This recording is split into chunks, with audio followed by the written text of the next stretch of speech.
Okay, hi everybody. Give me a minute. I'm currently eating an ice cream.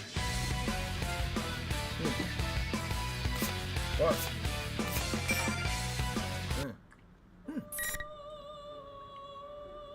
Give me a minute. Also, in some way, I hope it actually is like a robot anomaly. Is that autonomy? Yeah, autonomy. In some way. We'll give him a minute.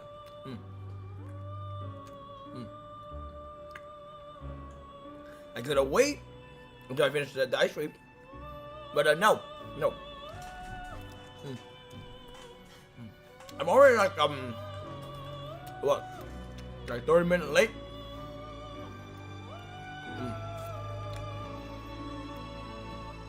So might as well. So give it. Wait, what? I can't hear me. I'm your cam. So give it. It's not a mukbang.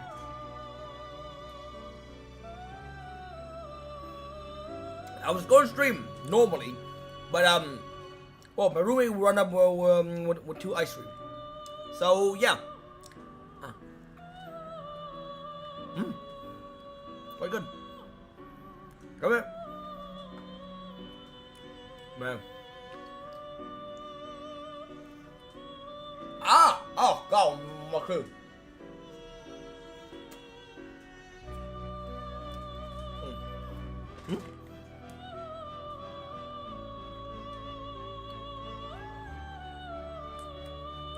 Oh! Wait, the reason why I didn't progress, I did not progress was because I haven't not did the P3 stories. Okay. So, do I have to do every single story quest? To like, oh, I have to do everything first. Alright. Why not? There. I have finished the ice cream. Now there's one more thing. I should probably not do that in front of the goddamn mic. Should not. Give it. Almost done. Again, I was halfway through preparing for this. I was going to do it a lot sooner, but yeah, thing kind of hit the wall. All right. Enough fucking around. Let's do it. All right. I've been waiting for this. Damn it. Are you awake? Was that Adachi? That was Adachi, isn't it? I'm sorry. I had turned off my consciousness to test the new equipment installed on me. Yes, that's why we use the emergency channel. We have been asked to go into action. What? Has something happened? Who sent the request? We'll brief you on the details in transit. That was Adachi, right? Also, regulations say that the member with the lowest serial number is in command. Currently, that's you. I guess, of all people. I'm in command? Are you sure about this? So After all, I'm... So after doing Labyrinth, you should be able to actually finish each and every story mode. Ooh! Alright. You're well suited for it, in my opinion. Again, is it Adachi or you? Understood. What is it? Okay. May 1st, 2012, 9:30 a.m. Men equipped with assault suit and tactical vests line the concrete ground. Their urban camouflage and unmoving pose give them the appearance of an orderly line of rock. 30 minutes have passed since the special assault team took up their position on the landing strip, surrounding the stop passenger plane. Their captain glared at the plane before he slowly turned around and looked at each of his men. Every last one wears ski masks and thick tactical visor to mask their identity, but he knows them nonetheless. Tell me about the situation and make it quick. We don't have much time. Oh, we actually have like stuff from some random NPC. One of the team members stepped forward. The touchscreen tablet on his right hand has a summary of this case on it. I only play Shin Megami Tensei game if the game started with the Persona series, and Persona 3 and about as far as I remember. Okay, if I gotta rank every single game, I haven't played the answer yet, but if I have to rank which is the best Persona game that I played, I gotta say it is 4. Because, okay, 5 is good. It's really, really good. But I feel like out of all the 3 games, I can comfortably sit back and play 4 all over again. I don't know. Yeah, 5 is good and all, but it's too long. 3 is like this. You kind of got like, how do you say this? The twist is like the main selling point of 3. That's what that is from what my opinion is, and it's actually quite good. But yeah, overall, 4 is probably the best. On May 1st, 2012, around 0900 hours, a wide-body passenger aircraft head for Kagoshima sent out a 7,500 SWAT code during passenger boarding. Following the signal, the captain reported to the control tower that their aircraft had been hijacked. Since the uprising occurred during passenger boarding, only half of the passengers, 168 exactly, has boarded. The 10 crew members bring a total of 178 hostage, though to be on board. Thought to be on board, but some passenger.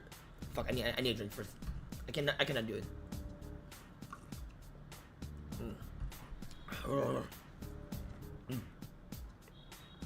Some passengers seated near the hatch have succeeded in escaping. All right. The following point were gained from questioning them. Take care not to be seen by the hijackers. There are 3 hijackers. All of them are covering their face with ski masks. All of them are armed with what seem to be pistol of all things. From their voice and build, they appear to be male. They all spoke fluent Japanese. Currently, the aircraft in question has moved to the front of the landing strip at the hijacker in sentence, and it stopped there. The authorities have attempted to negotiate with the hijacker by radio, but they have made no demand. The team member finished his report. The captain nods silently and addressed his team. There hasn't been a plane hijacked in this country in over 10 years. None of us, not even me, have dealt with this before. I mean, this is the first time for everything. Still, the procedure remains the same. Trust yourself, remember your training, and keep a cool head. The captain turned towards the plane again. Taking that as a cue, the team scattered to their specific posts to take up position. The only thing to do now is to see what happened. Eventually, 10 a.m. come around. Half an hour has passed with no new deployment. Repeated attempt to contact the hijacker has been made, but they have not yet made any demand. Tensions are beginning to rise. The worst case scenario is that they have no need to make demand, that their objective is to seize the passenger plane itself. Hey man, what this stream for 2099? In this case, the team would be facing a large-scale terrorist attack. Come on, talk to us.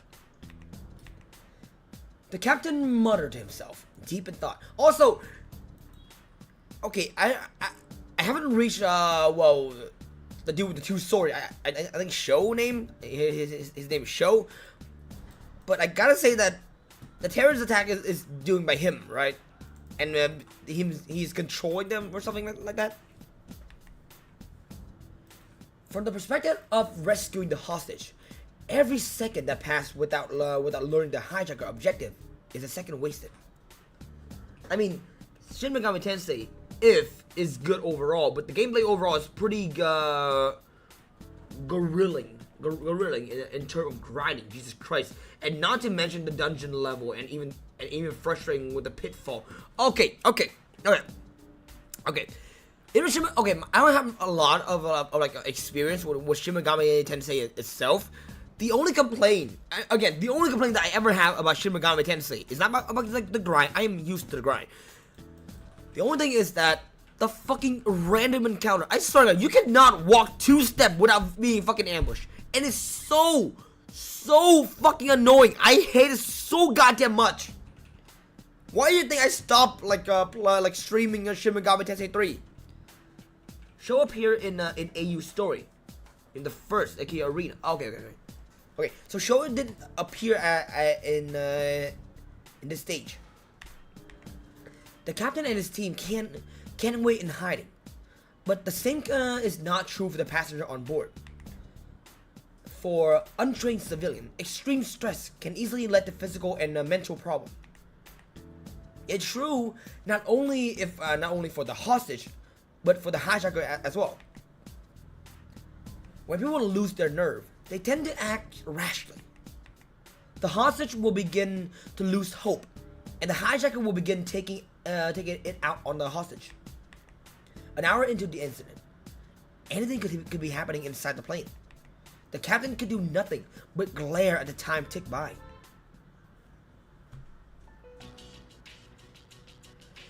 After 15 more minutes had passed, a slight change in situation was reported. All email and call going through the station near the airport are being checked, but at the moment no message are thought to have been sent from inside the plane. They're playing the arena story mode. The original mode, Arena Ultimax, is after. Okay, so it does all like the terrorist attack like a coincidence? It appears that the hijacker has all confiscated all the Seliger's phone as per standard hijacking plan. Sir, there's a report from HQ. They picked up a transmission from one of the passenger's cell phones. What the fuck? It's a smartphone with GPS, so they can tell it's inside the plane. Confirm those details for me. There are two possibilities. The hijacker are using a passenger phone to contact associate outside, or a passenger is contacting someone in secret. The latter possibly is more likely. More and more devices have communication capability now, making it extremely difficult for hijacker to remove them entirely from play. At this time, the villains are unknown. And the more hostage there are involved, the more courageous they become, and the more likely they are to take risk. Unfortunately, more hostage involved mean it all more dangerous to provoke the hijacker. Each individual hostage is worth less to them. The detail of the transmission make it apparent of the situation is worse than the team has assumed. The cell phone owner is the man in his 60s in first class. He signed up for a certain service after being diagnosed with a heart illness. It is remote EKG monitoring service that keeps track of the patient heartbeat. A scheduled message was automatically sent to the patient's cell phone. The service provider promptly contacted the police, informing them that the man was in the bad shape. A man's life is at stake if we don't wrap this up within the hour. Looks like we can't stall for time. The story is very P4 focused, aka saving the person in the TV. Well, I mean, yeah, it's focused on Inaba instead of Tard. Well, Tard doesn't exist anymore. As panic spread, a proposal for negotiation based on this fact and a proposal for to storm the plane are both considered. But because only half of the passenger has boarded, the situation inside the plane is uncertain, making devising a tactical plan difficult. Though, if nothing is done, a passenger will surely succumb within an hour. A blunder like that must be avoided at all costs.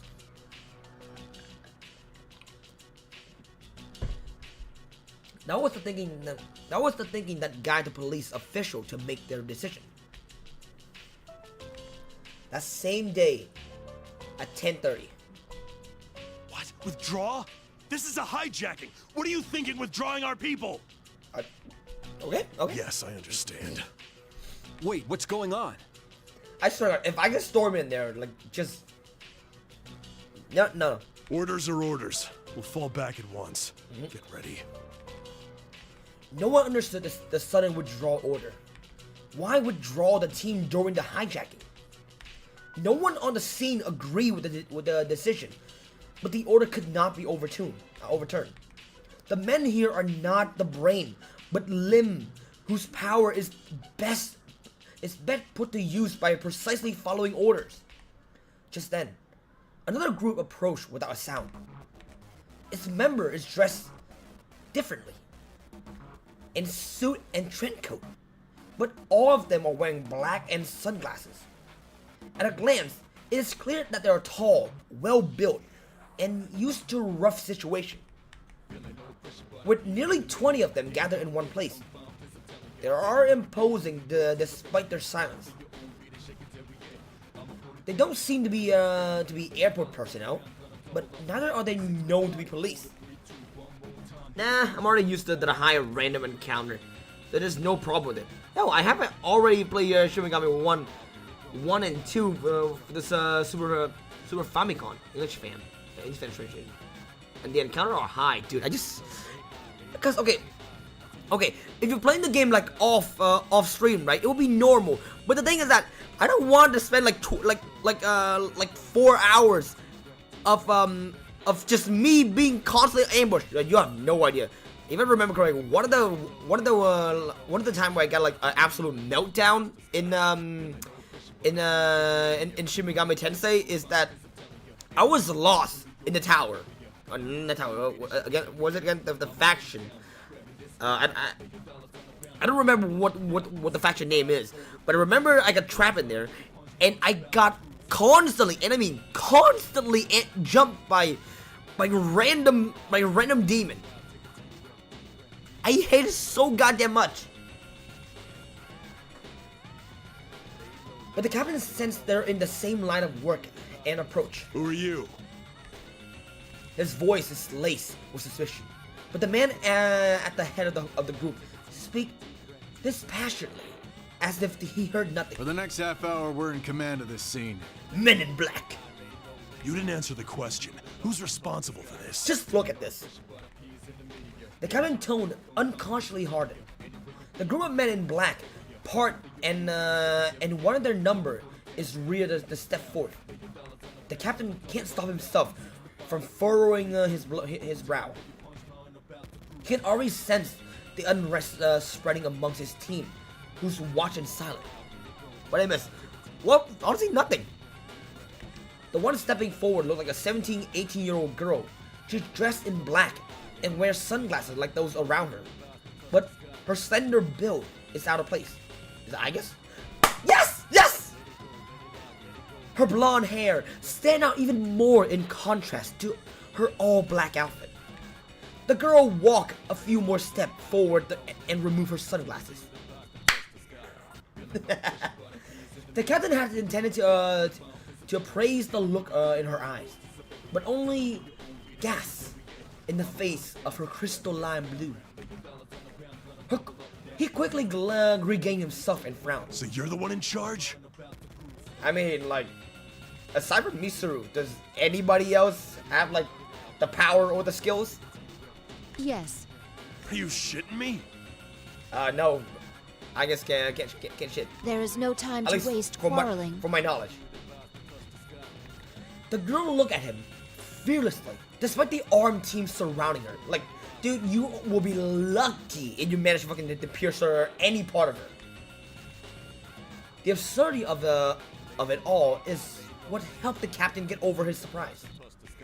Her age and appearance are mostly likely meaningless. She is clearly no ordinary girl. Are you not even gonna tell me who you're with? Well, I mean, I cannot. yeah, pretty much. So you expect me to hand over control of the scene to you without even telling me who the hell you are? Yeah, pretty much. I believe orders to withdraw have already been issued. Her calm, sweet voice only irritated. Sorry. The captain closed the distance to the girl, and while he stopped short of grabbing her suit, he glared into those blue eyes from only an inch away. Lady, I don't know what kind of juice you have with the brass, but are you ready to be responsible for the deaths of those passengers? I'm gonna be completely honest with you, man. Aside from Makoto, she could give like a shit to any other human being. I'm not joking. I'm just saying. Your protests are doing nothing to relieve the danger. Rescuing them as soon as possible is my, or rather, our duty. The girl is completely unruffled as she speaks. Is it like she's a machine or something? The captain think, more dumbfounded than angry. Have faith in us. We too wish to save them. For the first time, something like determination flickered within those crystalline eyes. After looking into them, the captain finds something aching to resolve, and confidence in them, he stepped back. Raising his right hand to his chest, he showed the girl his watch. Right. But you got exactly 30 minutes and not a second more.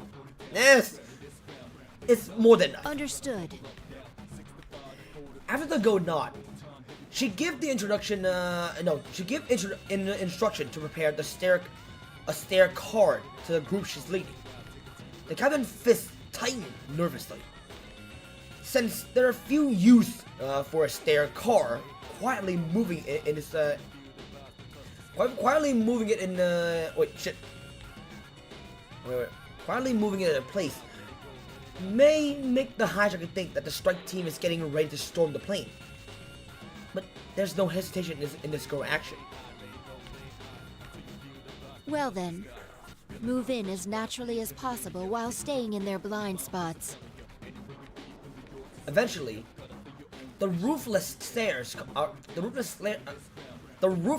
car advanced slowly towards the passenger plane. The closest we can get without them noticing will be about 10 meters from the plane.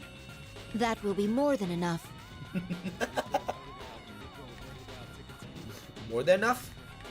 What's the point of a half-assing it like that?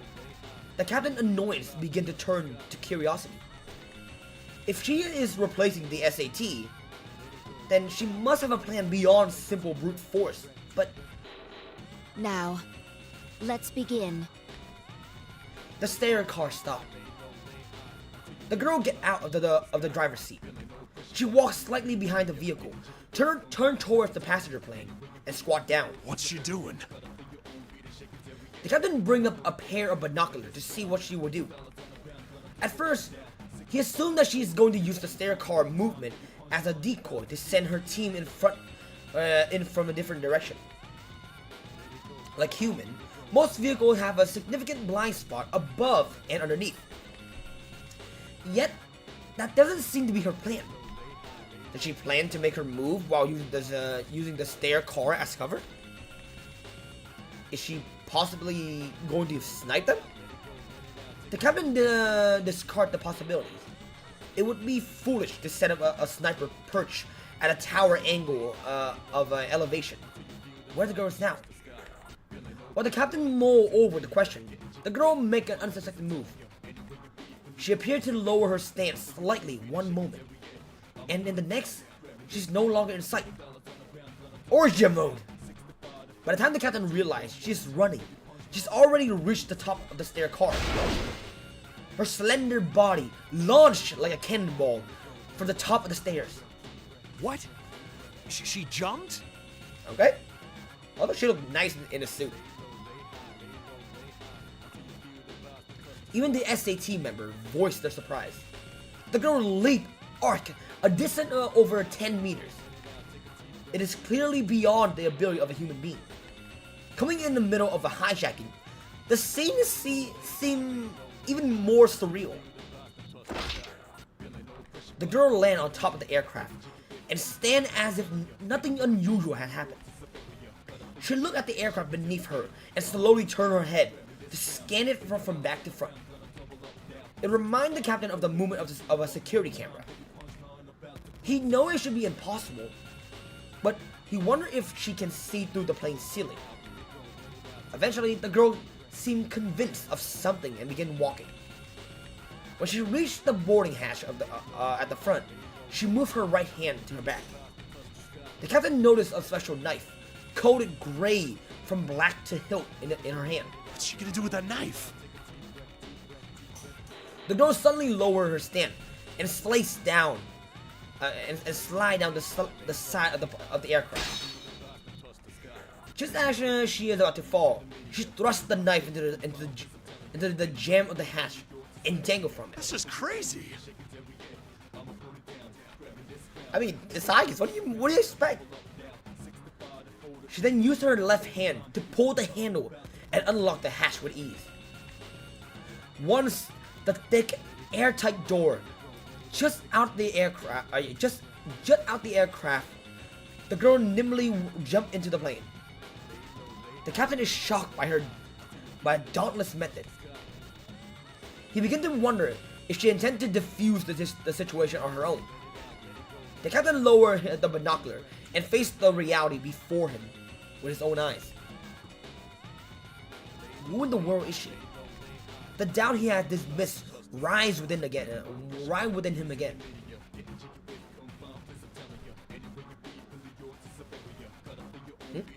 A warning light goes on in the cramped cockpit. Sorry, why the fucking pocket? Why do I say pocket?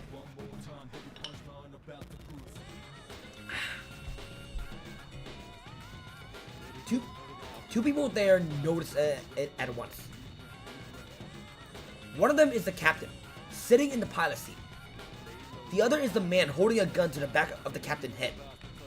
The light is labeled hatch open. Even an amateur could understand what it means.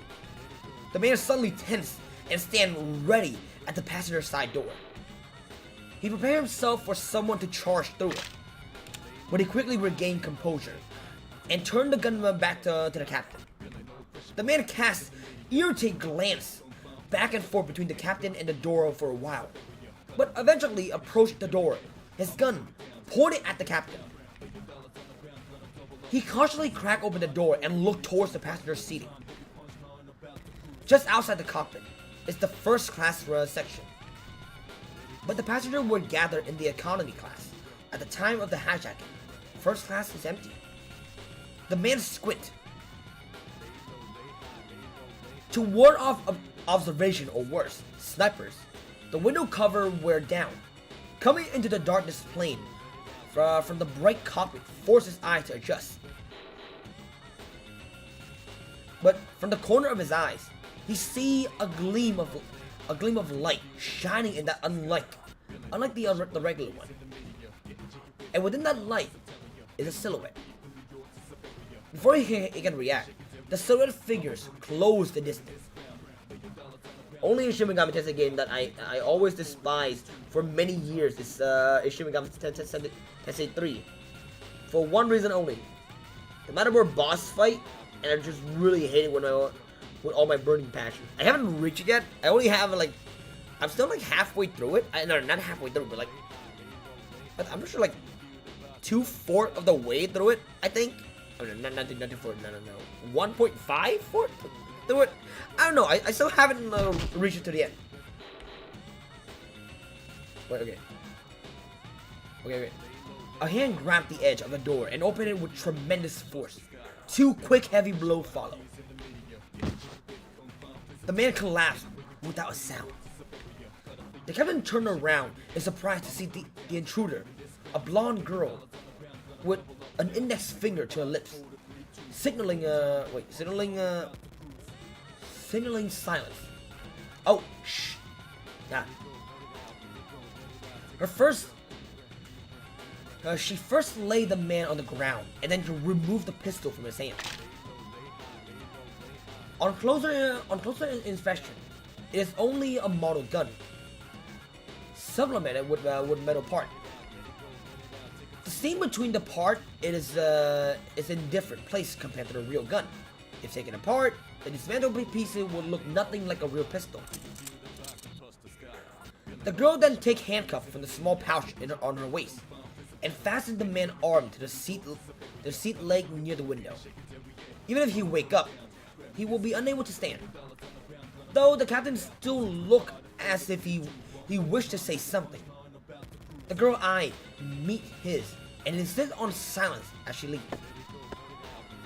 The curtain dividing first class and economy class is closed. The girl hid herself behind it and peeked through. There's a man in each of the aisles, on the left and right. Neither seem to have noticed her. The passenger and the cabin crew are crammed into the seat in the back. Everyone in placement matches the reading of what her heat sensor pick up from above the plane.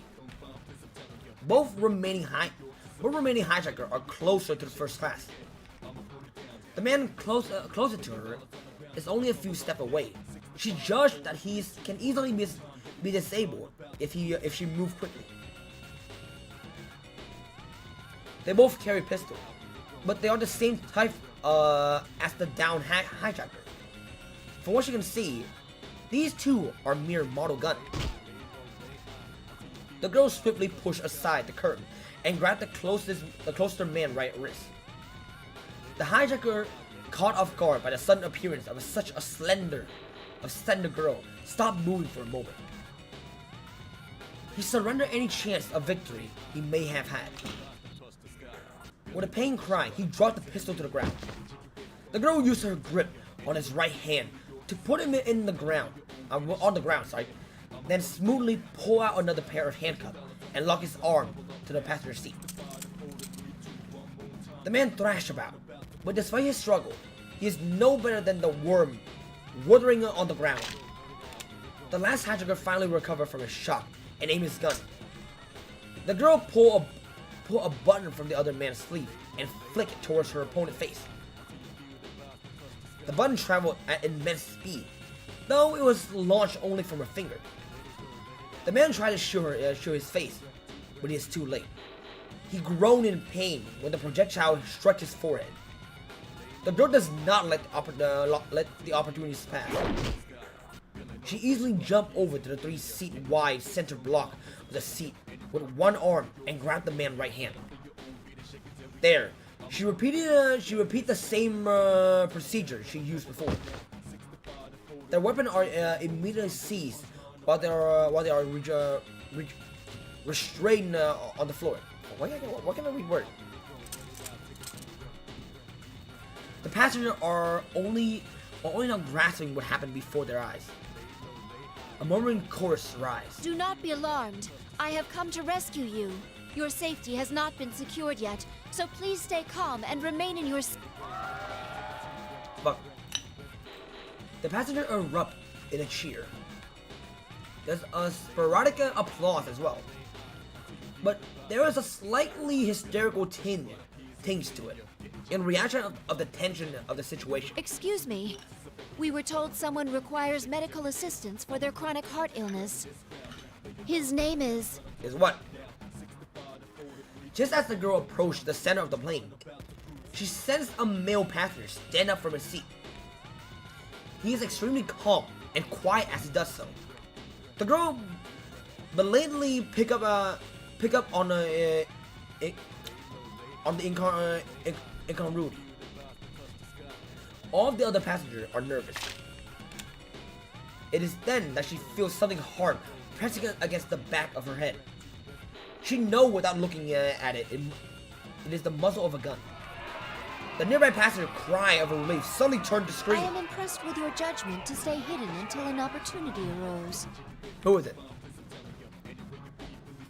Come here. Almost done. There we go. Alright. The girl... unperturbed as she continued to look straight ahead. The man stays silent and keeps the pistol pressed to her head. She knows that there's no danger of being shot, but she's not yet sure that he was the only one in hiding. Left with no choice, the girl acceded to his demand and moved forward. After about 10 steps, another man stand up as expected. Ah, and you too. The man doesn't answer. He slowly approached from the front. The girl is now sandwiched from the front and back. At that moment, footsteps sound from beyond the curtain leading into first class. The two culprits both react at once, but it is too late. Over 10 men in black rush in at once beyond the curtain. While the girl has drawn the hijacker's attention with the scuffle, the stair car has closed in. First, they pin down the man standing in front. The narrow passageway gives the man behind her a short reprieve, but it doesn't last long. The moment he lowered the hand gripping of the pistol in order to escape, the girl grabbed his wrist. Focus was he's on the man who burst into the scene, and he forgot about the threat the girl proposed. He is immediately tripped and restrained once he falls on his back. The girls stand up and look around. If there were any more hijackers inside the plane, this would be their last chance to make a stance. But no one rises from their seat. She glances towards the men in black, and they nod back in acknowledgement. It seemed that the crisis has been averted. The girl carefully keeps her thought from appearing on her face, and give an inner sigh of relief. Soon afterward, the sweeper team give the report confirming that the aircraft is secure. The girl worked with the cabin crew to arrange transport for the man with the heart illness before she stepped out for the moment. She stand on a stair car, turned on the blue designator light, waving it in a circle towards the SAT position. It is the signal of the crisis over. She's done already? On receiving the sign, the SIT stand on standby start talking amongst themselves. It hasn't even been 5 minutes. There should have been at least 3 hijackers. Well, I mean, what do you expect? You know what they remind me of is those guys. What? Like Men in Black or something. Captain, who are those people? Is that one even human? Well, yeah, she's not human. The captain sighed with reluctance. This is just a rumor, but I've heard that the higher-ups formed an unofficial security group in conjunction with a certain corporation. Wait, where's Igus? Okay, Igus gotta be here, right? It's gotta be Igus over here. It's supposedly for cases that are a little strange. Yep. I hear they have some official standing with the police, too. There's gotta be Junpei, for sure. Though it's all some private enterprise, so technically, there's no authority involved at all. That's good. What? But this is Japan we're talking about. A search and destroy unit that answers to no department and keeps no records. Good. I've heard them called shadow operatives. Huh, yeah. He turned on his own blue light as a sign of understanding and waved it left and right. The response light come from up ahead. The girl then see the captain spreading his arm in a shrug and smile for the first time. She feel slightly bad for them. Her team may have shamed them, though they have done nothing wrong. I should apologize to them later. But then, out of the corner of the girl's eyes, near the entrance of the luggage cart, at the corner of the building, a figure catch her attention. A girl? So this is her normal clothes. The girl seemed to be about her age and is wearing a plain cape-like dress. Oh, I remember. Oh, it's like I guess dress from in 3. For some reason, her appearance feels unsettling.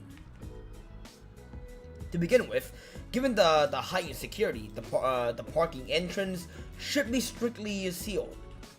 Yet, the figure looked like a civilian. May I check on something? The girl called the SAT captain over the radio. Noticing some slight interference, she looked down to adjust the frequency dial. What is it? If you look towards my left, in front of the luggage loading bay is... But during the moment she looked away, the figure disappeared. She's not there. That can't be. Okay, I'm kind of have quite a question now. The girl looked around, but the figure is nowhere to be seen. Where could she have gone in the open space with nowhere to hide? What's the matter? Oh, I'm sorry. I was apparently seeing things. The girl shut the radio off. Who was that just now? Was I truly seeing things? With those two questions in mind, the girl tried to remember the figure appearance in details. Only then did she realize the cause of her unease. That light blue dress the figure wore was very similar to the one she herself had once. It reminded her of those days when she did not yet have a heart. That's right. It's nice, okay? It's nice. The girl put those thoughts aside and returned to the aircraft. The mission does not end with taking the culprit into custody. In truth, along with with defusing the situation, securing the safety of one particular passenger was her highest priorities. This fact was not revealed to the SAT. The passenger was originally seated in first class, but would have been forced to move. The girl looked carefully through the restless passengers. It is not long before she finds the face she seeks. Looking relieved, the girl walked towards the passenger in question. Are you all right, Mitsuru-san? Wait, what? Mr. Have a heart problem? What I like when Ryuji look right. The model wink. I guess. I didn't think you'd be the one to come. Mr. Have a heart problem?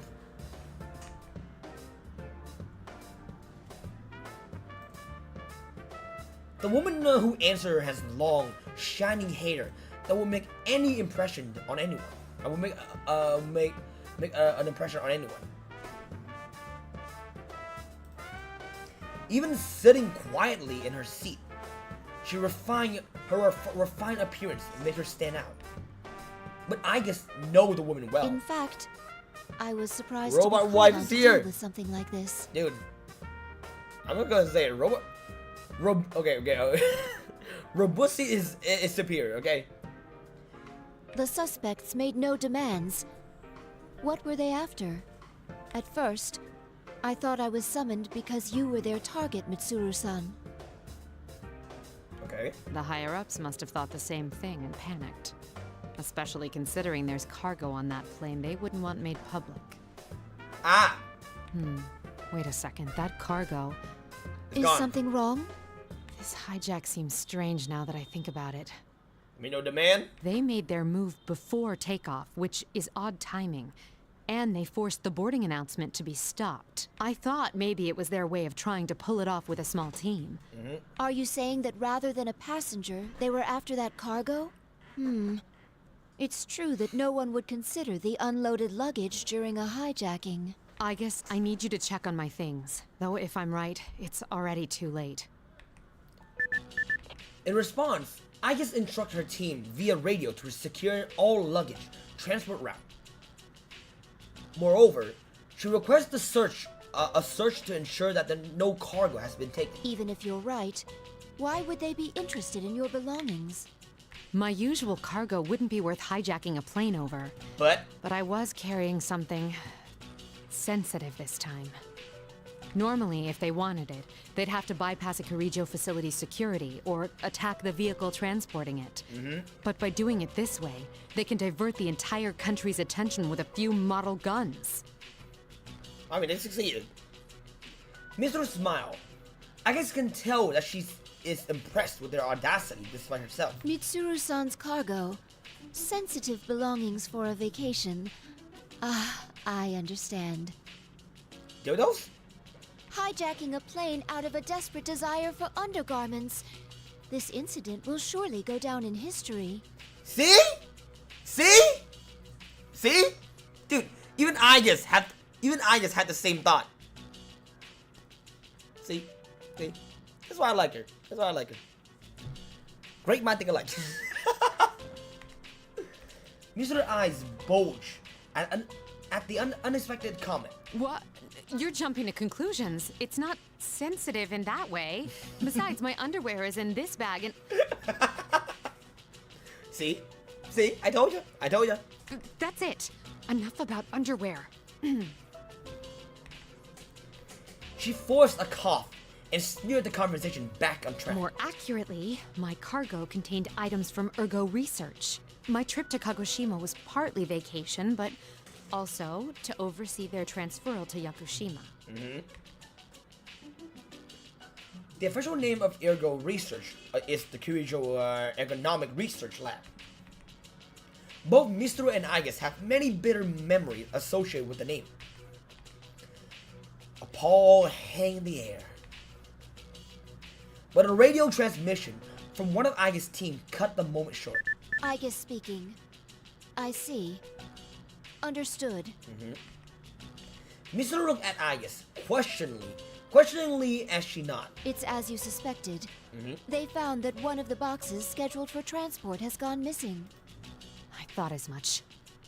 I kind of want to see what the original story was like. With a small sigh, Misturu rise from her seat. We must get it back, I guess. The rest of the team can finish up here. I need you to come with me. Igus inspected Mr. Face carefully. Will you be joining the search as well? Well, I am personally involved, so yes. In other words, you will officially rejoin the unit and participate in this mission. To be more direct, is it accurate to say that you are abandoning your vacation? Also, do you have a wait, what? A motor rear. I'm planning on making a plushies. Don't you not going to put it in a jar? Well, I mean, you can just, well, kind of, I guess? Kind of. Kind of. Mr. sighed with some exhaustion. I just interpreted her silence as approval. Then I hereby transfer command authority to you, Mitsuru-san. Again, me and Agus had the same thought. Nice. Absolutely nice. Regulations state that the member with the lowest serial number is to take command, and the official leader of the Security Department Shadow Response Unit, also called the Shadow Operatives. I had a feeling I wouldn't be able to enjoy this vacation for long. Traveling with the cargo for Ergo research suggests that her vacation was neither relaxing nor cheerful. But I can't allow anyone to be hurt again by the things we, the Kirijo group, created. We'll get this cargo back at all costs. Mission or no mission, I'm making it a personal priority. Understood. I just answered loudly and snap out the police salute that she's finally gotten the hang of. Also, I want to see Agus with long hair. I really want to see Agus with long hair. I just want to see Agus with long hair, man. I am Agus. My official name is the 7th generation anti-shadow suppression weapon. As my name implies, I am not human. I am a humanoid weapon, essentially a robot. Though, with the right clothes, and surprising number of people cannot tell the difference. I was created in a research lab owned by one of the world's foremost the Kirijo Group.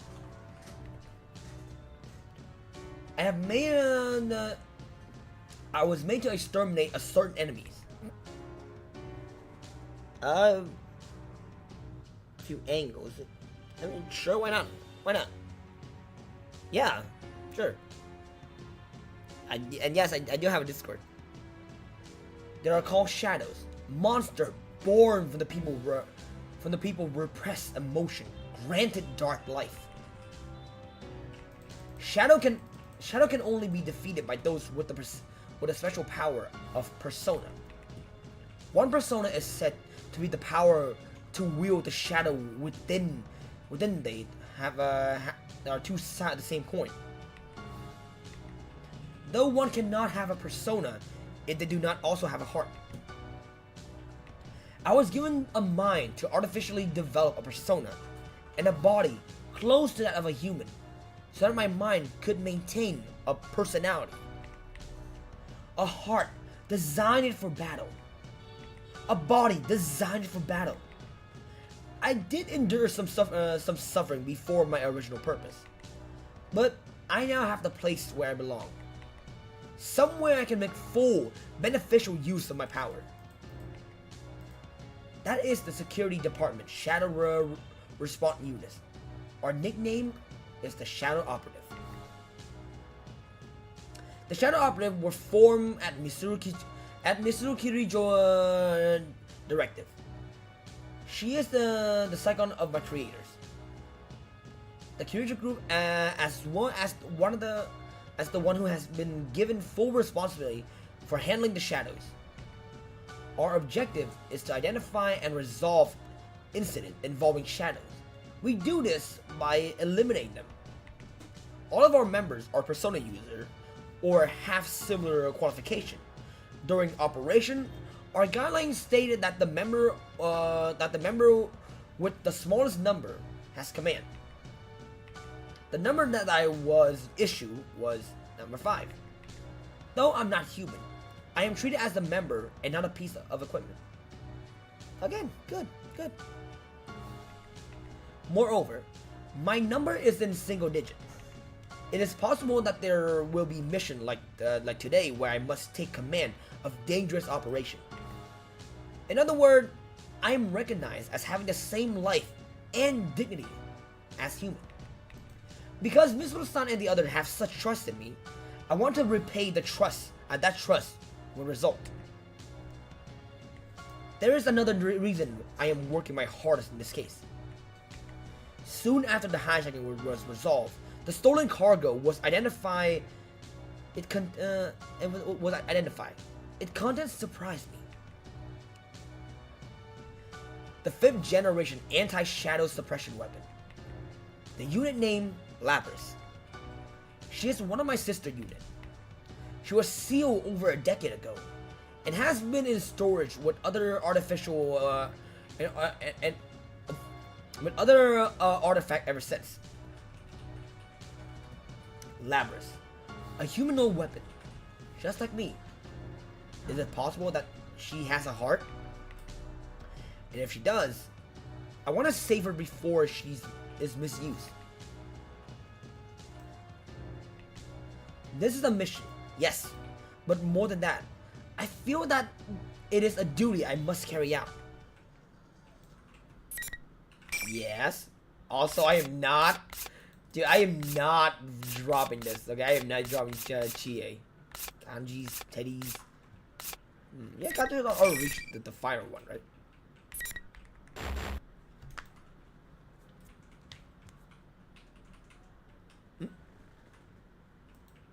This is still episode Labrys. I mean, again, I am planning on doing both Labrys and Igus. The next day, May 2nd, 2012. We wanted to pursue the vehicle carrying Labrys as soon as the hijacking was over, but its complicated route made it hard to track. Due to the sensitive nature of the cargo, it is difficult to set up a large-scale traffic checkpoint. Fortunately, the license plate number was determined quickly, and we got a rough estimate of a destination. Our headquarters were moved to the police facility. Mr. San and our team are sorting out the situation to plan for an operation. And the interrogation of the suspects? It's begun, but all of them are claiming that their memories at the time are very foggy, so they've been sent in for evaluation. The psychologists who interviewed them think it's possible they're not lying. Okay, I gotta ask. I have to ask. How the fuck does Adachi come into play with this? Because he's still wearing the same clothes.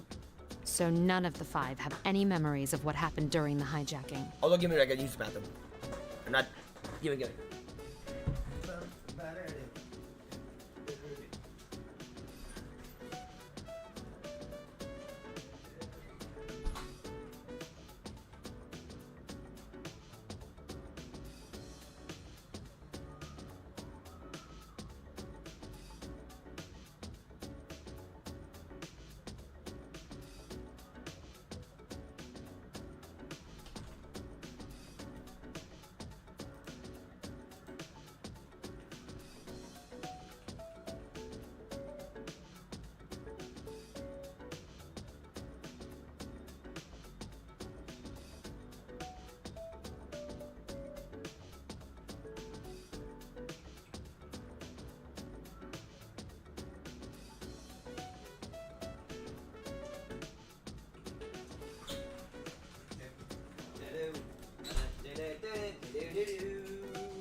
You sure we'll want that? Wait. You sure want that answer? Wait until Ultra. Fine. I have to wait until Ultimax. God damn it. Because again. Okay. Marie and okay. I only have a question for Marie and Adachi, because Marie at the end of 4, she gotta be she's like a reporter, right? Normally that would seem preposterous. But why There may have Adachi, been though? some hypnotic effect, but even then... We're dealing with someone after materials from Ergo research. They'll likely be very well informed about shadows and the mind. Knowing that, it doesn't seem so strange. It would also explain the extreme lengths they went to create a decoy. What else do we know? Another team member answered Misuru-san's question. Since the cage storing the 5th generation is too large to transport by personal auto, we narrowed our search to large vehicles that left the airport. They're basically van. That, combined with the testimony from our observer and data from the transmitter, allowed us to pinpoint the vehicle in question. The police are already pursuing it via the N system. This is the most recent photo. He handed the tablet to Misuru-san. Inaba area. Wasn't this the place where... Yes, our routine investigation last year rated the potential shadow activity in the area at level 4. It seems that the culprit in this case has prior knowledge of a shadow after all. If that's true, then we must use extra caution. Many people do not know about shadows, though they are enough of a threat to possibly destroy the world. Well, I mean, to be fair, at this time there were around like 2. I don't know what the final boss of 1 and 2 is. All I know is that two fucking people like called themselves God and tried to destroy the world.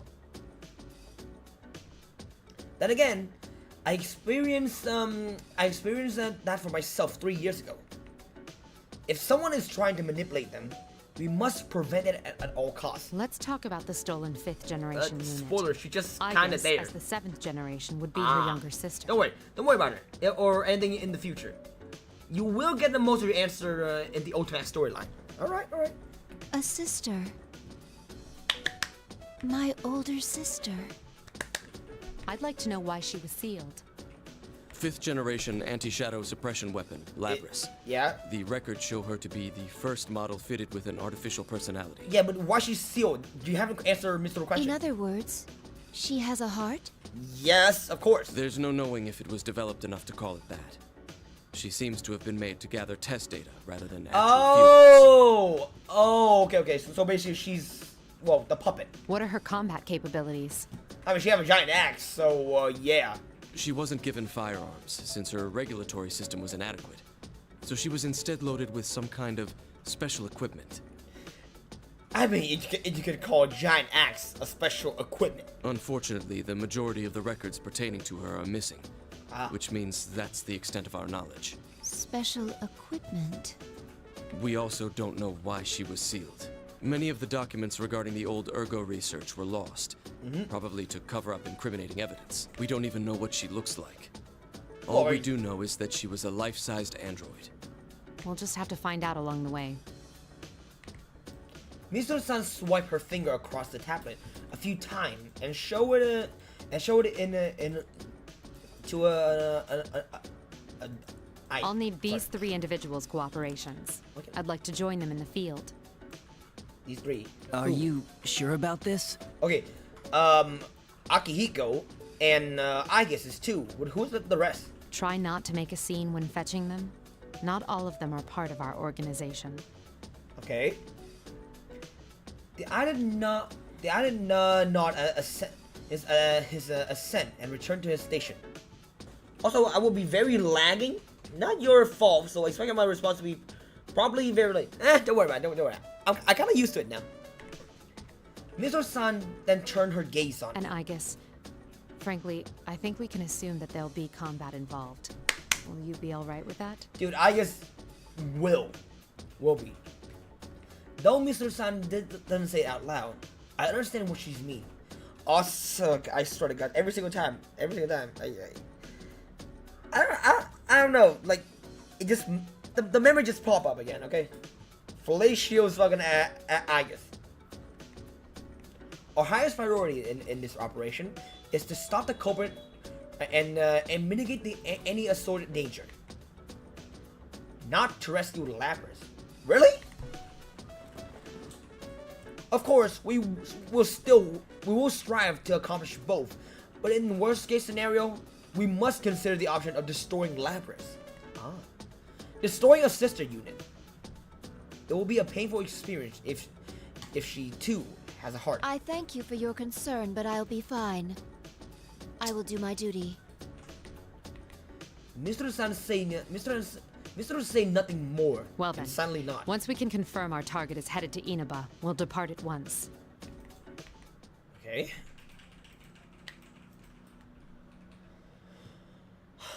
May 3rd, 2012. As we get ready to depart for Inaba, Mizuno and I go over the last minute detail inside the police station. Mizuno is absorbed with issuing instruction over the cell phone she's holding. Permission seep into my heart as I wait. I begin muttering to myself. Will we be able to find Labris? My sister? Mizuno-san's surprised voice. Will we be able to save her? Isn't that what you really want to ask? Mizuno-san's surprised voice make me realize how unlike me these doubts are. Don't worry. As I mentioned to Akihiko, fighting Labrys is not our priority. The reason I formed this shadow operative team is to save lives. We will find her, whatever it takes, and bring her back. We can do this. Yes. I don't know, so I'm sorry not gonna to say be anything. So pessimistic. Those feelings you have for Labrys, you should tell her when you see her. I will. Friend bound by trust are irreplaceable indeed. I hope that Labrys will become one as well. Eventually, the preparations are made and our limousine depart on its journey to Inaba. That evening, we are in Inaba now and traveling down the Midtown street. Though it is called Midtown, it is very different from an urban environment. It is quiet, rustic road.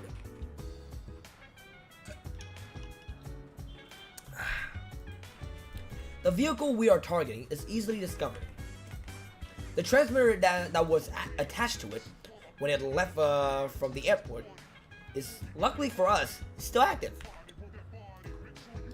But the vehicle has been abandoned and the cargo is gone as well.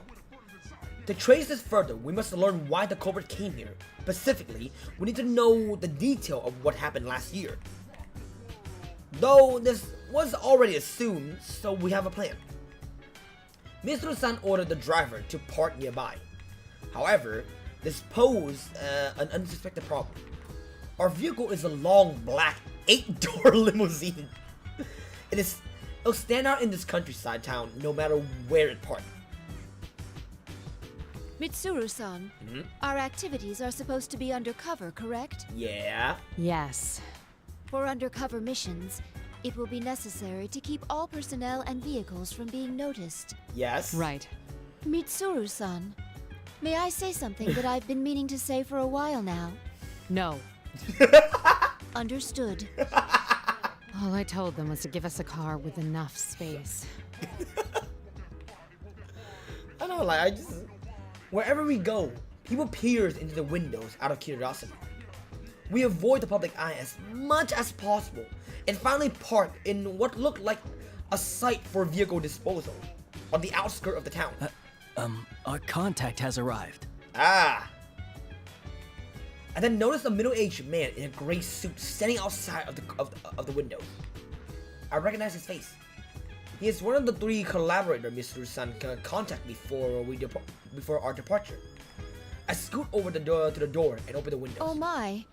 This was not our designated meeting area, yet he has discovered us.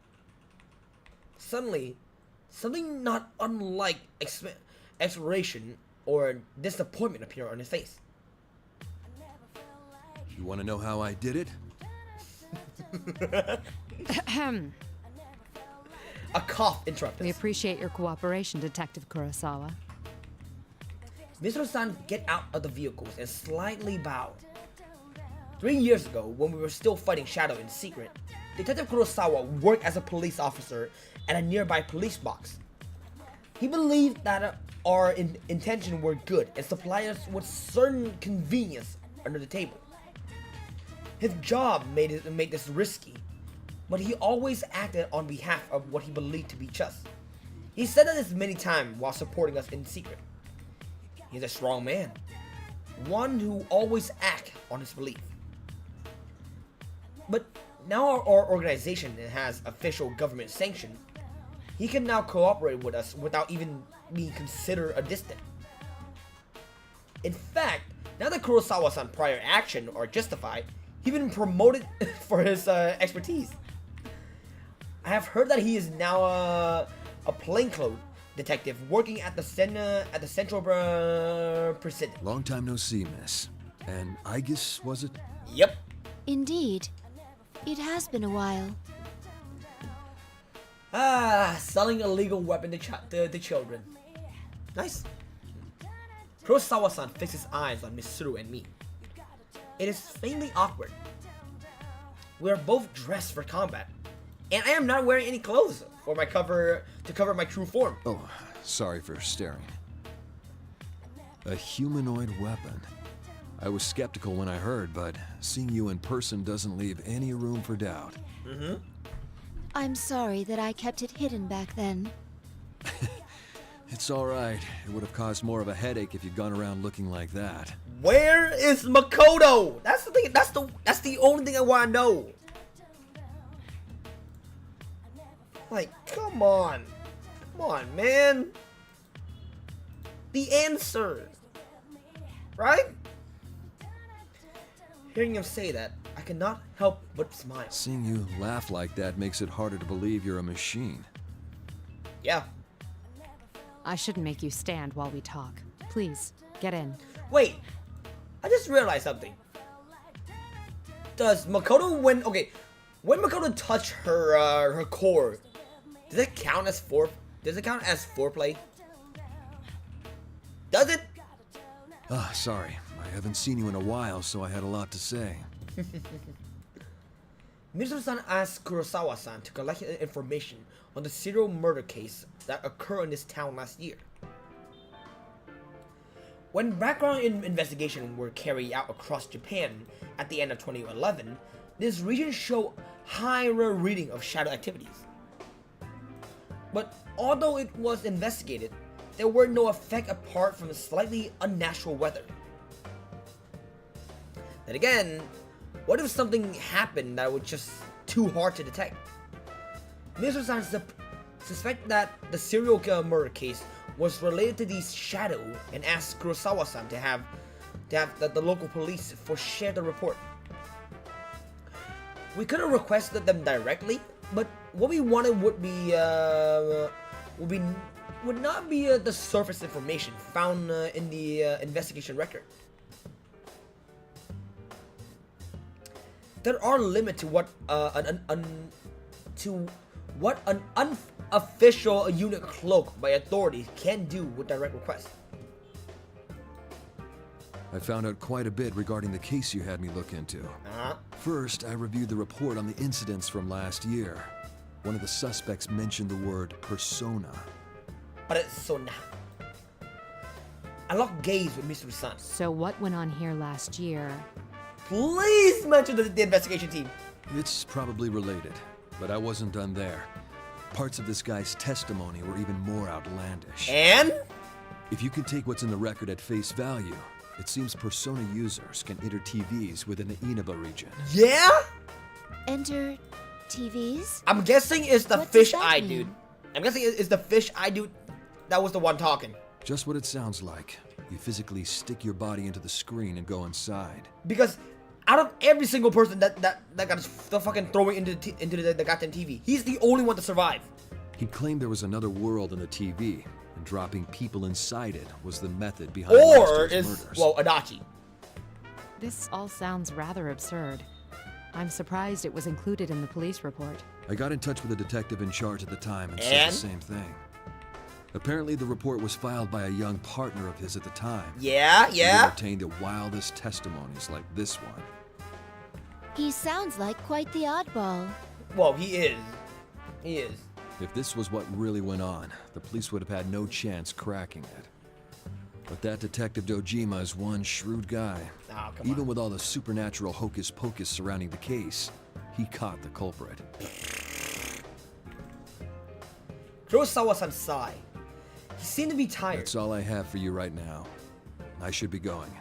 I doubt either of us has time to reminisce over the old days. It's funny though. I thought the fighting was over, but you guys surprise me every time I see you. Thank you very much, Officer Kurosawa. Why don't we at least see you off? Oh, that's all right. I've got my own car. I doubt my department would appreciate your tastes. If I ever showed up for work in something like this, I'd be the talk of the force until the day I retired. Dude, okay. Roll up in your... Okay. You know what would be the biggest, like, flex? Roll up to your work in a black limousine. Roll out the red carpet. Sunglasses on. Bag behind your... Bag put on like how the way the supermodel hold their bag, so just hang it on their shoulder and just walk in there. That's the biggest flex. I'm just saying. You open the door and exit the vehicles. You give a short farewell and leave without turning back. Mitsuru-san, this could be bad. Our sense of social aptitude is in question. Can't deny that. What should we do now? Yes. First, we'll need to test the claim that Persona users can enter TVs. Hearing this made me realize something. Although I had called it a vehicle disposal site, looking around, I can now see there are also household electronics, like refrigerator, discarded here as well. In the corner is a stack of TV. There is a discarded TV over there. If the environment does not matter, we can use it to test the phenomenon. I voluntarily get out of the vehicles. Wait, I guess. Don't worry. I'm just going to touch it. I extend my right hand and touch the screen of the biggest TV I can see. My finger brushed the glass screen. But although I seem to be touching it, I feel no resistance from its surface. I push my hand forward a little more. A weak light runs across the screen, and my forearms sink into it. Amazing! Ring of light spread from the contact of my arm, rippling like water across pond. Interesting. It's exactly as the police report said. What's it like inside? Do you feel anything? Empty. Not particularly. No. Wait a moment. My sensor detected a sensation I never felt before. But the knowledge of what it is has already been recorded within me. It's the same as mine. It's hard to say definitively since this is my first encounter with it, but I believe this reading is from a personality module. Oh, give me use better again. There's a reason why I don't drink much. I'm just better than not. Give it.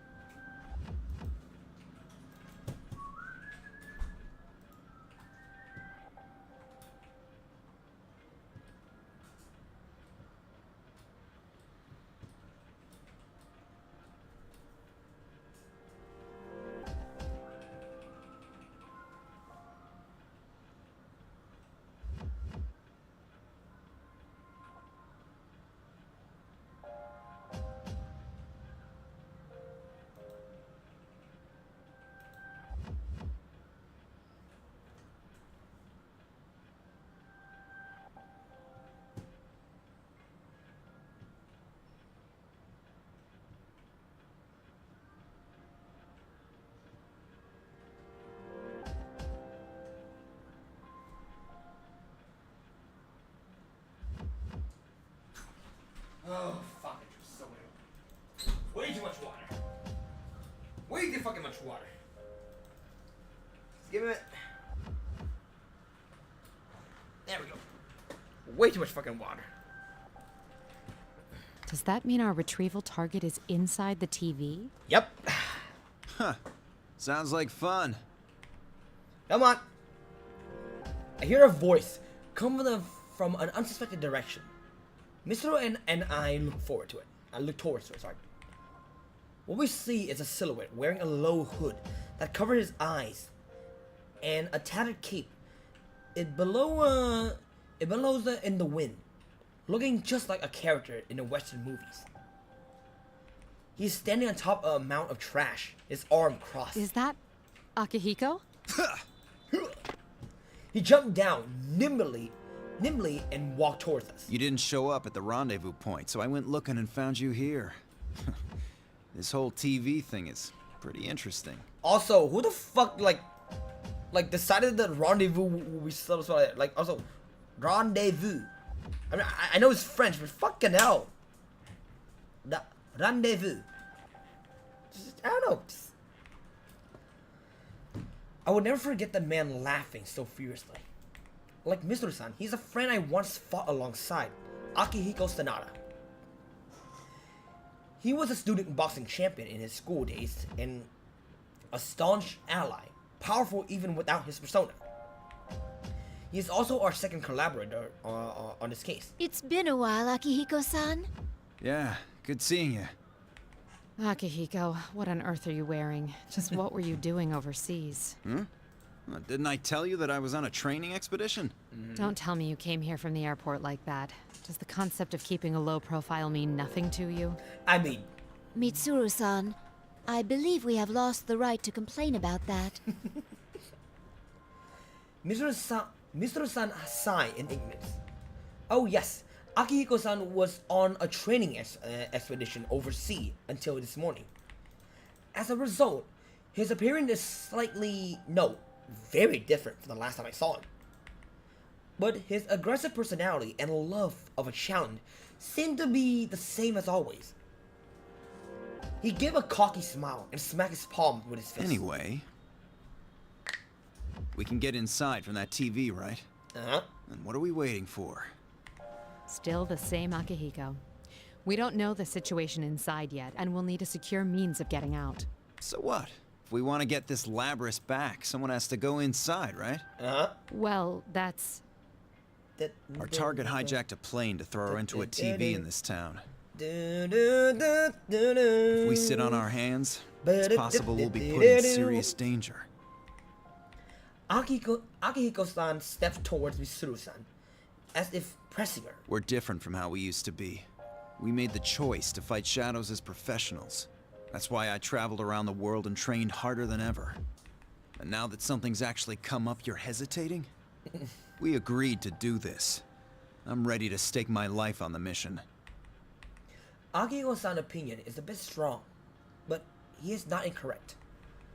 It could be Akihiko-san understand that being slightly forceful is his role. Because Mitsuru-san take caution seriously. Yeah, take caution seriously. As the ultimate authorities in this case, she frequently second-guessed herself. But I have seen Akihiko-san's word cut through her hesitation in the past. It shows his trust in Mitsuru-san not to make a decision in errors. All right. Wait right here. I need to go make a phone call first. Okay, but make it quick. Alright. There we go. Right. One more drink.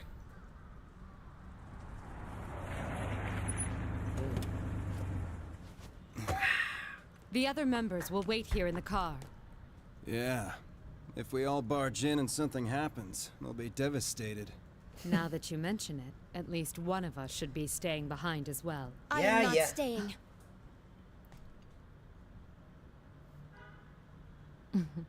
I guess cute. Yeah, I guess cute. Us like three will be plenty. We'll end this in a I mean, flash. I just made it like all very obvious. I really like the same as always. Although, we have no idea what might be waiting for us on the other side. Don't get careless. Right. This situation, it brings back memories. Let's do this. Wait. There we go. Yes. Alright. I'm surrounded by a white light that strained most of my sensor to the limit. A portion of my sensor indicate that I'm currently in a state of similar to freefall. I can't tell up and down from left and right.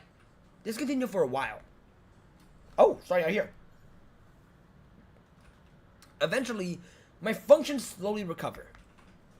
I find myself inside an unknown room, sitting on the ground. I quickly stand and check my surroundings.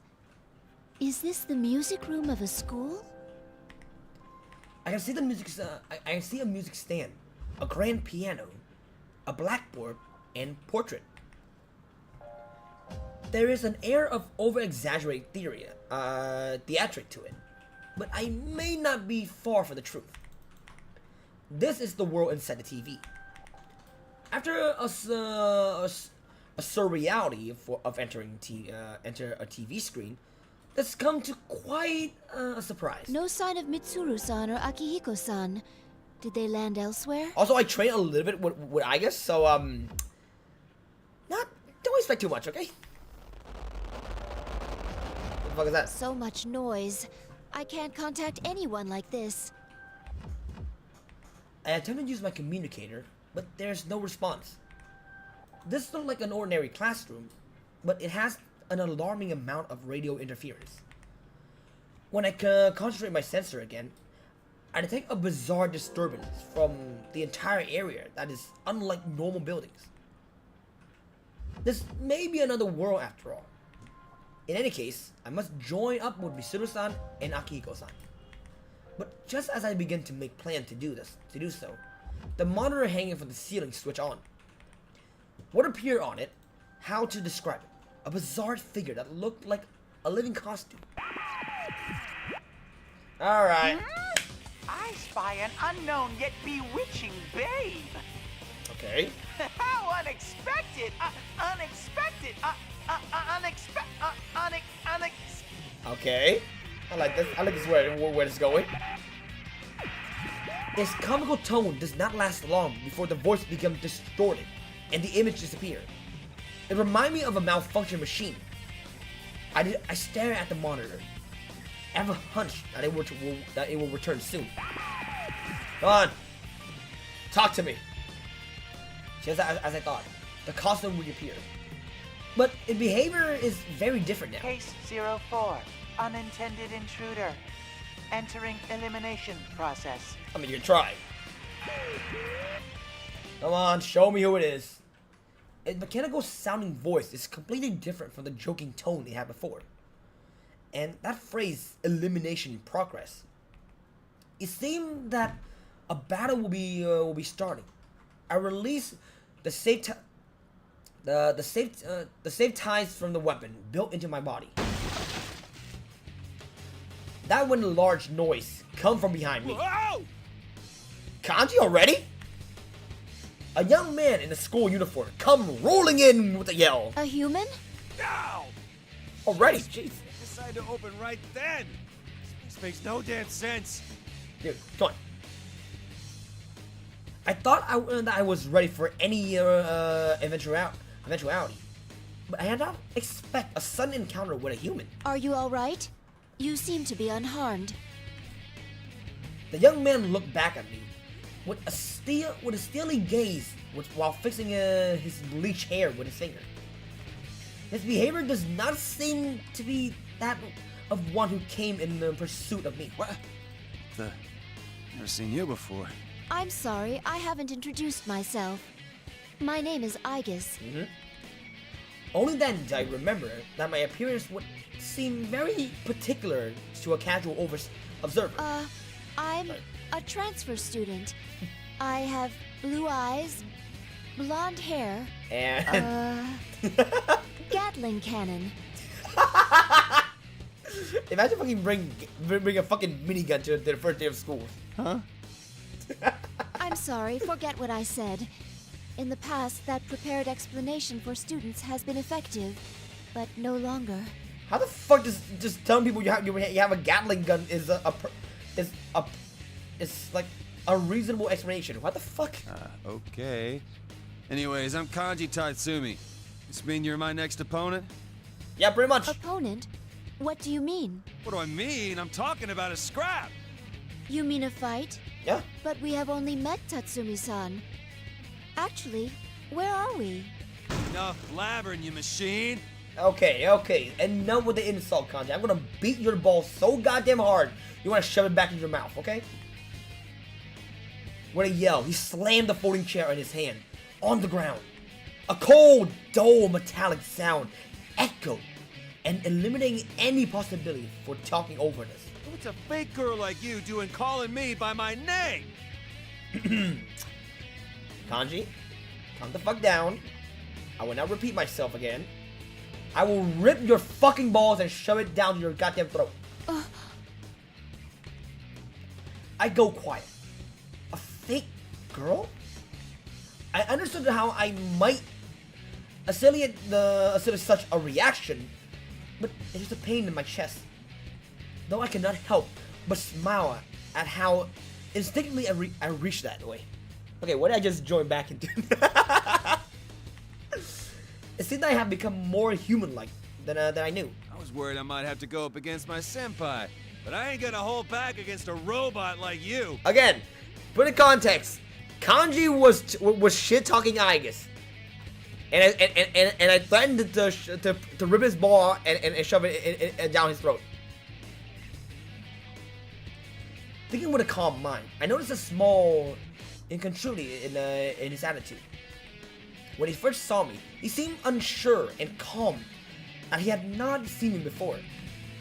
Yet, though he know now that I'm a machine, he doesn't seem particularly surprised. Aren't those two things contradictory? I focused my senses once more and enhanced the gain on my sensor. I detect a faint interference. Because it had appeared uniformly across all my sensors, I haven't been aware of it. Can you blame it? It's not his world after all. I know, but goddamn, still. You're not gonna do anything. I'll make the first move. Take Mikazuchi! Because one, I'm playing as Igus, and two, he was shit talking Igus. Alright. A persona? Alright, let's do this. Light flicker. Intermittently. Could that be electricity?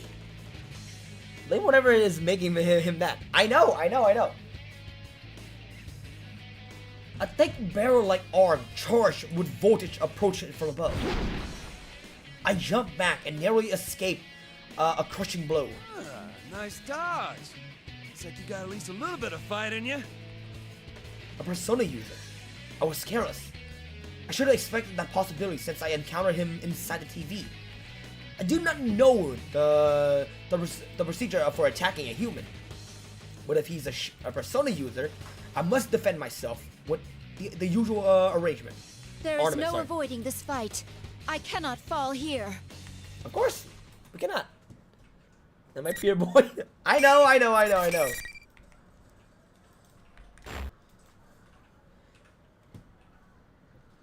Alright, let's do this. Activation 2000.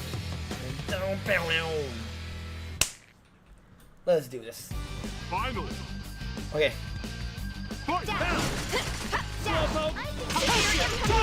Oh, gotcha. That's nothing.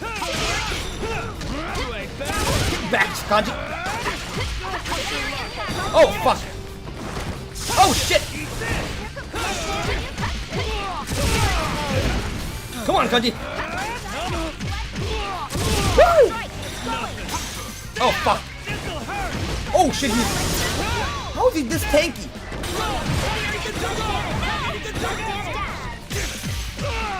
How is he this tanky? What the fuck? Fuck. Okay. He's way tankier than I remember.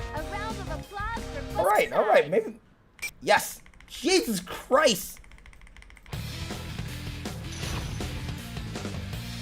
Oh, fuck. Alright, let's try again. Finally.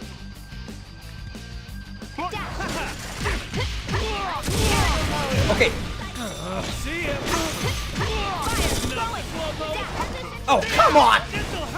Oh my god, it's so... Oh, fuck me! I hate this move!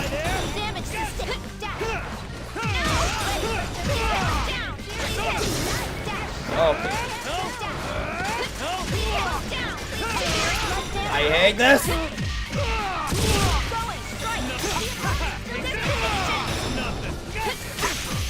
Come on! Come on, heal. Heal back, please! Thank you! Come on!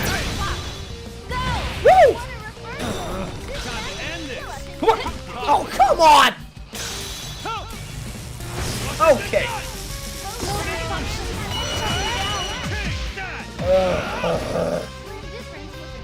Almost fucking...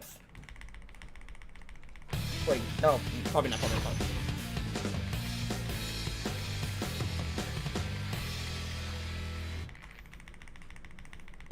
Finally. Alright.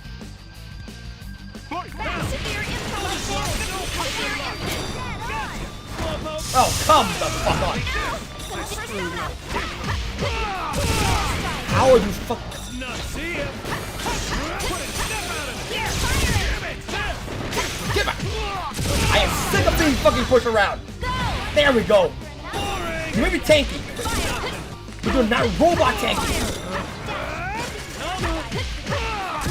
Come on. Okay, okay. Maybe you are, maybe you are, maybe you are, maybe you are, maybe you are, maybe you are.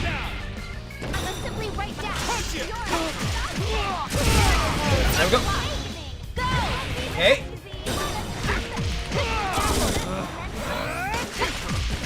There we go. And almost done over there. Almost done, baby. Mwah.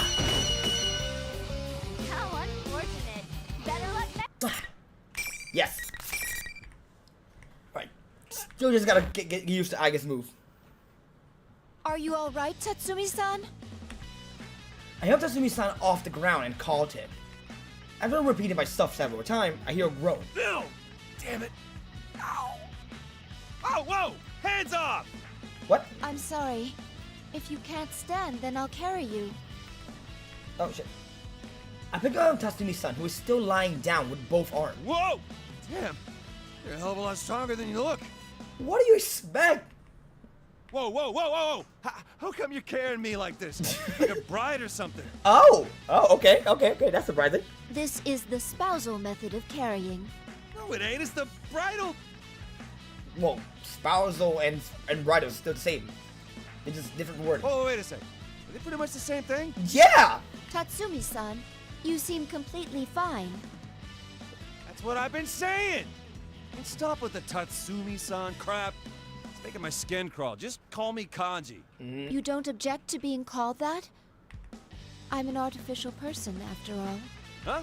Who cares? If I say it's fine, then it's fine. Hey, will you put me down already? Oh man, you never seen a robot girl. He never seen a robot, to be honest. To be fair. Oh yeah. When I put Kanji down as a request, he turned his back and repeatedly scratched his head.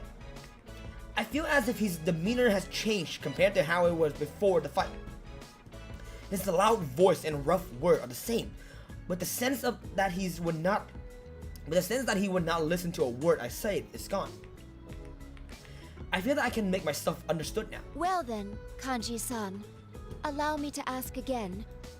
Where are we? And what did you mean by opponent? Huh? You're not an enemy that Ted set up for me? Ted. Are you referring to the bear who appeared on the monitor? This is a fighting tournament. Only the winners get to keep going. I lost this time.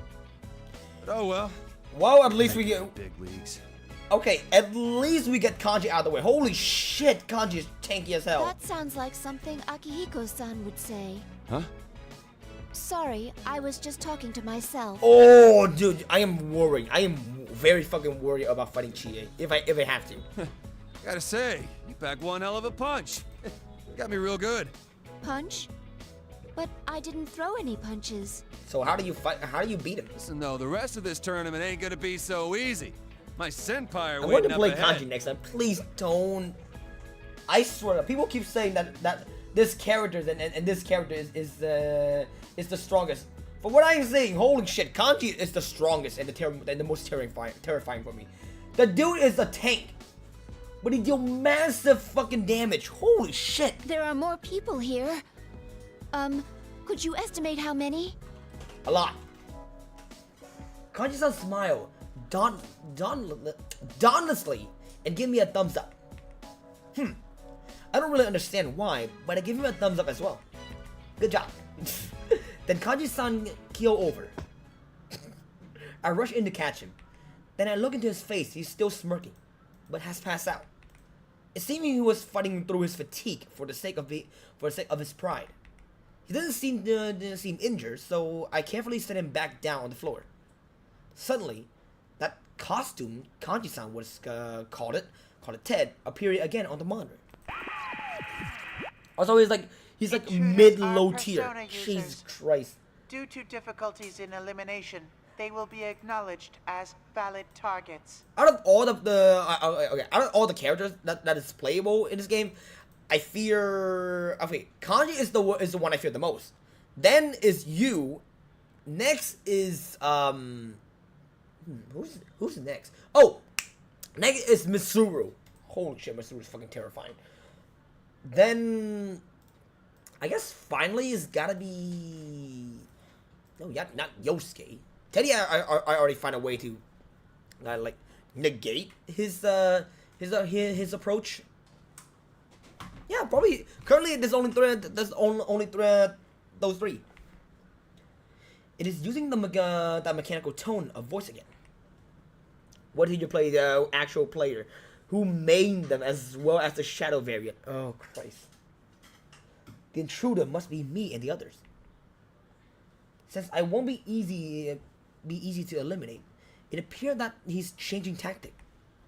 But what could he mean by valid target?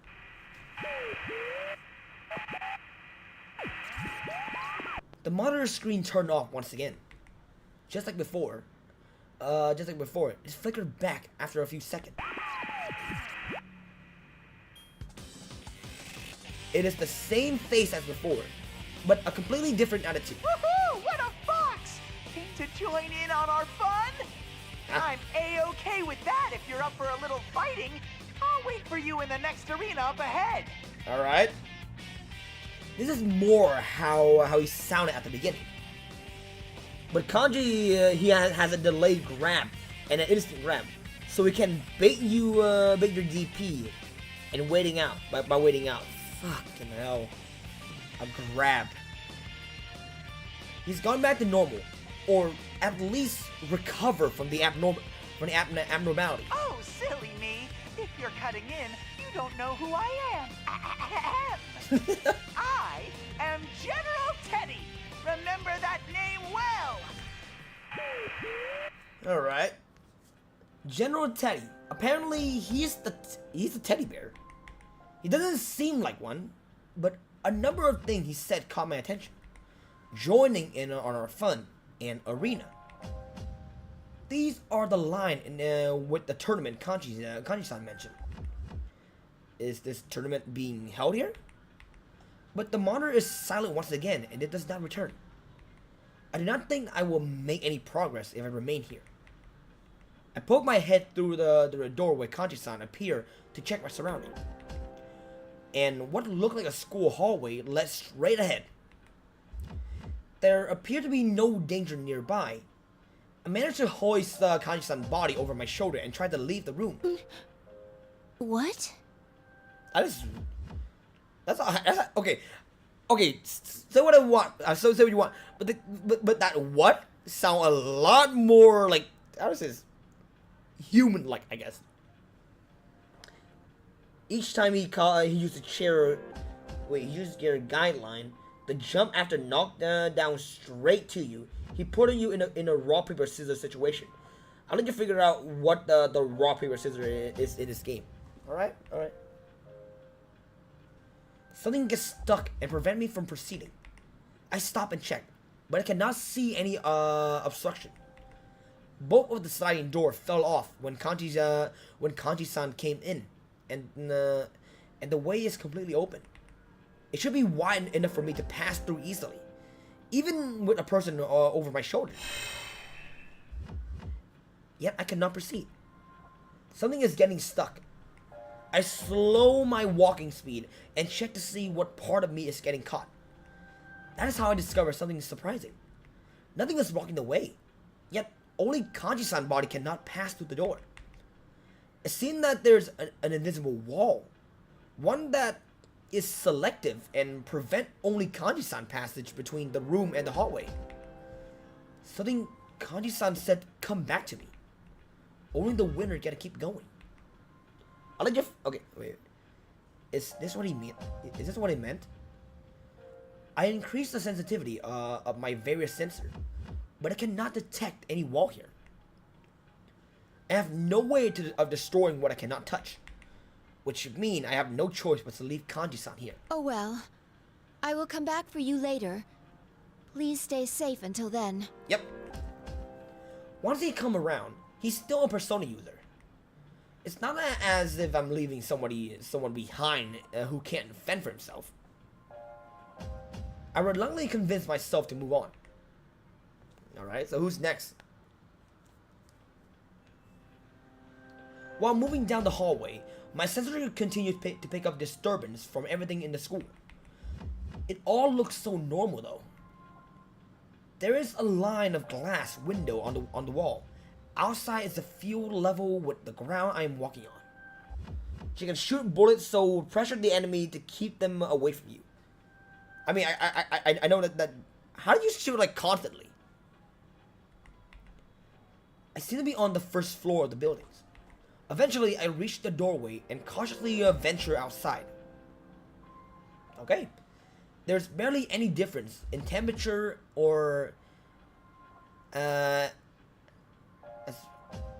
atmospheric. Sorry, I forgot the word. Read the word.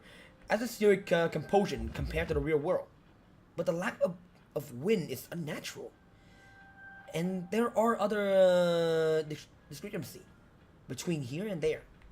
I turn around and inspect the building exteriors.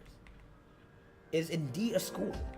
I walk along the wall and go around the buildings. Just check a dust loop. Wait, quarter circle forward can be held. At most, if not all, the answer you need. A small question to give you. Soon I reach what seemed to be the main gate. I turn towards the school building once again, and come to a realization. I recognize this place. What you do? I've seen the photos from this angle in the preparation material. I forgot. As I recall, this is a high school in Inaba. To make sure, I step past the school gate and check the nameplate. The name engraved on the gate pillar is Yasogami High School. I cross-reference the name with the map of the areas. The areas that define a match. Okay, this is confusing. A real-world location has been completely recreated inside the TV. Why is it structured like nesting box? Just then, I sense something move in the corner of my vision. I quickly turn to view it head on. It is a uniform girl. She's running straight through she's running straight through in the opposite direction of the field. She is a student? Is she a student? No, this is not a real school. Could she be the one of the senpai Kanji-san spoke of? But the moment thought highlight an important detail. Her pale skin and hair color. That's... elaborate. Okay. There can be no mistake. It's the girl I saw for a moment at the airport after the hijacking. Dust loop, Ultimax, just like you know. Alright. I immediately chase after her.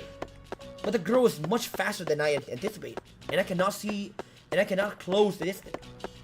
I release the portion of my foot speed limiter and finally get close.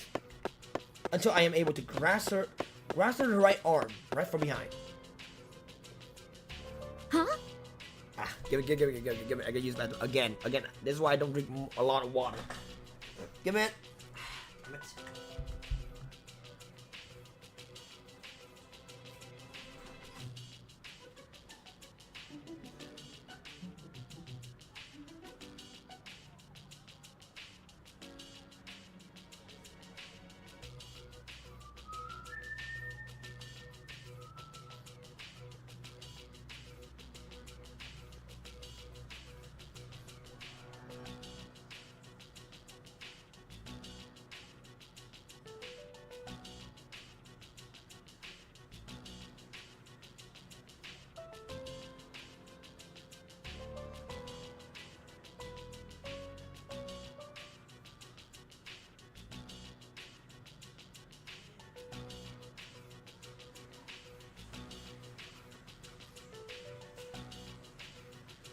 Man, just stop drinking. Fucking hell. I drink way too much water today. Way too much water. Fuck.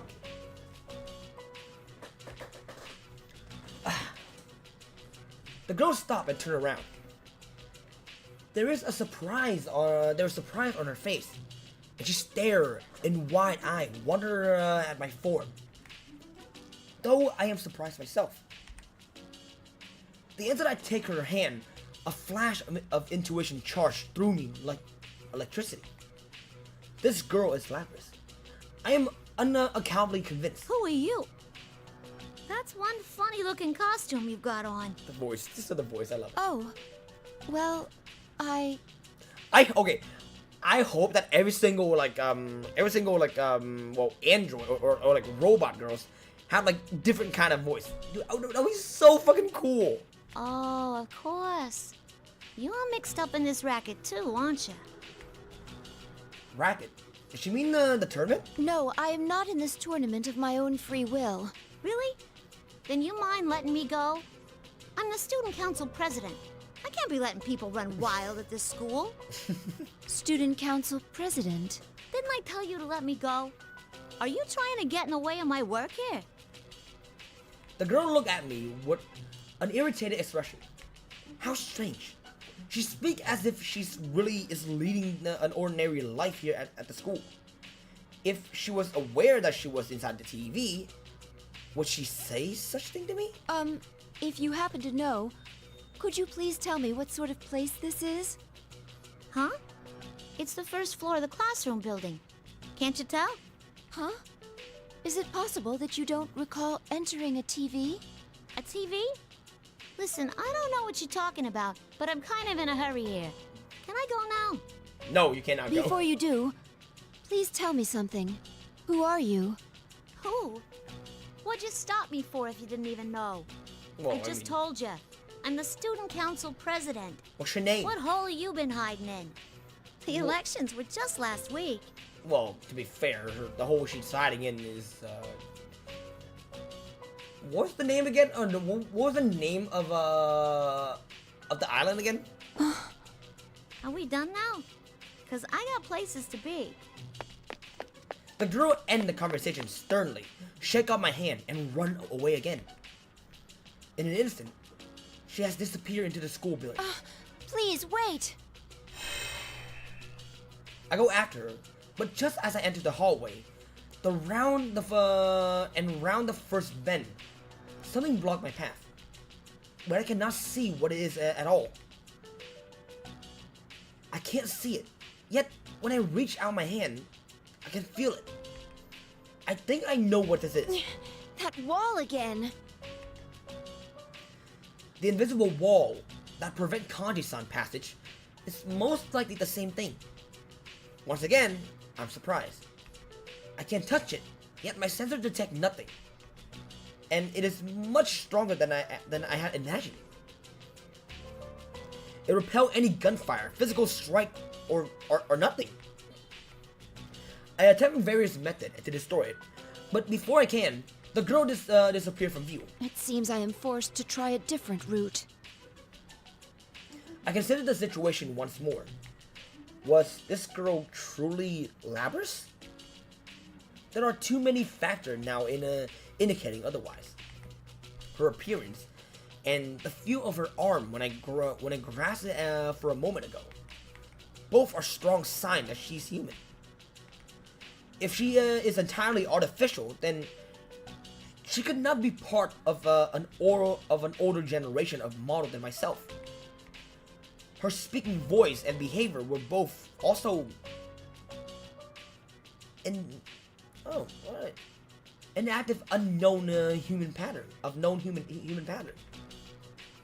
According to the record of Lapras' development, she was sealed away soon after. Even I stumbled with the natural human speech. She could not have become that proficient in a short time. She's not a machine, but a human. So she cannot be Lapras. Usually, I would not hesitate to make such a judgment based on the available data. Yet, I still cannot shake the feeling that she is maybe Lapras. Intuition I feel earlier. What caused it? This case remained murky. I feel as if my senses are being muffled by a thin cloth. but I cannot leave her be. Even if she's not Labrys, the fact itself means she's in danger. I quickly look for an alternate route. And who did I meet? Yes. Who did I meet? I backtrack the way I came and run outside. Suddenly, I am enveloped in a tidal wave of sound. These are human voices. The cheering comes from an enormous crowd. I turn around to see a thick mass of people run towards me out of nowhere. There are boys and girls in school uniform. It is clear that everyone is looking at me. This is impossible. How did I fail to detect so many humans? But then I notice there is white noise running through all my sensors. It is the same feeling that I had before fighting Kanchi-san. What is this? As I stand in thought, the student closed in on me. I asked what business they have with me, but the uproar drowned out my voice. I cannot attack them, so I have no choice but to edge backward. Soon, my back is against the wall. I look around for an escape route. Luckily, there was a door beside me. I hurry inside and find shelter. Oh. The room I have entered appears to be spacious. It is dark here, but I believe it is a gymnasium. Here and there, folding chairs and gym equipment are piled sorry. It looked like the result of some strange rituals. Suddenly, a light shined in the corner. Upon closer inspection, I can see a mother showing something. Is it airing some familiar face? What is it? Oh! Rivals. They are. I was not expecting they to show this. Powerful foes. Show this like late. Yeah, they don't have any of the P3 characters. I am not sure what to say about the video. It seemed to be molded after a promotional video for martial art tournament. I noticed apparently by Kanchi-san and the host, General Teddy, the other people shown must be participants. It is safe to assume that they are all Persona users. As if I'm watching my reaction from somewhere, General Teddy appeared on the monitor, replacing the videos. Looks like you're officially getting in on the action. Welcome. Look, everyone, another challenger. All right, show me what you got. Without warning, there's a loud sound. The door in every direction opened at once. Excited students poured in, cheering and yelling. Before I knew it, I am surrounded by people with no means of escape. General Teddy grinned at my situation and raised his stubby arm. Well then, bring out the next opponent! Oh! Please don't be cheer, please don't be cheer, please don't be cheer. A spotlight shine on the spot. We're a crowded park. A female student can be seen. Fuck! She has short hair and wearing a jacket. She looked very athletic. I recognize her face from the videos. Her name was Chie Satonaka. Fuck! She stepped in front of me, bouncing from foot to foot. I heard that you're elbowing in on the tournament. Suits me fine. Let's do this! As she finished her speech, she take a fighting stance. Huh? A fast. A fast. Just then, a gleaming silhouette appeared behind her. It is another persona. Jie-san extended her arm, her hand, palm facing up, and motioned with her finger, taunting me. Ooh, she's ready and raring to go. This is strange. Chie-san's willingness to fight is odd enough, but even stranger are the students in the crowd. Even when seeing a persona close up, they show no sign of alarm. Come and think of it, how do they get here? How did they get here? I cannot believe that they are Persona users.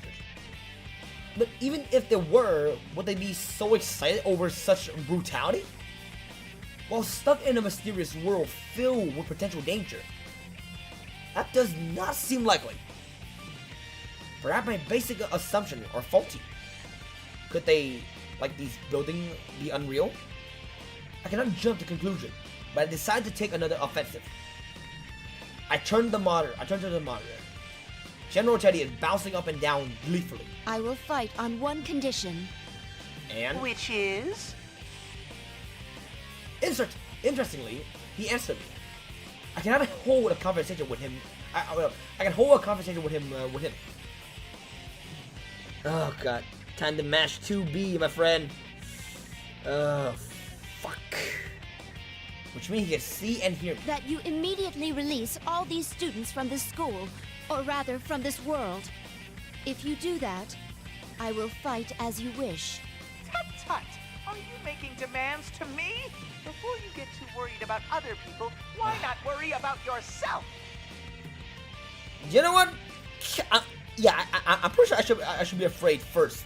I will not fight unless you guarantee their safety. I glare at General Teddy through the monitor. I didn't want to involve the student, but I have an idea. Sheesh! What a stubborn girl! Well, yeah. He snapped his fingers. He snapped his stubby fingers. The room instantly filled with the light. I ward myself against by covering my eyes. A few seconds later, the brightness fades to normal. As my eyes adjust, I see that the student have vanished. Ta-da! Is that what you wanted? I have no idea what 2B is. The general smiled proudly. My guess was correct. If the student were fake, it is easier for him to remove them than to take me into fighting and talk me into fighting. As a result, my sensor didn't detect the movement when the student disappeared at all. All at once, sorry. The only human here is Chie-san. Looking around, it seemed that not everything disappeared. Human-like figure remained as if the shadow of the student were burned into the scenery. Attack button 2.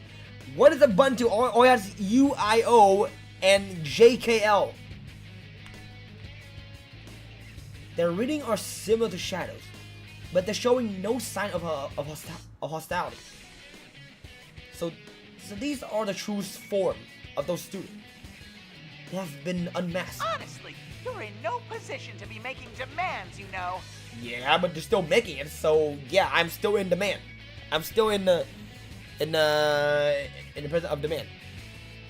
So, okay, probably K. Okay, hold. I guess. I'm making an exception just this once because it's no fun if you don't both go at it tooth and claw.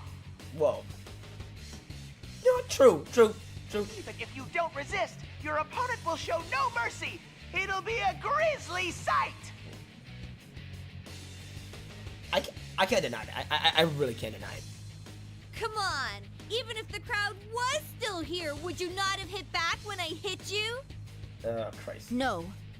The safety of the people must be prioritized above all else. Ha! That's pretty cool of you, actually. Okay. But self-sacrifice doesn't mean much coming from a machine. They can just fix you right up. I can't argue with that. Oh, that's right. It doesn't even count as self-sacrifice for a machine. It's just what you're programmed to do. You probably don't feel pain or anything, huh? It just seemed that way because you look human. Oof. You may not understand, but I can sense pain as well. Really? That's such a weird thing to program into a weapon. Doesn't make any sense to me. That's... As I struggle to answer, Chie-san smiled wide. Well, that's fine with me. Means I can fight you without pulling any punches.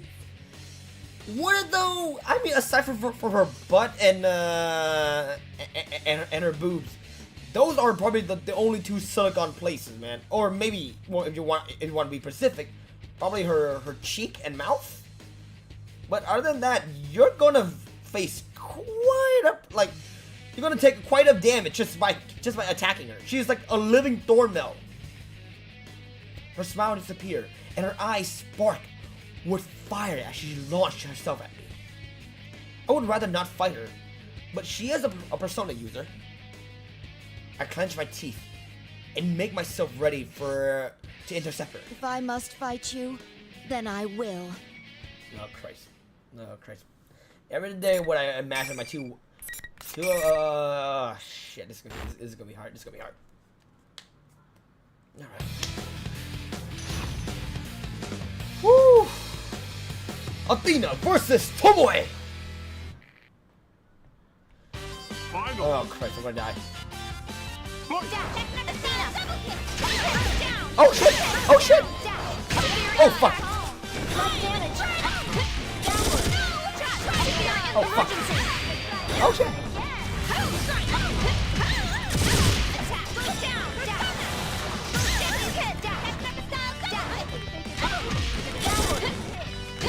Yeah! Do not! Oh fuck! Oh fuck!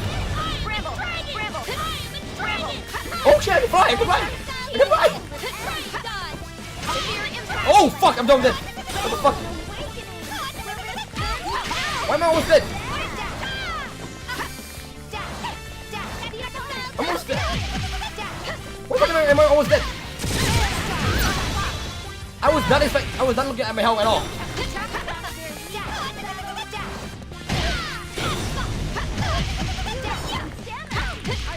Please don't, please don't. Please do not fuck me over, please. Oh shit! Oh come on, almost. A is the auto combo button. Mash 2Ds. Okay, K for me is no. No, not. No, not this. Okay, let's try again. I pressed the wrong button. K for me is, well, I guess summon persona. I think. J is shooting. Finally. Yeah. Oh shit. Oh, come on.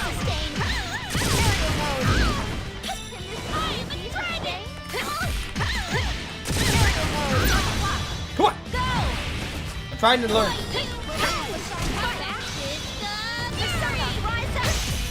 Oh, come.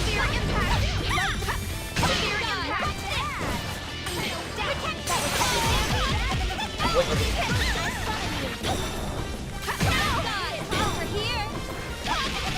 Damn it! Oh shit!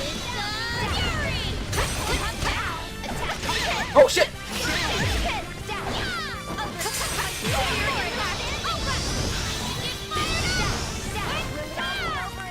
Oh fuck! Hey! Come on! Almost done. Oh fuck! Is my K is the auto combat. I don't know. That's the thing.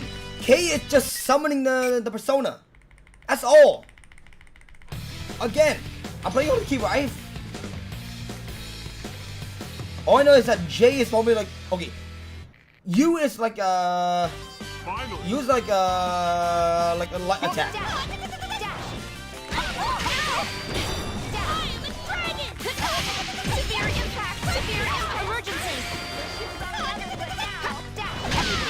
Damn it. The reason why I'm afraid.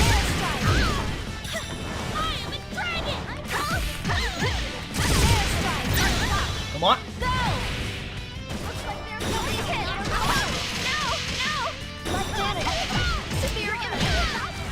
Damn it.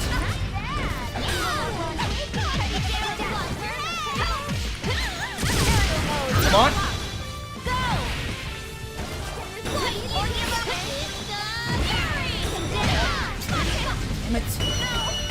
Damn it! That's the fucking nose. I still have to remember what the hell all these do.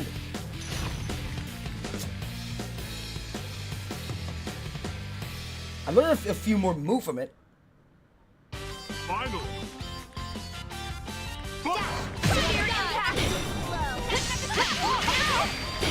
Damn it. Oh shit!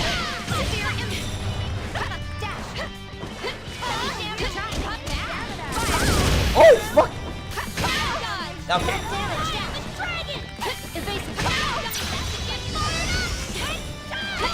Come on.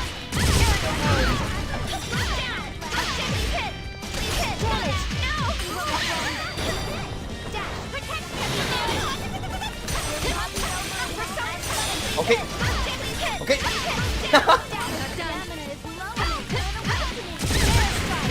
There we go. Okay, let's go. Oh, fuck me. I don't play on the keyboard. That's why I'm using the universal button, because not everyone ever uses button R. I don't know. That's the thing. I mean, I can play on the Steam Deck, but the thing is, I am. Well, I mean, in order for me to play on the Steam Deck, I had to start all over again. Jesus Christ, it's gonna take forever. Finally. Trust me, it's gonna take fucking forever.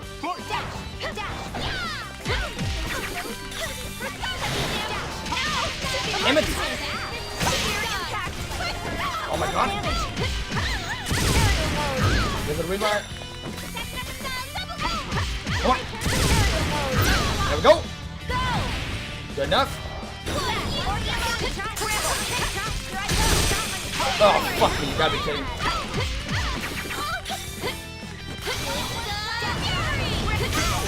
There we go. Oh, come on.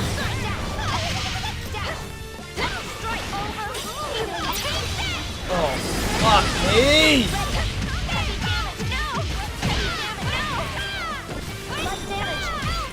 Almost.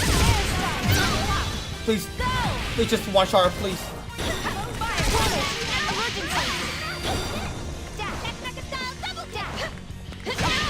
Okay.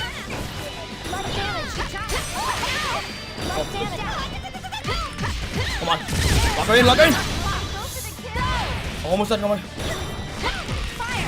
Oh, no. No! Fuck. The cannon attack was their B. Auto combo was their A. Okay, A is U. B is J. I think. Specifically, quarters, circle, C or D. It's like a wall counter. If Athena get hit, she change it. She's in a pun. Oh, wait, she have to hit. She have to hit Athena. Damn it. Oh, this is right. I want to fight Chie. I really want to fight Chie. She's really hard to fight. She's so fast. Finally.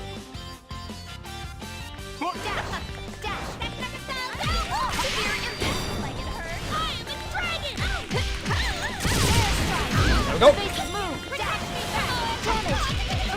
See? That's why I said it's really hard to fight her.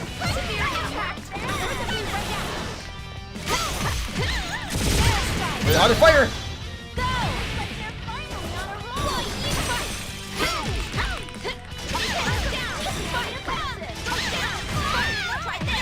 There we go.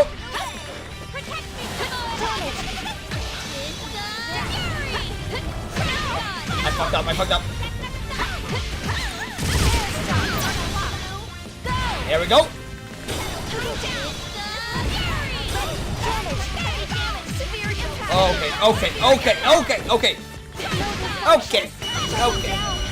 Okay. See why I don't want to fight her? That should. Okay. Maybe you learn the game flow. Again, I don't want to fight you. I really want to fight you. It's really fucking hard. She's really fucking fast. She's really fucking fast. Finally.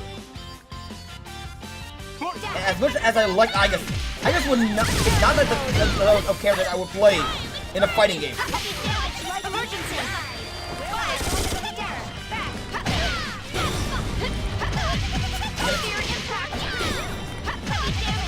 Damn it!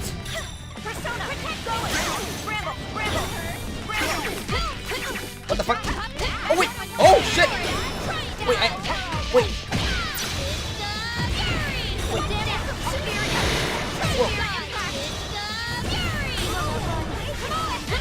Wait, did I enter origin mode? How'd I?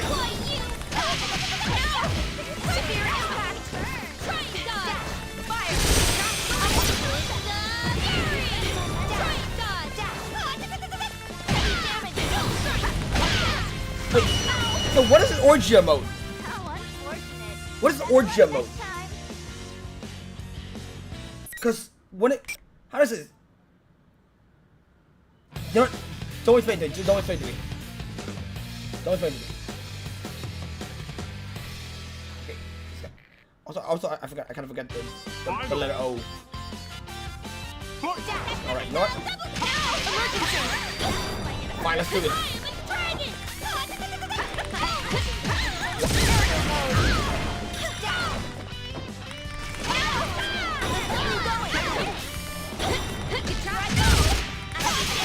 Damn it! What the fuck? What was that?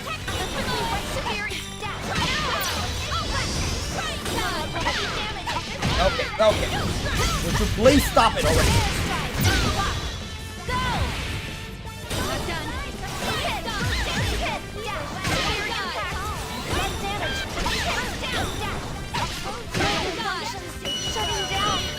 What do you like? What do you like? Rushing the enemy down? We're doing a bit of low damage. Zoning.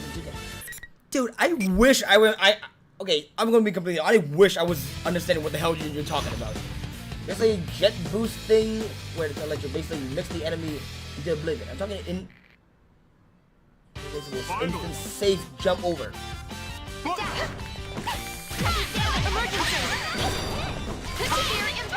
Yeah. There's a reason why.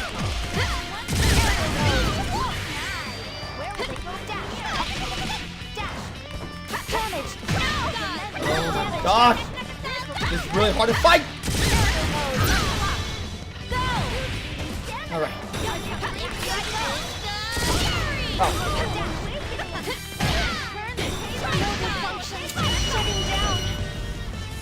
Oh my god, I hate that ability so much. I hate that so much. Just whip my ass. Just whip my ass.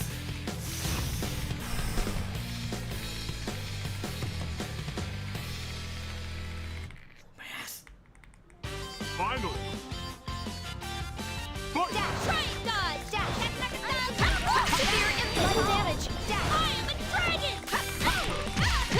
Please, just fucking die, please!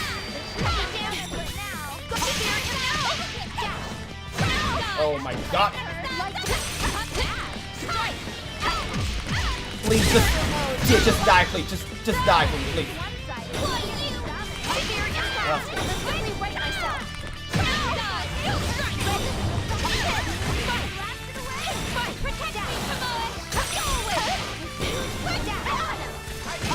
There we go. Oh shit. There we go.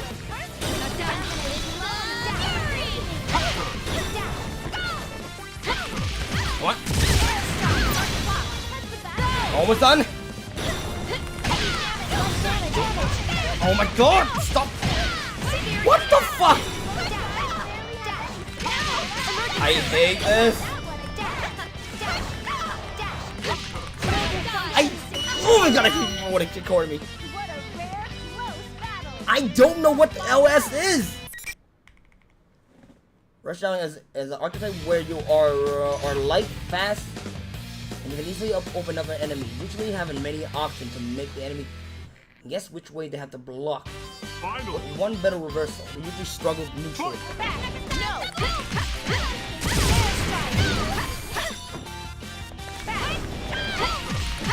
Nope. I found a way to actually abuse her. I found a way. Where will they go back?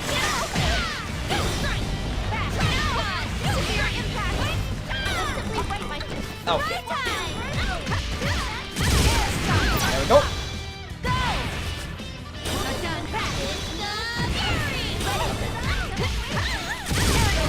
Do a lot of damage.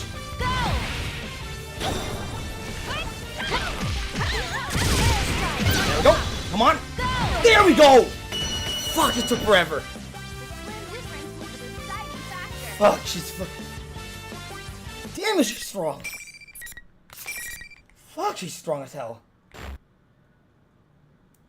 Jesus. Oh, sheesh. Wow. You're definitely a pro when it comes to fighting. Are you sure? Are you absolutely sure? Because I'm pretty sure I knocked a few memories out of your brain. I'm sorry. Jesus Christ. The Zoner are basically the people who would just kind of spam fireballs and many ranged attack to test the enemy patient. Also, I was just wait, continuation or reversal? Huh. Jesus Christ.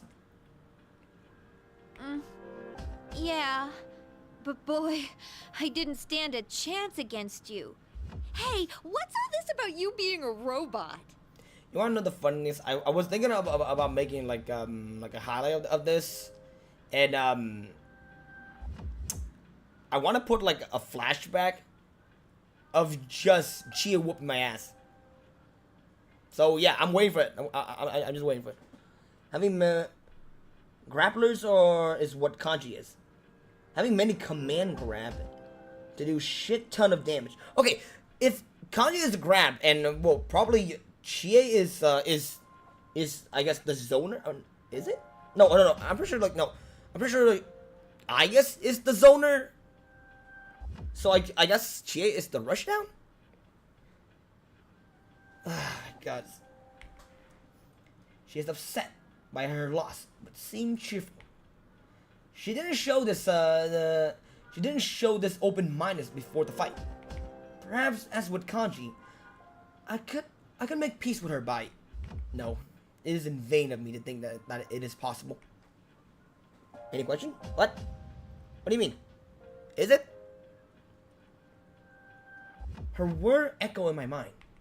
It doesn't even count as self-sacrifice for a machine. It's just what you're programmed to do. I hate to admit it, but her observation is correct. I may seem like a ridiculous machine to you, but I'm still...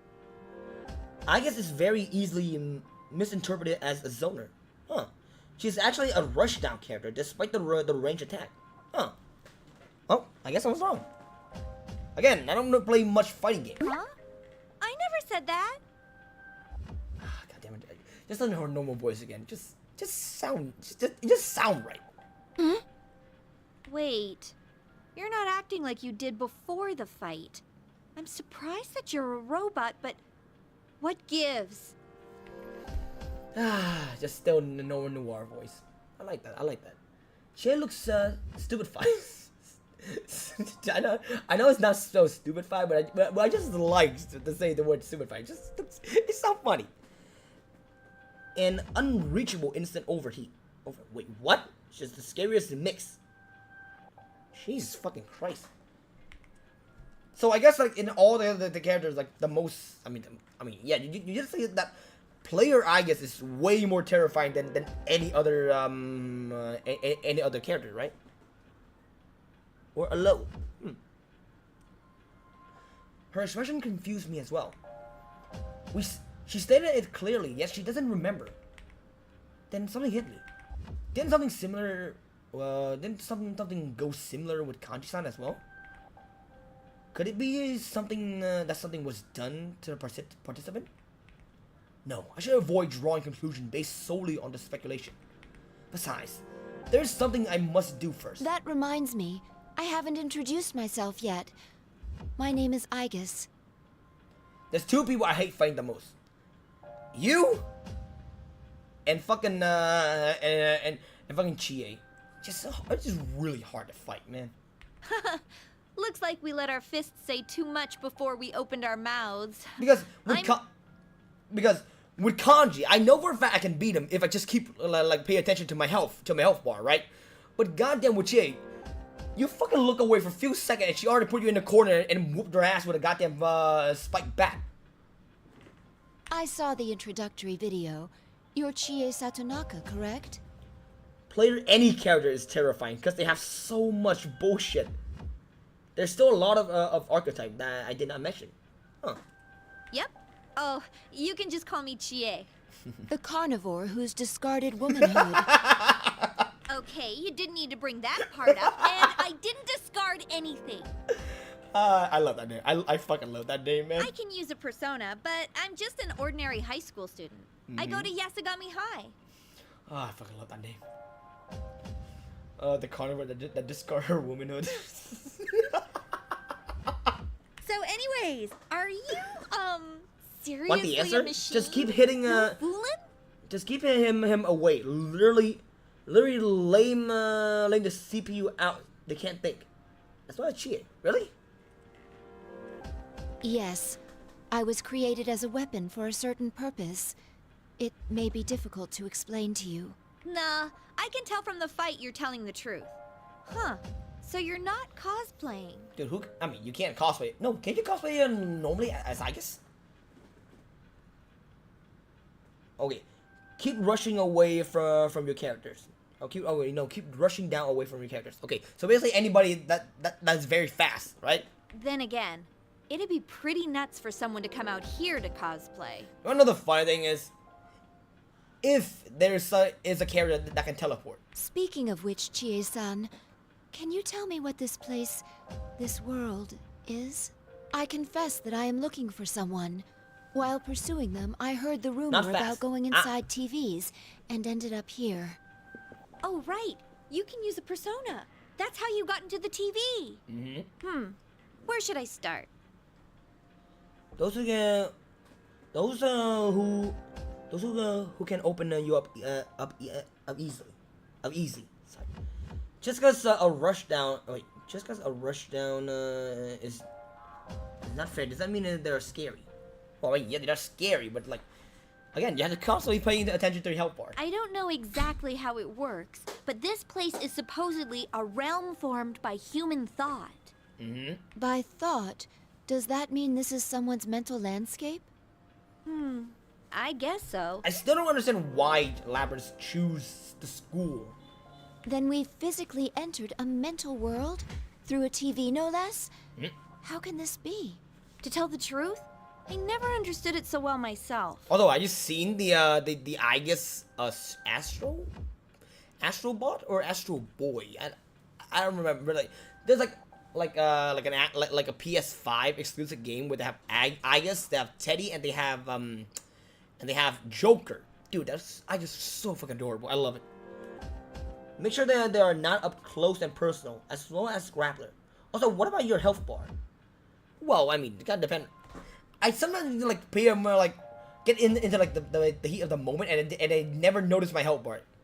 You can see very clearly with Chie and fucking Kanji. There was this insane monster thing around town up until early spring. Like seriously, until I noticed my health bar was already like one. Turn it off.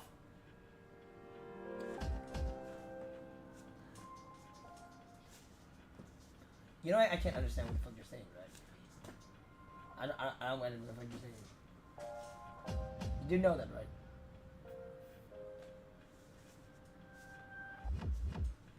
right? Sorry. Also, okay, wait. It created this whole world, and I got my persona because of what happened in here. She has something for her arm, with a troubled look on her face. Come to think of it, all this stuff should have been over and done with. But you see that ad showing on the monitor over there? It suddenly started getting shown on TV in reality. There's no way we were gonna stand for that crap to be shown. So that's why me and my friends came in here to put a stop to it. Your friends are here as well? Yeah, a couple. Also, that Teddy guy who's hosting this, plus the girl Rise who's serving as commentator. They're acting so weird.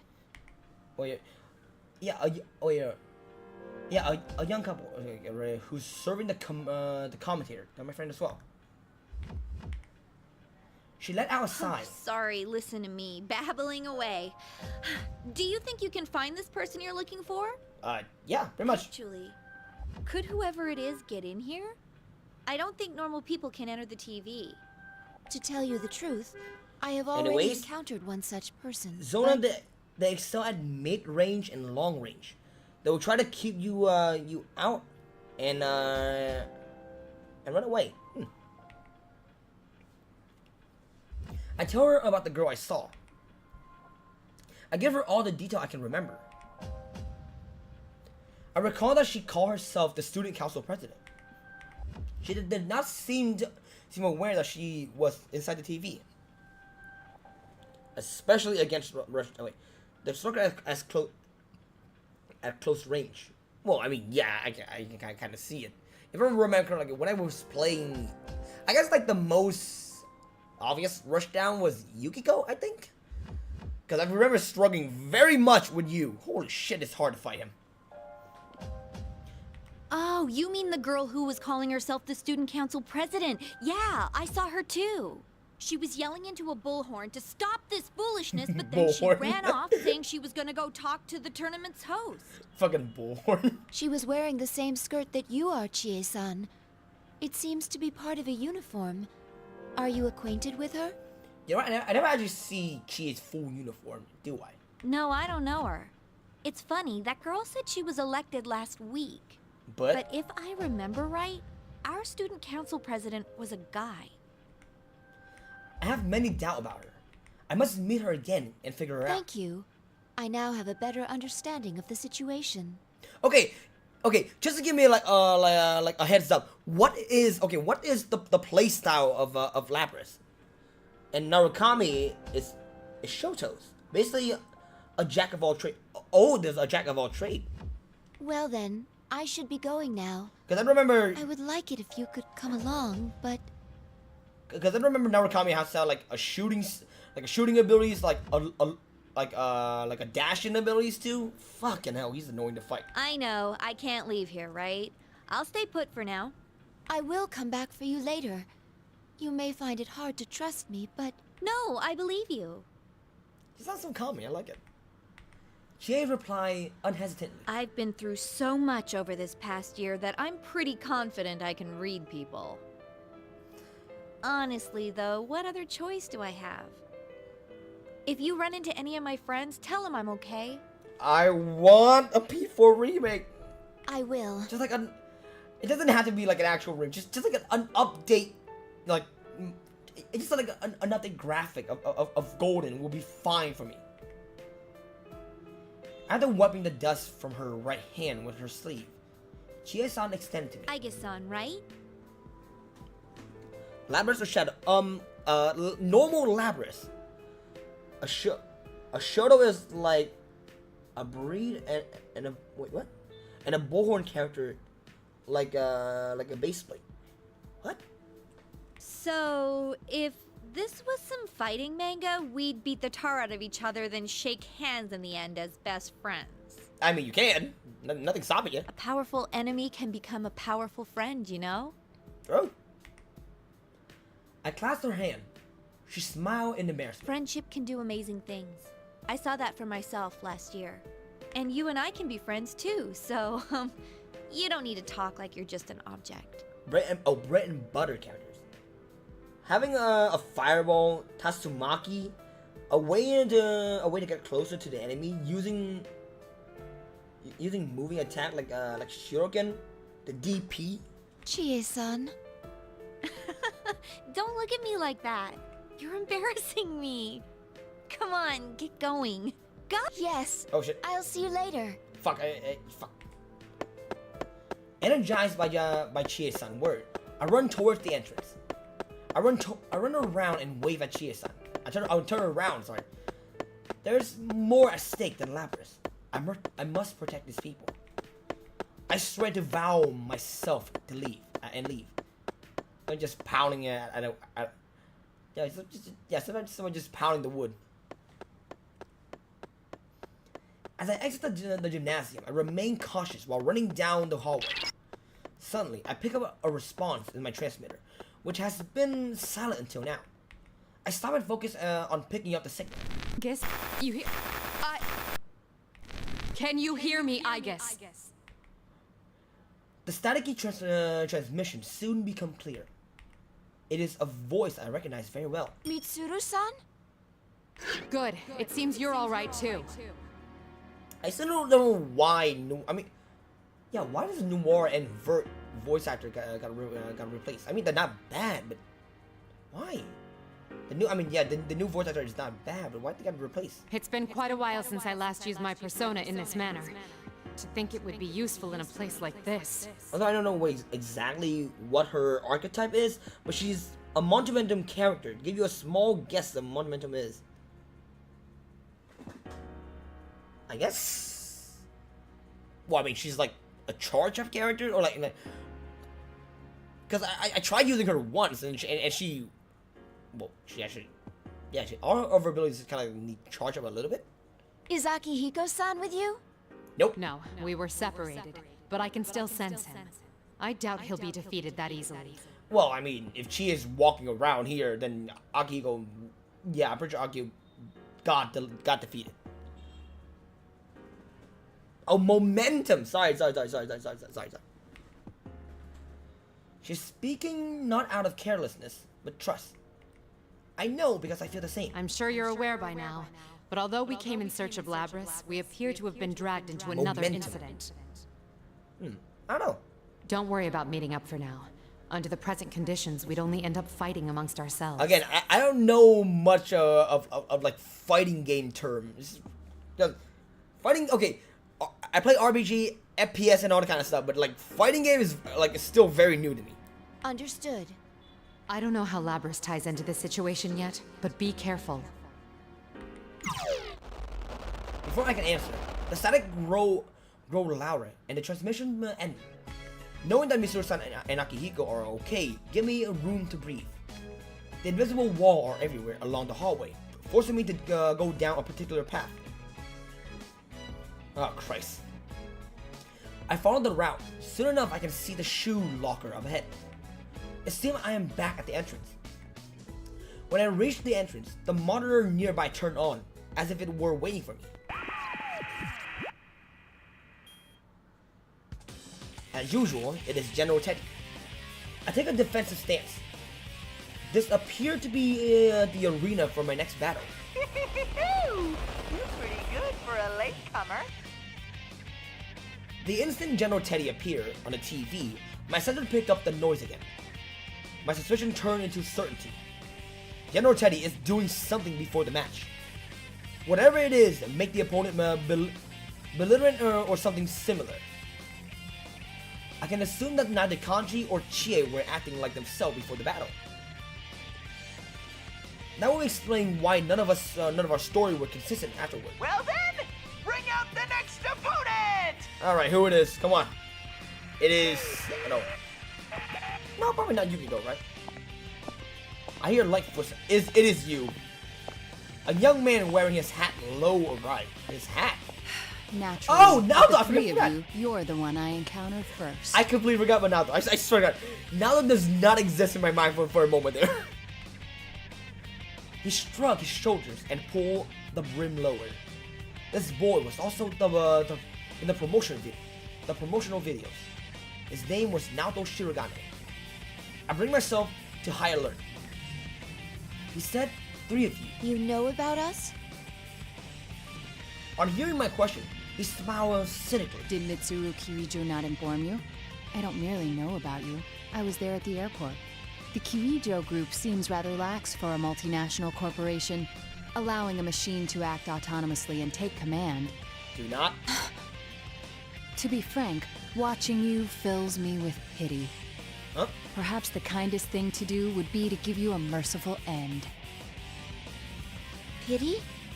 Your existence is inherently a deception, isn't it? You're a machine, and a weapon on top of that, yet you look human. Very irritating. It's working. It's working. Those who meet you think you're human. You even seem to believe it yourself. It is Truly working. pitiful. It's working very well. Give him it. I have no answer to this.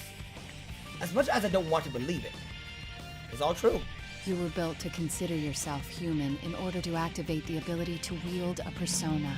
Your appearance and your heart are only prerequisites for that power. I'm sure you've realized it already.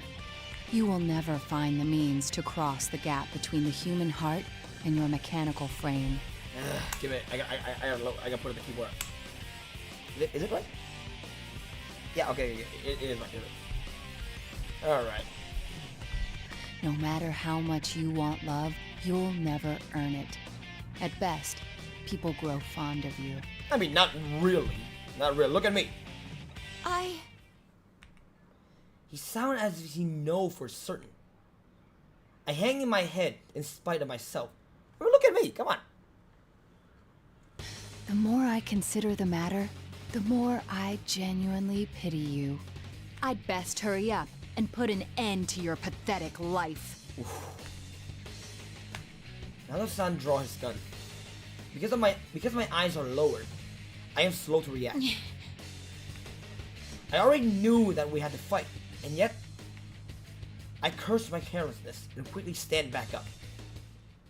Alright, let's do it. Alright. I put it up a little bit.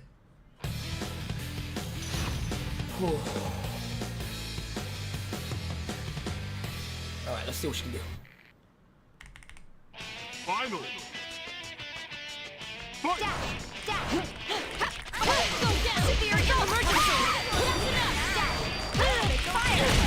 Oh, what the?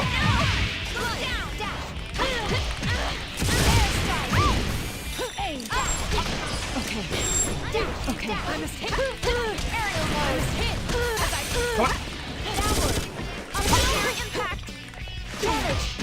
Oh, fuck. Oh. Damn it! Come on. Okay, that's good. Okay. Good enough. Good.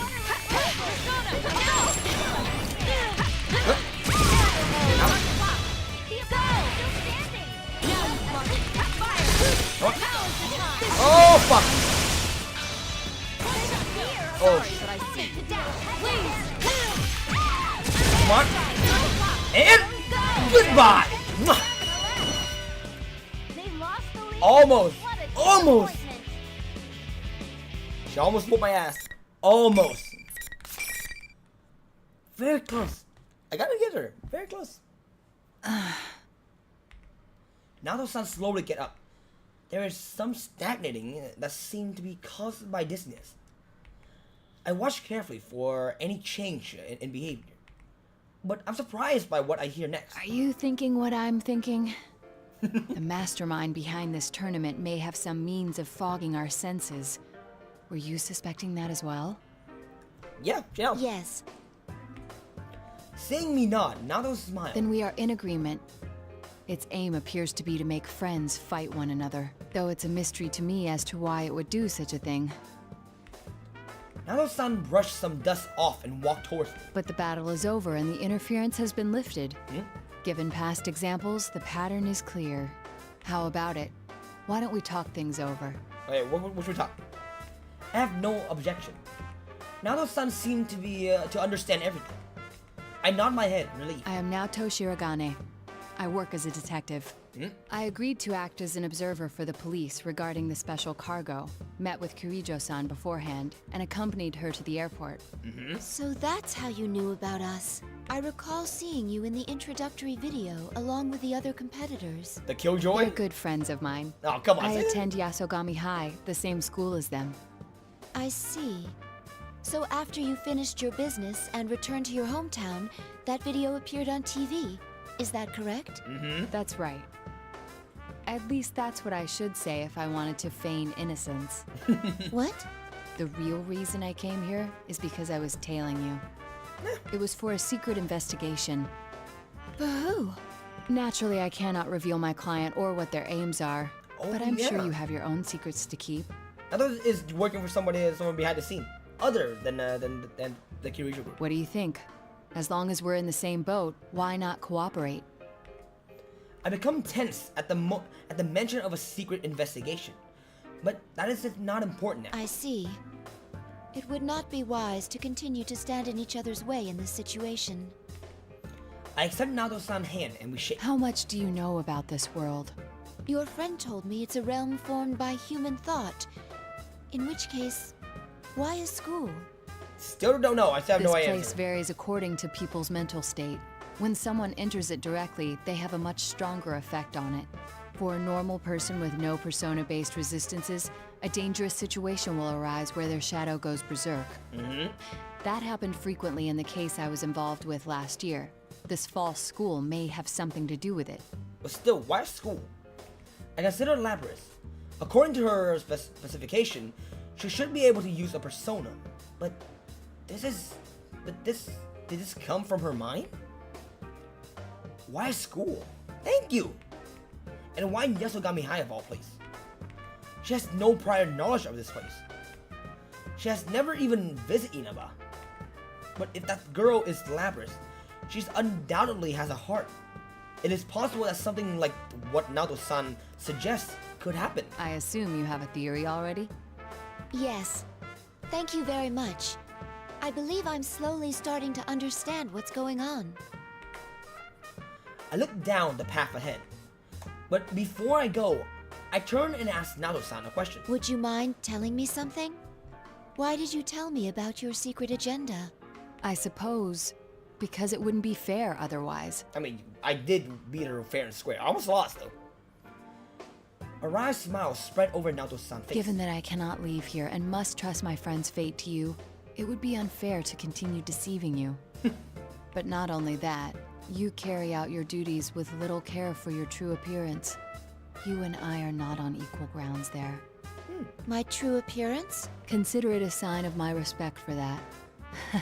I still seem to have a soft spot.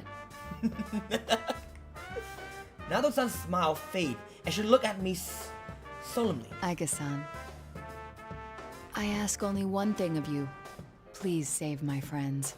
That is my intention. Thank you. I'll wait here, secure in knowing that. We nod at each other. We nod to each other.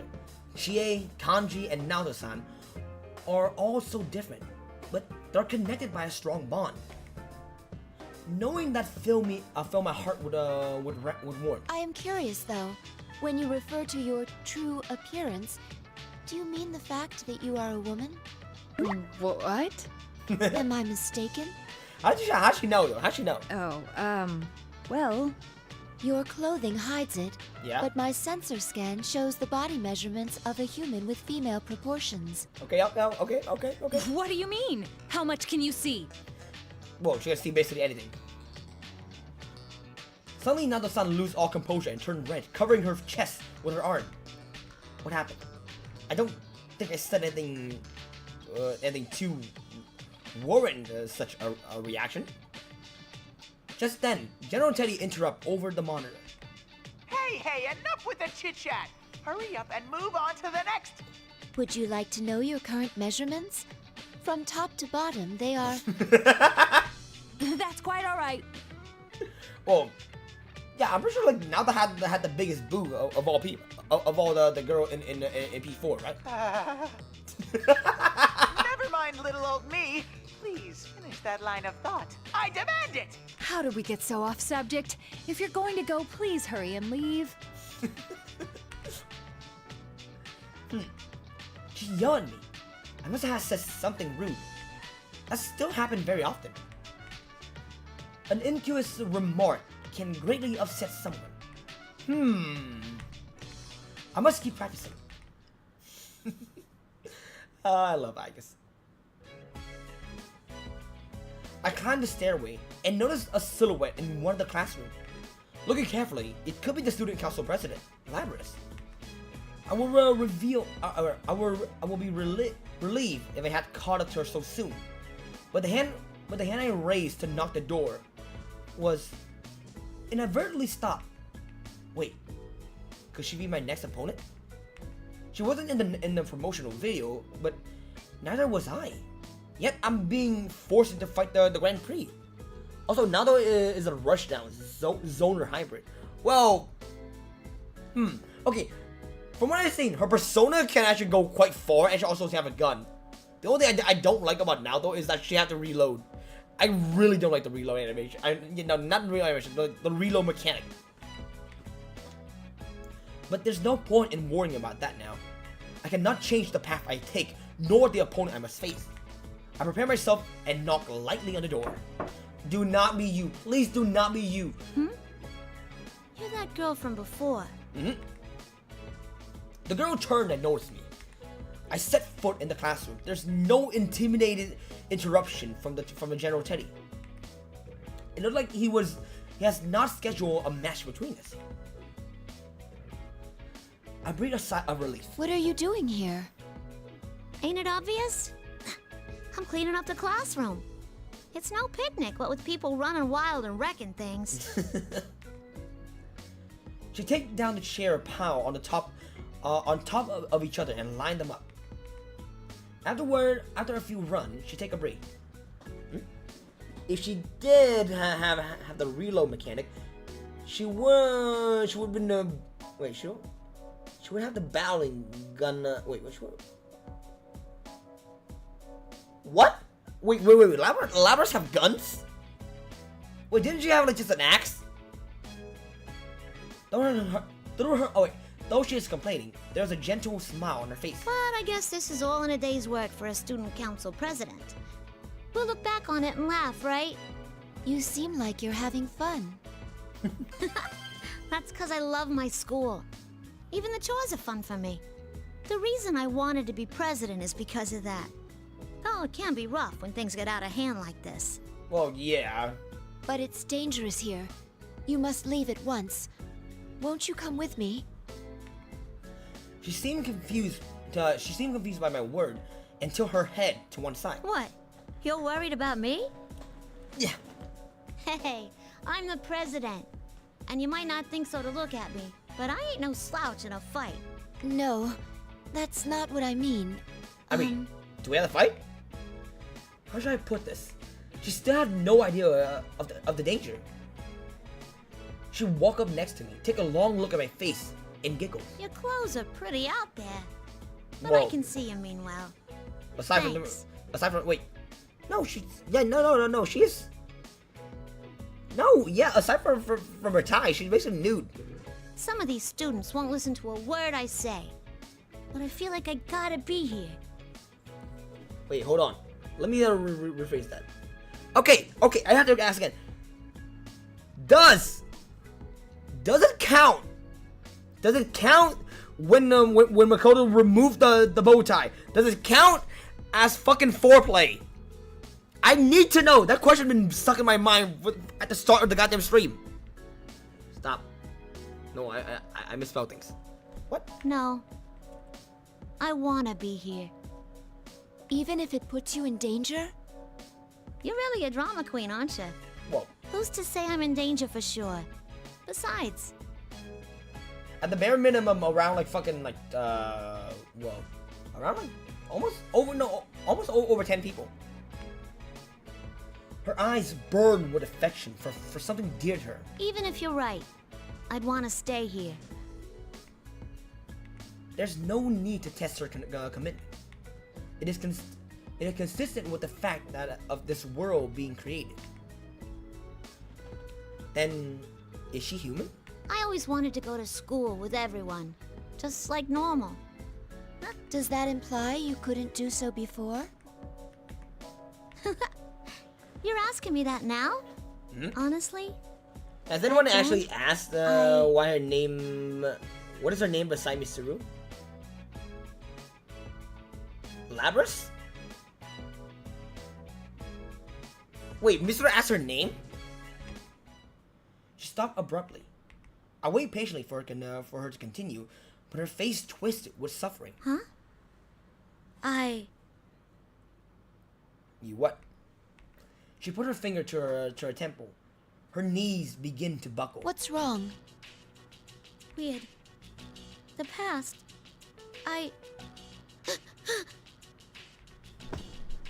She began to fall, and I catch her. At that precise moment, there's a strong reading from my finger as soon as I touch her. What the fuck are you talking about? Okay. What tie? Okay, the bow tie. The bow tie in Persona 3. Does it count as foreplay when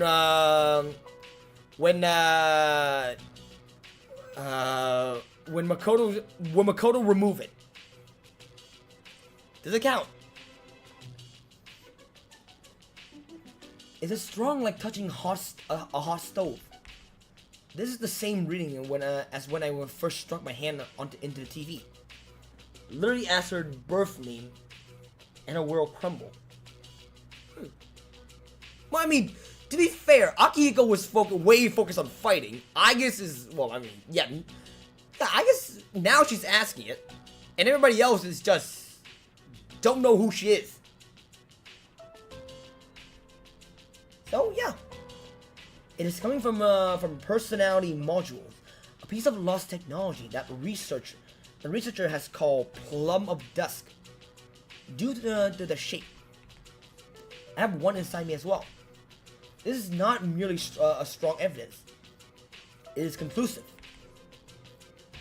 Oh, I was very far behind during the stream. There's still question to be answered, but this girl can be none other than Lapras. At the very least, she's not human. Ooh. Sorry, I'm not feeling so good all of a sudden. The memory she is trying to access is causing conflict with her current level of awareness. If she tried to remember, she would not be able to maintain her mental state. The memory is that charge. Is that charge. Hopefully, I can make it home before my phone dies. Dude, just turn on your phone and just walk slowly home. You don't have to run to it, man. Trust me, I'm gonna reach Aigis. I'm still going to be sitting up because again, I'm planning on playing both Lapras story mode. But her reaction, I hold her close. I hold her close to and wait for her to calm down. But her reaction does not improve. It gets worse. She shakes violently, as if electrified. Suddenly, bright light bursts in front of my eyes. What? God damn, I got flashbang. Is something flowing into me? I quickly let go of Lapras, but it does not fade away easily. Image I did not recognize flow together in my head, one after another, at incredible speed. What the fuck? Are these Labras's memories? What was that? The beat? I'm pretty sure it's the island, right? The torrent of data finally subside. We're not running home. It's just that the phone battery is much more underestimated. I analyzed the data to find out what happened, and then I understand. It did not flow into me. This data was already dormant inside of me. Oh. I am the last number of the anti-shadow weapon project. I inherit all the data from the previous model of the same type, both tangible and intangible. Lapras' memory were part of it. Normally, the developer would not upload data into me that was unrelated to battle. But the Plum of Dusk is a black box. It is possible that something was transferred somehow through that. Thinking about it, that might have been the reason I thought I saw Lapras at the airport. My glimpse of the newly awakened Lapras caused my barrier record of her appearance to be called. Perhaps that is what happened? Unfortunately, the memory I have just accessed are incomplete. Are in complete disarray. I can't just flip through it like an album. The video records were not in chronological order, meaning I can't make sense of them in their current state. However, there was one memory that left an impression on me. The beach, the sea,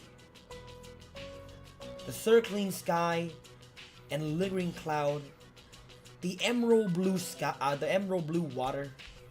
All of the other memory are of cold mechanical room or night sky. But this one is different. Fuck. What was that just now? Lapras staggered as she stand up. Before I can answer anything, she abruptly shake me off and run out the classroom. Wait! I try to chase after her, but after only a few steps, I trip over my own feet. The information overload has prevented me from making any sudden movement. I fight through it, dragging what I feel like several times the weight of my legs. When Are you sure you want to take that girl out of here? Oh. I stumble to a stop, look around, searching for a hidden speaker. This is the only place she can fit in. No one will understand her once she steps outside. Alright, before we start, give me. I gotta use the bathroom again. Again, I'm drinking way too much water, so forget. Give me a minute. Give me a minute.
First time she encountered her own shadows. Oh. But she can't become human either. So she has no other choice but to wallow in this illusory school. I want to hear what her shadows say. Pitiable, isn't she? No. But this is the only way she can be happy. Are you going to take that from her? Who are... I stopped, suddenly realizing the answer to my question, and catch my breath in my throat. This voice is mine. What will you do after you take her from here? Put her in a Lock box? her up in a box again? Yeah, that's a good question. That's a really good question. How cruel. No wonder she ran away. Ran away? What are you... Did she run away? Did she? You don't mean... So you mean to say she's still herself?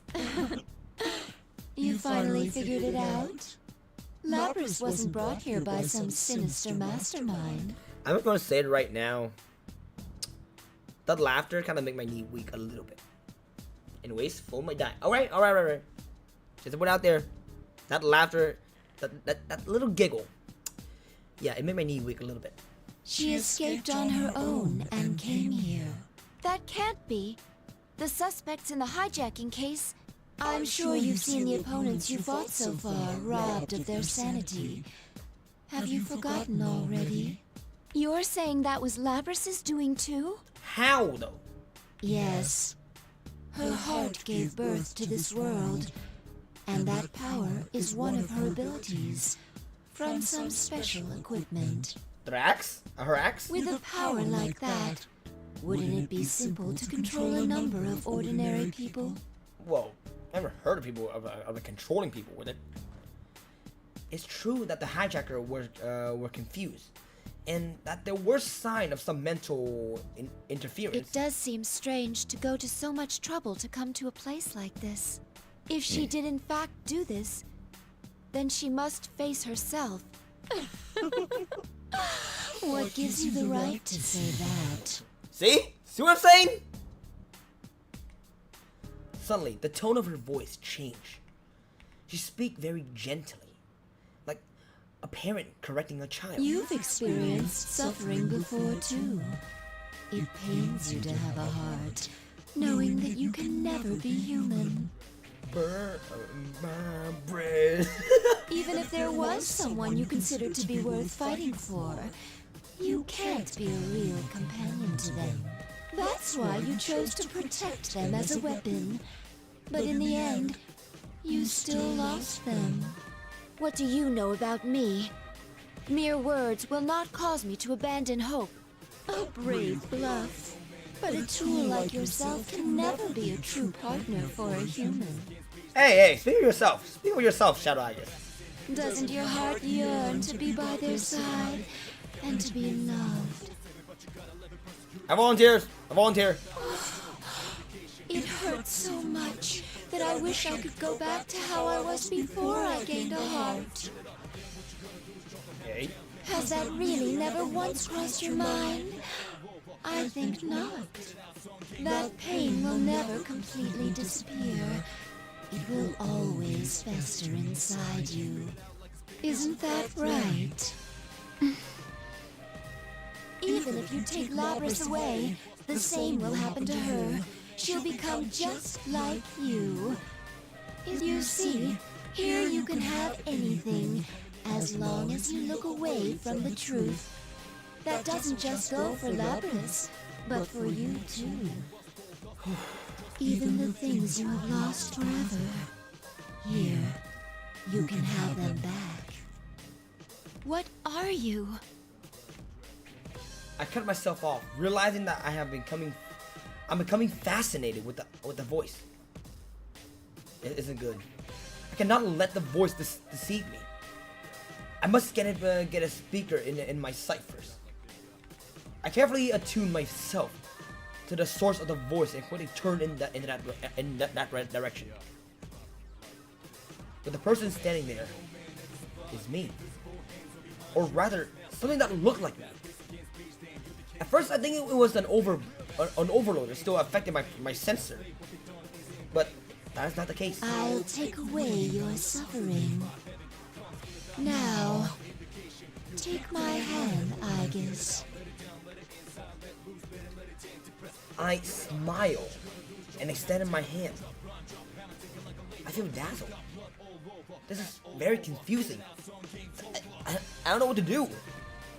My mind advised caution, but my heart doesn't listen. But all of a sudden, a door opened in the corner. Pardon my interruption of this seemingly trivial conversation. This unexpected event bring me back to reality, and I realized that I was nearly seduced by his promise. On a second look, I see a woman beyond the door frame. That distinctive blue dress. I recognize that attire of an elevator girl. Wait, really? Her name was Elizabeth San, I believe. But why is she here? Yeah, why are you here? Elizabeth walked right in and stand in the center of the room. There is nothing outwardly abnormal about her pose, but it is as imposing as a battle stance. She opened her thick, leather-bound book and smiled doubtlessly at the other me. Excuse me, but I would like a word with this lady over here. Would you mind leaving? Who are you? If you don't leave the two of us, I must resort to giving you a hearty thrashing with my book. I just imagine fucking Liz just beating the shit out of Shadow Aegis with a book, just doing a book John Wick style, and beating over the head.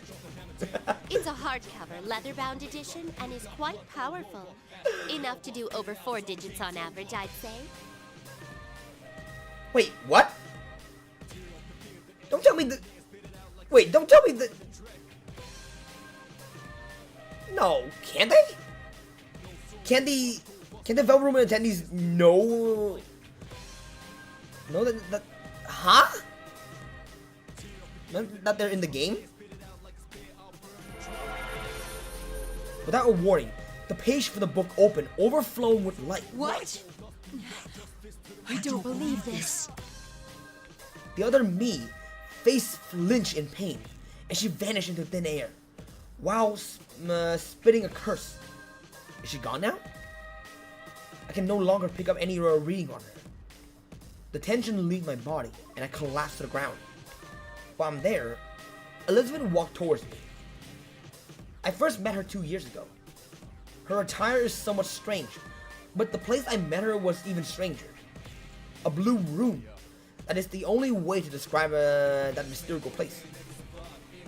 It is a resident called the Velvet Room. I do not believe it was all part of the real world. There, Elizabeth was one who governed power. She helped me to grow spiritually by introducing me to the power of persona. I never imagined that she would would leave that room, let alone that I would run into her here. Yet, her appearance here saved me. I'm sorry for that. Thank you for saving me. Did I save you? Huh? She stared straight at me, then let out a long sigh of disappointment. I was on a journey for personal reasons. Why were you here? But I sensed some extraordinary powers clashing against each other and came to see what all the fuss was about. Oh, fuck, we had fire. Only to be met with this bitter disappointment. I am baffled by her candidness. Please stand. Have you already forgotten the enlightenment you gained before me once? Has it escaped your prodigious goldfish-like memory?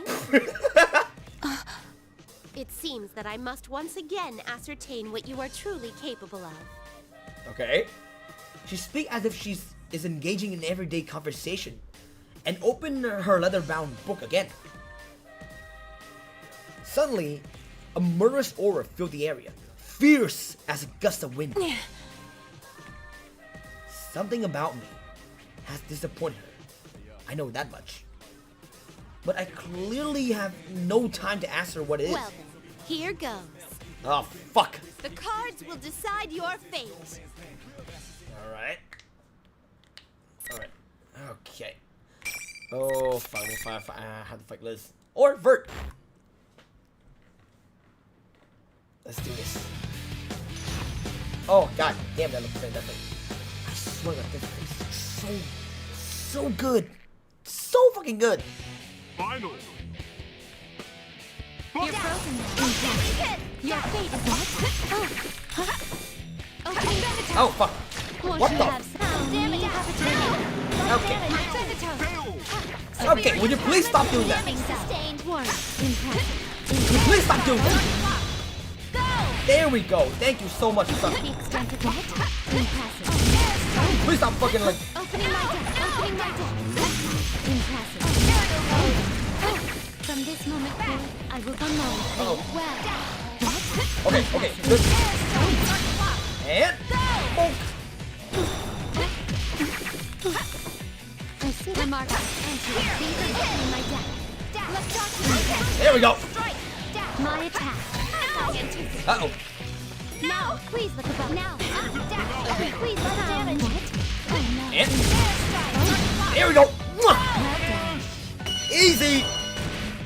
It's a lot easier than I expected. A lot easier than I expected. Yes. There we go. A lot easier than I expected. Well done. Elizabeth stands from her kneeling position. Though she's lost, she did not so much as break a sweat.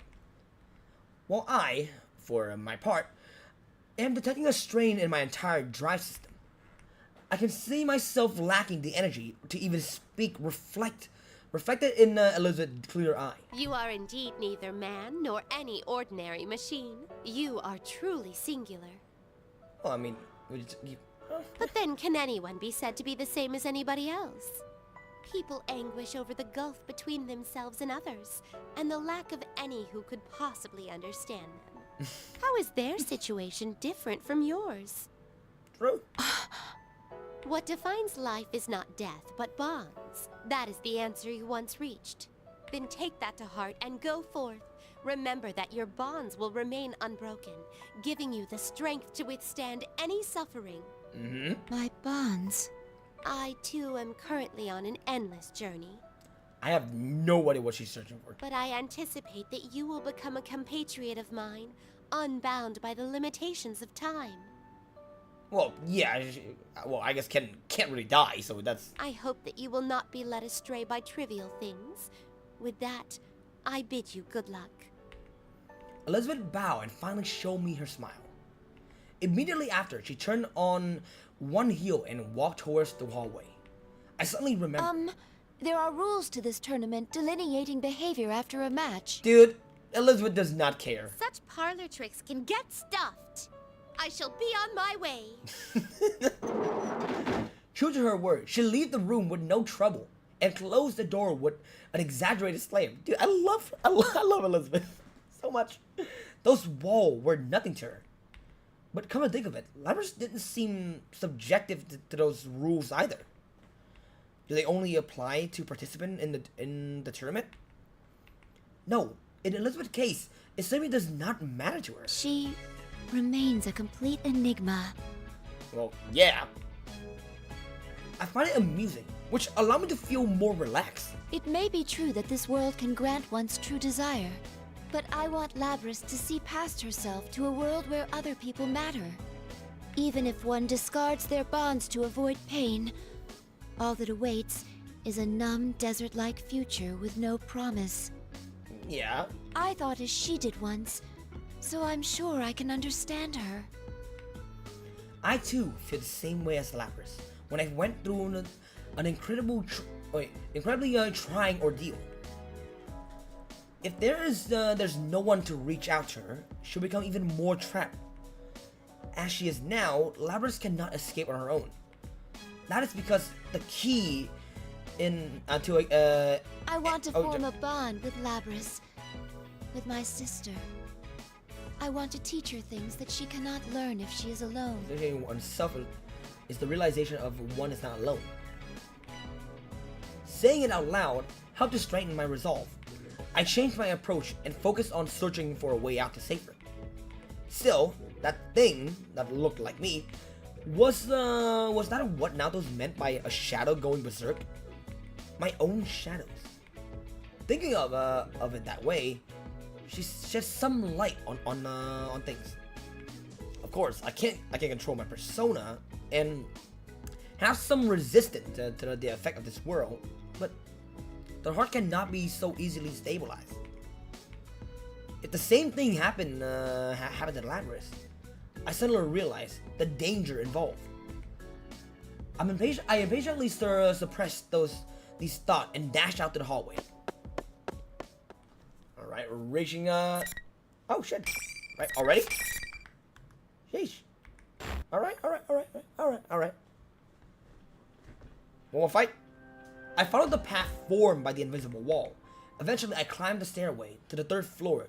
There seemed to be no wall here, allowing me to go as I please. I can tell the end is near, so I prepare myself. Soon, I stand in front of the room that has a sign outside saying announcement room. The door is half open. I can sense someone inside. I cautiously press up against the door and peek around it.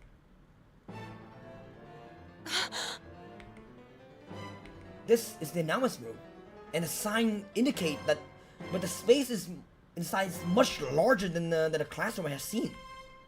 The equipment here is also closer to a TV studio than what would be found in the school. On top of that, the back wall is made of glass, showing the view that it's clearly not a schoolyard. Taken together, this is the first distinctive sign that this is not the real world. As I expected, Labrys is here, standing in the middle of the room. There's also another boy and girl here as well. The girl is holding Labrys' shoulders, and the boy is standing in front of the pair, protecting them. Across from them is General Teddy. It seems that this is the end of the line. Oh, Yosuke! Yosuke's here! God damn! I was expecting you. I seen that boy face in the videos. Yosuke Hanamura-san, I believe. I am not familiar with the girl's face, but I do recognize her distinctive voice.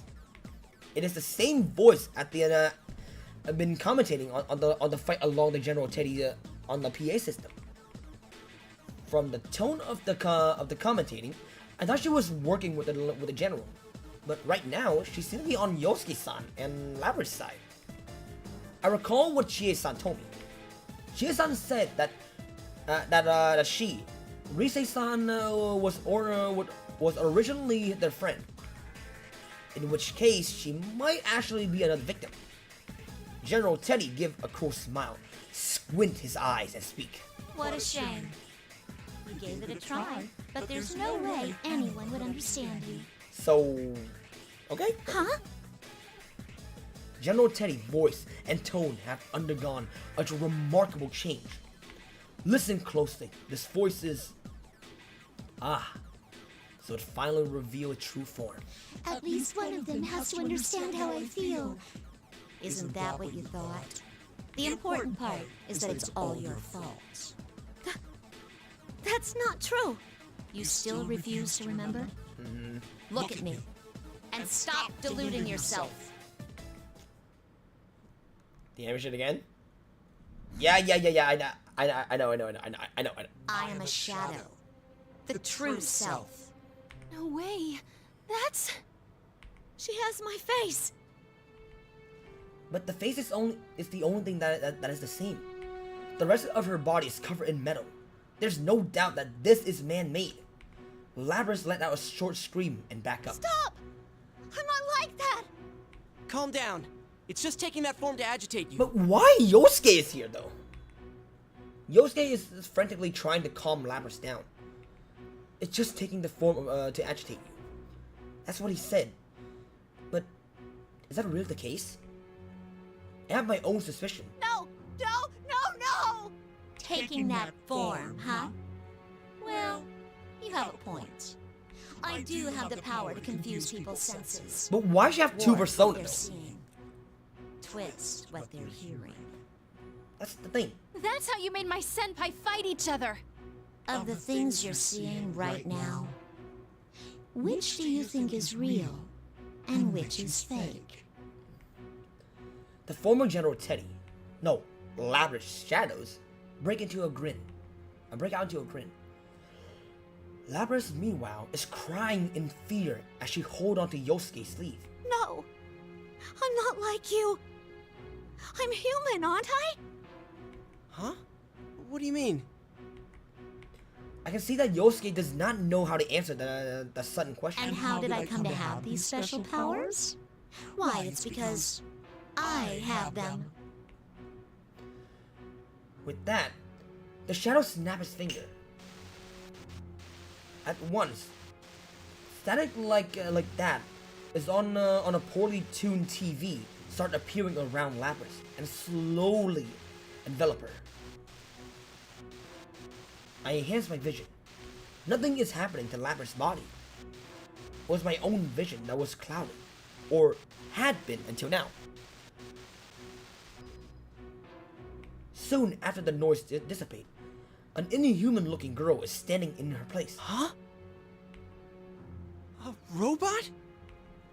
Metallic arm and leg extended from her uniform, thrusting a thruster on her back spread like wings. It is just as I thought. Her body is identical to that of a shadow in front of her. Look, that's what she really looks like. It's her who's been deceiving you all from the start. I really want to see how this ends.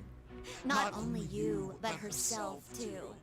She really thinks that she's a human living a normal life at school. To reinforce her make-believe as real, she prevented herself from accessing any memories that could contradict that. She even sealed away her own name. And that's Labrys? No! Stop! Why are you doing this? Kindly hurry up and remember me. Remember yourself. It's pretty rude of you to even forget your own name. I have no idea why that kindly hurry and remember me. It's so funny to me. What? I don't know why. Welcome back, man. No! I don't want to remember! Also, I beat Elizabeth in the first try. Huh. Is that so? Looks like you still need an extra push. The shadow grinned evilly and swung the enormous axe at Labrys. Or, actually, at Yosuke. Yosuke-senpai! But again, why is Yosuke here, though?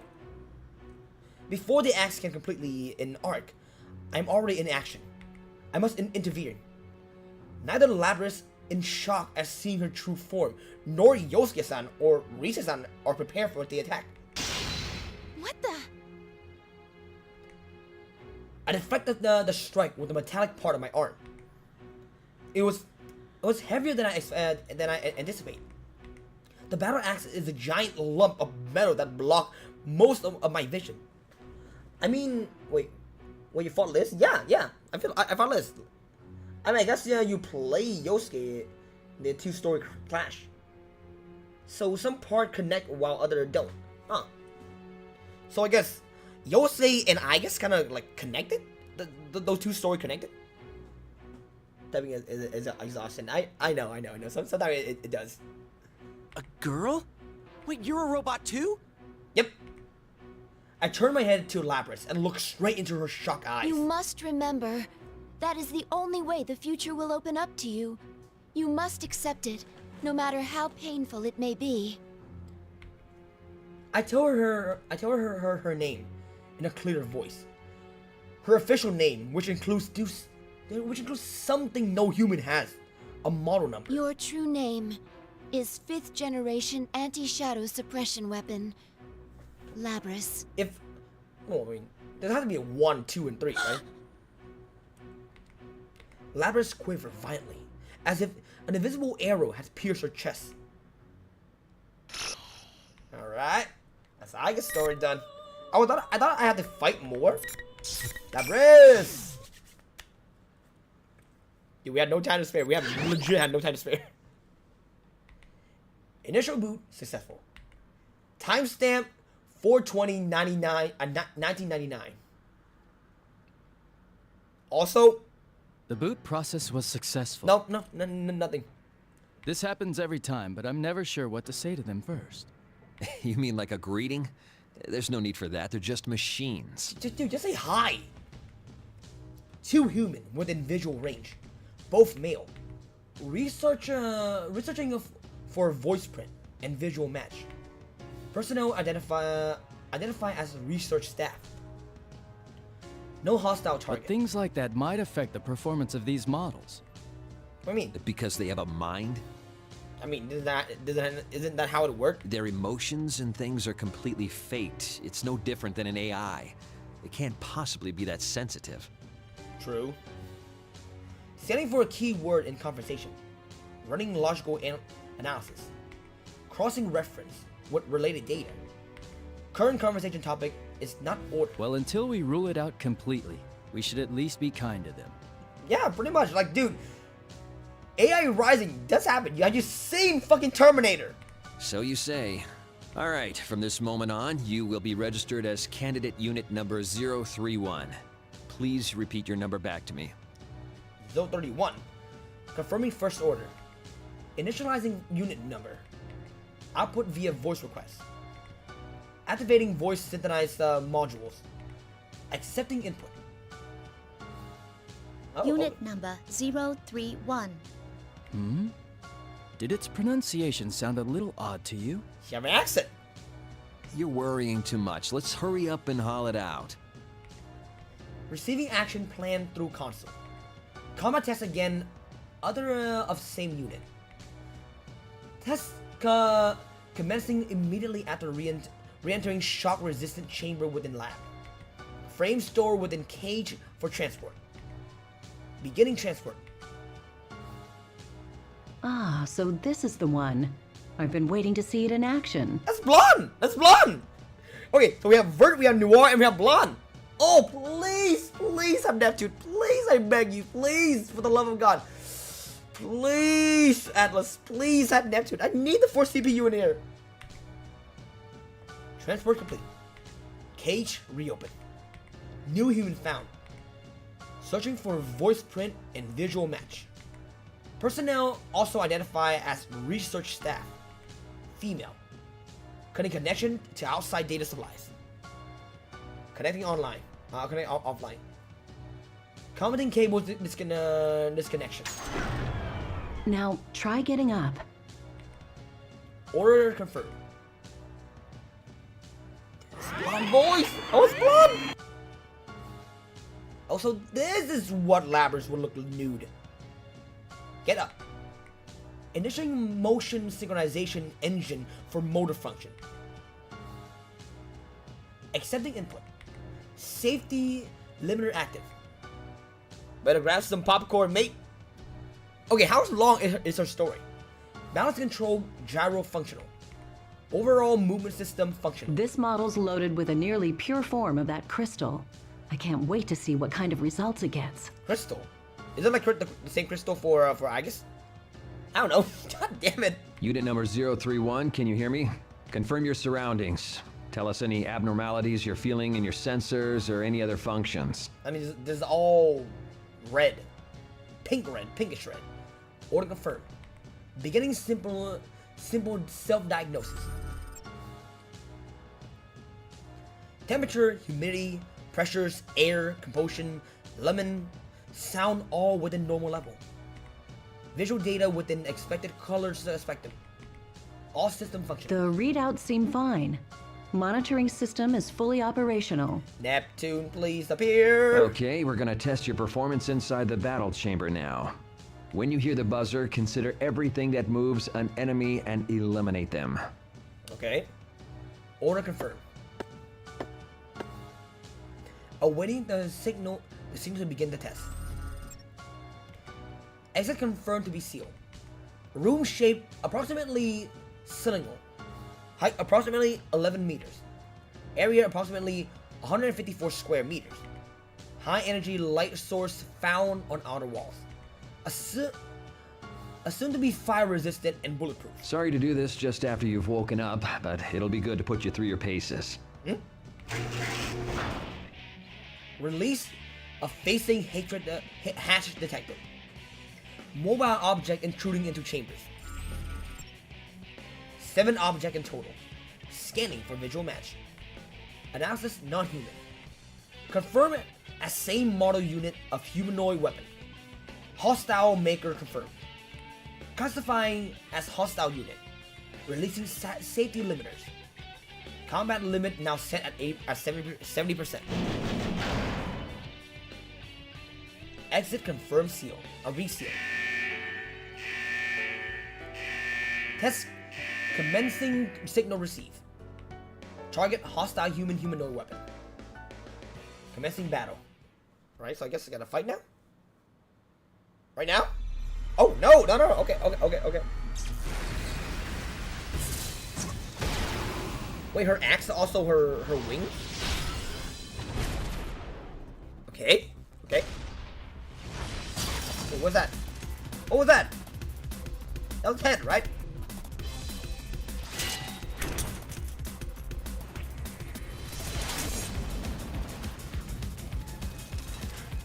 Okay. That was... Dude, you have a sword! Whoa. And... Why do they look so life? Oh god, Jesus Christ! Jesus fucking Christ!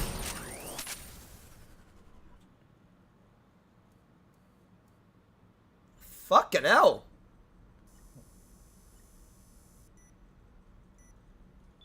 Fuck me!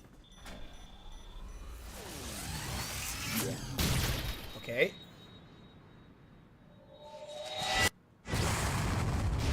Although, why did all the other like battle units look so kind of like emotionless?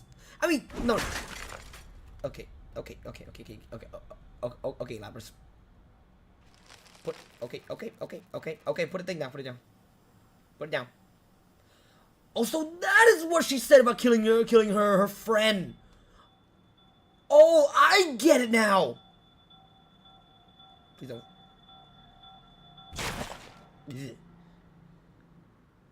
I get it now. All target eliminate. Hostile unit no longer capable of motion.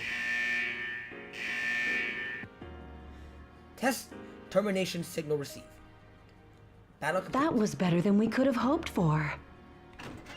Hey, what's with all the bodies? You made it fight that many on its first time? Don't worry, it did great. This is a new high score for the first battle results. But why does, like, why does it look so lifeless? They move like fucking mannequin instead of like android. Well done, unit number 031. Stand by for further instruction. Order confirmed. Oh, for the love of God, Star. I said, what are you not telling me? Exiting test chamber. Beginning transport to maintenance room. What are you not telling me? Resetting safety limiters. Taking seat in maintenance chair. We're done testing, but there's still one thing left to do today. So this is blondes in Persona, or Persona 4. I'm going to temporarily shut down your optics. Can you close your eyes? Order confirmed. Shutting optics input. Connecting cables. Online confirmed. Switching to a portion of data supply to outside source. We're going to transfer the data from the destroyed units into your memory. Why would you do that? Run a diagnostic check while we're doing it and report any malfunctions. Understood? Order confirmed. Readying self-diagnosis. Initiating data transfer. Initiating personality module link. Initiating diagnosis of transfer data and sorting procedure. Sector 001, close combat control data. Will investigate improve of tactical pattern through synthesis and acquisition of data. Dividing into categories of sorting. Sector 002, invasion action control data. Will investigate improve of tactical pattern through synthesis as equation of data. Divided into category of sorting. 003, non-battle data. Error. Excluding. 004, non-data battle. Excluding. No. Okay, 005, battle-related data. What could these be? Momentarily disruption of data for visual information stream. A room that is not displaced. Outdoor scenery thought to be at night. Scene of multiple units of the same type gathering outside of the battle chamber. Could these be memories? Visual memories. They are obviously unrelated to the mission. Why have apparently purposeless memory been preserved this long? 20 to 40% of the informational data extracted from all 7 units are confirmed to be such information. Incomprehensible. What is this? Anything to report? Cable disconnected. Time elapsing during data transfer, approximately 5 minutes. Reopening optic input. Calibrating servos. All right then, unit number 031, give us a simple report of today's battle results. Hey, do you know somebody that teach as at Takumi at the Persona 3 island? That's all I know. Order confirmed. Delivering oral report of test results. This was the first test battle against others of my model. 7 units destroyed. Below 15% damage sustained. Notice how she suddenly talked to herself and questioned things. Don't seem to be any problems. I did. But I didn't know pay much attention because I thought it was supposed to how does this like the narrators trying to say the story. Was that what? Unusual expression detected from research staff. Facial recognition library indicates surprise. Did I say something funny? Does it have an accent? Yep. A Boston accent to be correctly. Accent? Do you not understand the words coming out of my mouth? Do you not understand the words that are coming out of my mouth? Fucking hell. Oh, God. I was not expecting that. God damn it. No, we do, but... See? I wasn't hearing things. The unit's speech really is peculiar. Yep. You don't need to yell. Do you understand the word that's coming out of my mouth? Fuck, I love Rush Hour. She even had the different vocabulary of word. Yeah, again, her accent is, well, say everything. Is the language interface not set to default? Sheesh. If we'd known this, we would have reset it in advance. Dude, come on. What is wrong with a little bit of a Boston accent? We have Igus talking, talking like an actual machine. But she does talk normally in Reload, which I really like. Yeah, the base's personality. It's not I don't know like her before, I but wouldn't be surprised if some of the volunteers were from the Kansai area. I like her even more when she's talking like that. But it just woke up. Would it be exhibiting such distinct mannerisms this early? Well, it may be the effect of an enlarged plume of dusk, the basis of their mind. Perhaps it's accelerating their personality development. Also, does it plan on like exploring a little bit more on like model 1, 2, and 3, or 1, 2, 3, 4, and 5? Even 6 maybe. Oh no, 5 is Labrys. So, but if 5 is Labrys, then what is 1, 2, 3, 4, 6? 7 is Igus, right? Or maybe all the other models die or something. Exchange of opinion taking place on unexplained aberrance in speech pattern. Hypnosis offered the language interface setting fall outside expected result. Review of recent conversation does reveal certain discrepancy. Internal monologue is within expected pattern, but oral output include an abnormality. Anomaly are not affecting meaning, not implemented to a communication predicted. But I don't want to waste this feedback data. Yeah. Those are the best results we've ever seen. She have an accent. Leave it. It'll be fine. It can understand us anyway. This is just one of those things that makes science interesting. There you go again. This unit is going to be communicating with the others. What if this effect spreads? True. Not only that, but because this is an anomaly, it doesn't seem to have a 100% accurate accent either. Really? She sounds pretty Boston to me. But if it has a personality, that might speed up the development of its mind. Yeah, she's right. The 3 researchers are standing around the maintenance chair. Each hold a tablet and examine the display on the chair. All right, unit number 031, we'll explain things from the top. Voice pattern consistent with research staff. You are a weapon created to fight against unique enemies. Therefore, your combat performance is prioritized over all else. But in order for you to use a particular ability, you've been given a certain amount of awareness. And that makes your performance difficult to quantify, so we've been pitting test units against each other as a selective growth process. Okay. It's all in the service of achieving higher performance, and we don't want to waste any plumes of dusk. Accessing archive. Searching a plume of dusk. One match found. A crystalline substance at the core of personality module. It name derived from a thin palette-like shape, resembling a shed bird feather. In addition to its circuit-like structure, it had an unnatural vital reaction, similar to a living thing, yet different. It is tough to exist in a state between mind and matter, mass and information. The details are unknown. There are 12 other subheadings classified under level 7 clearance. Access denied. Matter interpreted as the core of personality module. But regardless of your ego, there is one rule you must abide by.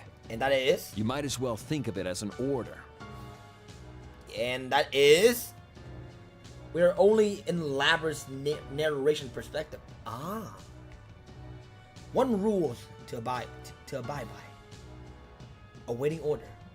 And that is? The only order is to destroy everything we identify as enemies and to emerge victorious.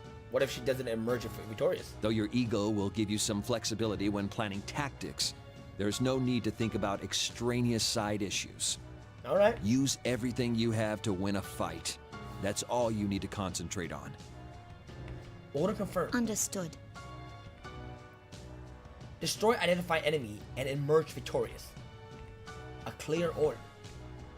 It is consistent with the role of a weapon. No abnormalities. Everything is clear. Okay. No.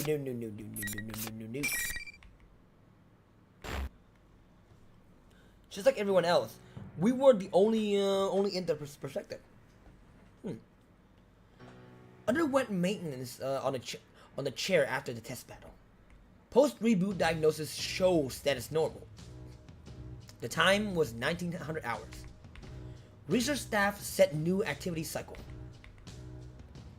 All unit will exist standby mode. Standby mode at 900 hours. Tests will be concluded at regular intervals until 1700 hours. Maintenance and setup will take place until 1900 hours. Afterward, time is allowed to be spent in outdoor area of the ground. On returning, entering standby mode within the cage. Cage? Instructions are to repeat these actions until unable to continue. The next item on the new schedule is to spend time in the outdoor area. 7 a.m. or p.m. I think is well, it is p.m. Yeah, no, yeah, p.m. 1700 is 5 p.m. 9 p.m. I don't know, 7 p.m. 9 a.m. That's quite easy. Until 7 a.m. No, 7 p.m. 7 p.m. I'm pretty sure it's 7 p.m. because again, 19 hours, 1900 hours is p.m. It's night. It's downtime. This is a.m. Parameters of spending time unknown. Hypothesis that meaning it is remain on standby and wait for time to pass. Hypothesis unnecessarily. The schedule must be followed. Exiting buildings. Yeah, it's 10 p.m. Yeah, I know. It's 10 p.m. But but this is 5 p.m. But this is 9 a.m. Outdoor area reach. Light level limited due to time of day. Many trees are still visible in the environment. It is almost entirely consistent with known data from off-limit area. The ground is different from the laboratory artificial flooring. The soil is exposing. Various natural plants are here. A certain amount of time must be spent here. The intention may be to heighten basic response to capabilities in the natural world. Other of the same unit can be seen stepping into certain areas. Okay. Reassessing the surrounding on various spectra. Unlike the combat test, no hostile unit marker detected. Hypothetical in combat under current condition, what tactic will be effective? I reassess the surrounding as a combat environment. I assign value to various geographical feature. I survey the topography of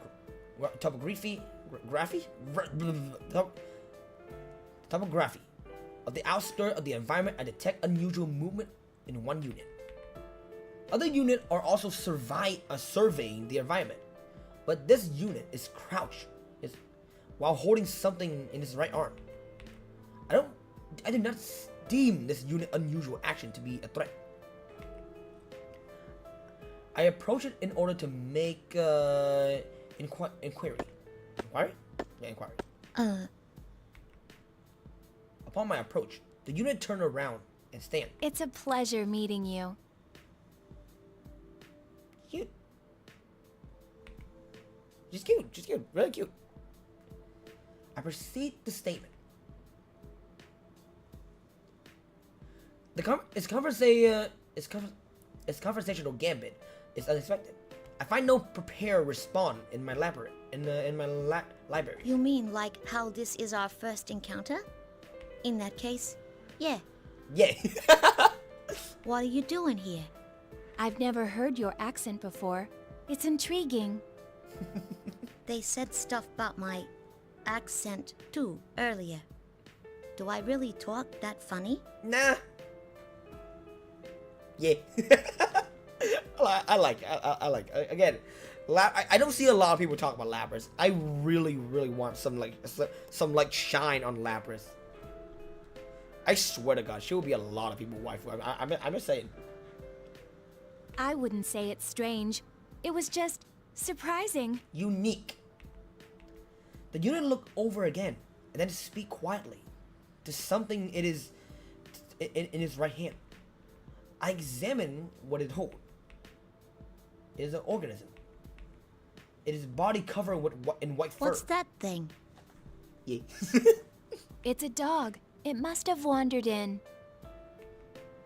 Organism parameters are consistent with access data on dogs. Its size does not present a threat. It's the search of its specific breed is cancelled. A dog. A dog. The unit turned gaze back to me. My unit number is 024. I wouldn't call it my name, but that's how they refer to me. What's yours? The unit have provided the designation despite no priority is inquired.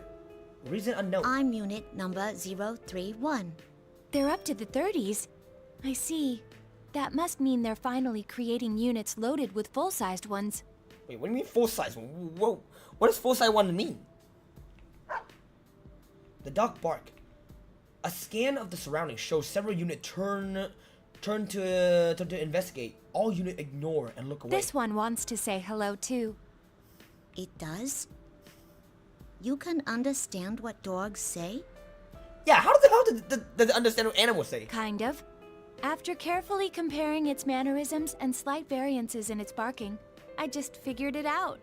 Okay, still doesn't answer my question, but how do you okay, in P3, in P3, I just completely understand what the hell Kuramawa said. Its right hand pat the dog head while the left scratched the dog neck.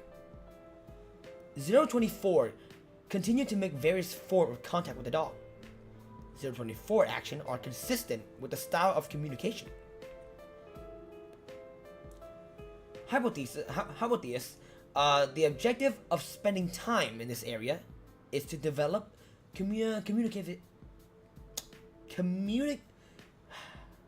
just talking skills. Fuck. Conversing with the others of the same unit and refining communication will enhance cooperative tactic. Counterpoint. No value detected in communicating with organism not the same unit or human. What's the point in doing that with a dog? I mean, to be fair, Igus does work with a dog by, well, I don't know. I'm pretty sure Igus is probably one of my best friend, I guess. They're not outright talking to the dog.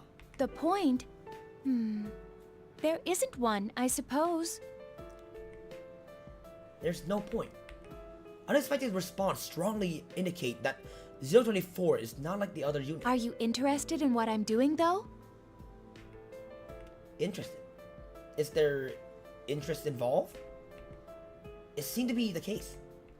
Unsure of a purpose of earlier question to 024, why ask it? Aero sensor detected electric noise. Recognized as pseudo information involving no sound wave yet. Perceived as sound data.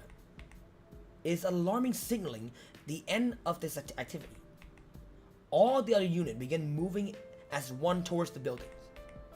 024 speak to the dog it cradles. Sounds like that's all the time we have today. I need to get back. 024 crouched while petting the dog's fur-covered body and released it to the ground.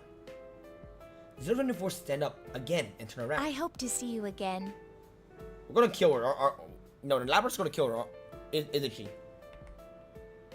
024 expression changed as it said this.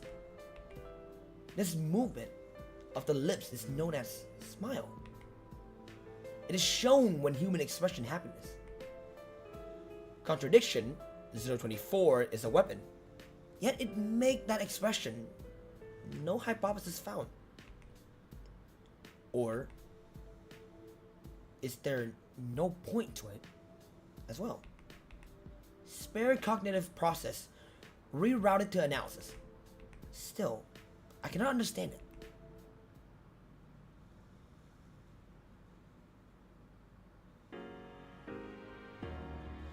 The next day, after being released from standby, I am assigned to test battle against other of my unit as yesterday. Order confirmed. I am taken to the same chamber that battle commenced.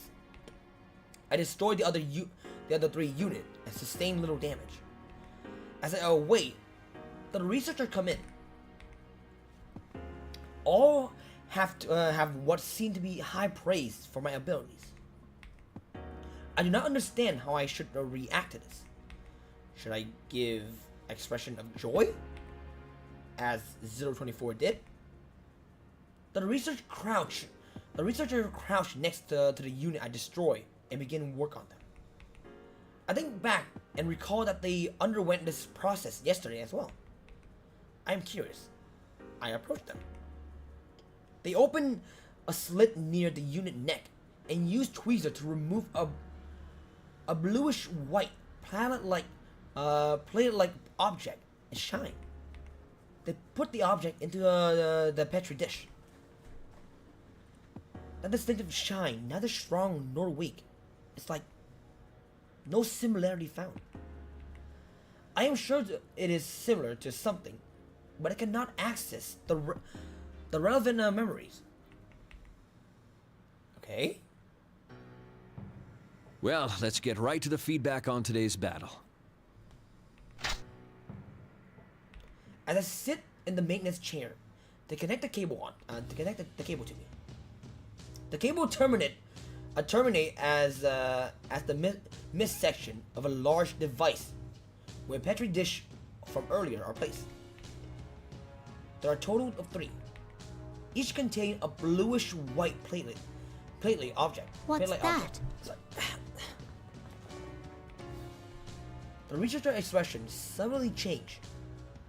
She is surprised. It only lasts for a moment before it fades. This is a plume of dusk. Each of the units you destroyed had one inside them. These are much smaller than the one installed in you, though. Mm-hmm. Oh, I know what this is. This is a bloom of dust installed in me, too. This unknown substance formed the core of my personality module. I was aware of this existed, but this is my first time seeing it. These are the 3 personality core of the unit I destroyed. They contain not only combat data, but memories and experience. It is not long before the extract data download begin. I sort for the data relevant and enhancing battle performance and incorporate into my own. The process takes much less time than the initial transfer from yesterday.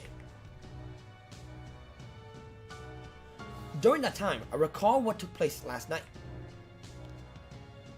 There are cases where non-combat data are preserved. Such memory are included in this download as well. Give it.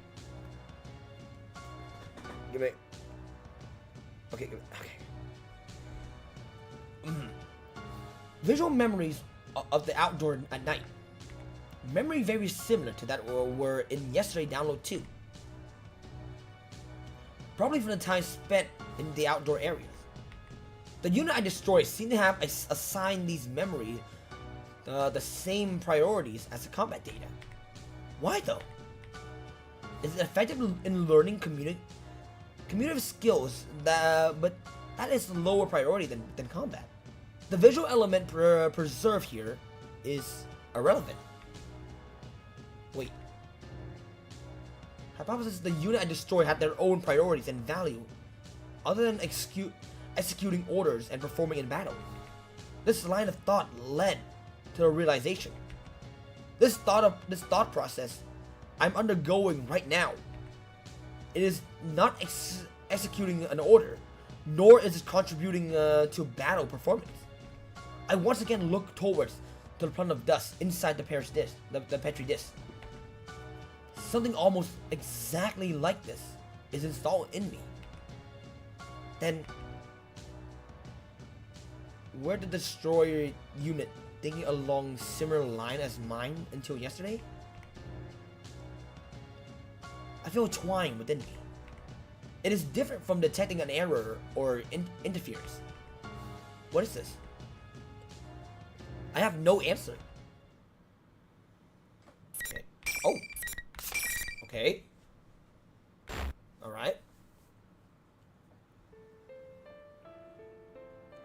My second night of spending time in the outdoor area came. Right. It stayed approximately 30 minutes later than yesterday, but there was very little variance in weather and temperature. The difference is trivial. The night sky has the same soft brightness. Give me, I gotta drink some water. Give me.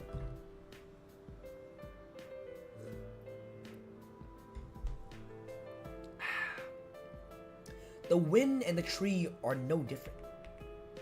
Without understanding why, I initiate a data search regarding the tree that catch my eyes. I learned that this tree varies slightly from specimen of the kind found in natural forests. Though this topography seems natural, it may be cultivated and managed by the facilities. I decided to traverse the outskirts as I did yesterday. It is not long before a familiar unit comes into view. There's no need to run a scan for visual match. I know that this is Unit 024. 024 left side is turned towards me. It is sitting on a large rock. When I approach, 024 noticed me and turned around. Are you looking for something? 024 initiate conversation. Huh? Who, me? Don't expect too many fight for this game's story mode. Huh. So Lambert's story is just telling the story, right? It's just talking. I just wondered if you were looking for me. I did express a hope yesterday that we would meet again after all. Mm-hmm. I was looking for 024? It's true, I may have been. I began walking the same route as yesterday. But once 024 came into view, I changed my course to approach. I may have been searching for 024 in this area. Did I desire to reunite with 024? Why? I am silent due to the lack of an explanation. 024 smiled again. A smile? What was the cause of this expression this time? I did not comprehend. All story mode are if you choose not to play the game, which burned me a lot because the actual game is fun if you take the time to invest in. There's an auto mode. Again, well, wait, dude. Again, why would you play? Okay, this is a fighting game. I know this. A fighting game. Oh, no. Like, okay, to be fair, most of like fighting games that I play, they don't really prioritize stories. But this game does, which I appreciate because I love the story. Dude, you know one of my favorite fucking like book of all time? Lord of the Ring. I spent 8 hours on a fucking bus reading the goddamn Lord of the Ring trilogies. I forgot my stop until I noticed it's already fucking dark. And the amount of money I had to pay the bus driver, triple. Like okay. Like so many other things. Would you like to sit with me? This rock is large enough to accommodate us both. It would be more relaxing than standing. Well, I mean, you don't feel beating the game itself. Yeah, but like the story and gameplay are practically separate. If you only come here for the story, you miss the real meat of fighting games. Well, true. true. But still, it has something for everybody. Not that there's anything wrong with it, with the story itself. Again, the story is quite good. Quite good. I enjoy it. Why do you think I keep coming back to it?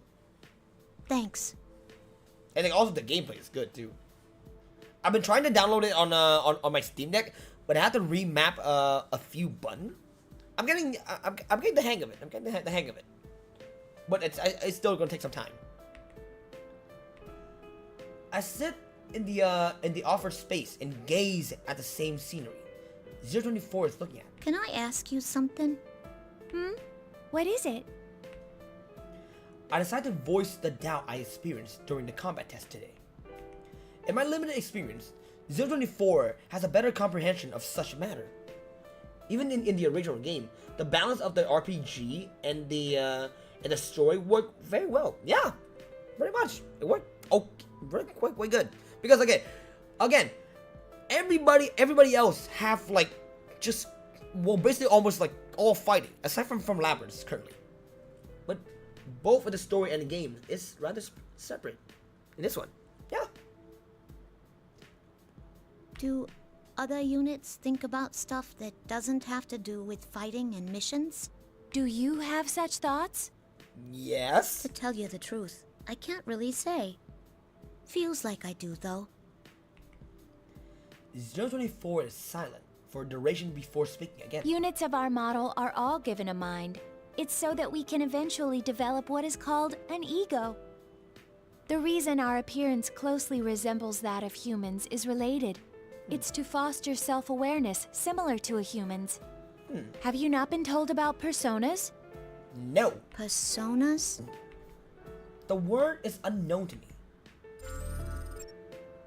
Accessing archive. Searching for personas. Over 1,000 headings found. I must filter the result further. Which subject is 024 referring to? I am silent as I think.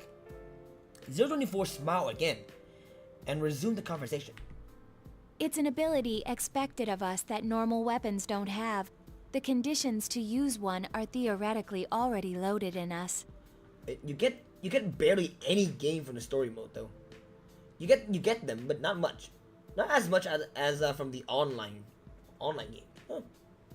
Oh yeah, I mean, like seriously, if we're gonna like play an online game, nobody gonna start reading the story, which is kind of like how do I say this? Kind of like, well, I mean, it's fair, but at the same time, coming from the dude that got into League of Legends because of Ezreal and Zed stories, which is kind of like two things in its own shell, but I like it. I like a little bit of stories. But a well-defined ego seems to be necessary to activate it. I am already aware that we have been given a mind. I mean, there's even arcade mode, score attack, boss character. Do you know only half of the cast is being used in the story mode as playable characters? Not even half. Less than half. I finished the Aiga stories, and I gotta say, Chia is the hardest. Is the hardest characters, and Elizabeth is the easiest one. And yeah, currently I'm playing in Labyrinth story mode. I am already aware that we have been given a mind. Today I saw for myself the part that form our personality. It is activation. I don't know. No wait. It is activation triggered by development of communication skills, communicative skills. I still do not have a good grasp of it. Though 024 continues to speak. That's why I'm sure there are others with thoughts that do not pertain to missions. He got through one of the easiest character with the biggest struggle, and the hardest character with ease. I have no idea how that worked. Because, okay, again, it is so weird because thing that other people find hard as shit become easy as fuck to me. But thing that I feel other people find easy as hell become really goddamn hard to beat. I don't know why. I have no idea why. Just like when I play Persona, I never think that people find like at the beginning of the game. Okay, take for instance Persona 4. Dojima's Dojima like social link. People unlock Dojima's social link at the beginning of the game, but I'm on the other hand unlock Dojima's social link at the end of the game for some goddamn reason. Just wait until you fight every character as a boss character. Oh, it's gonna be hard. That would seem to be the case. Then maybe those I fought up till now. 024 trained. It gazed at me. And how does that make you feel? The opponents you destroyed may have thought similar things to what you just did. Yeah.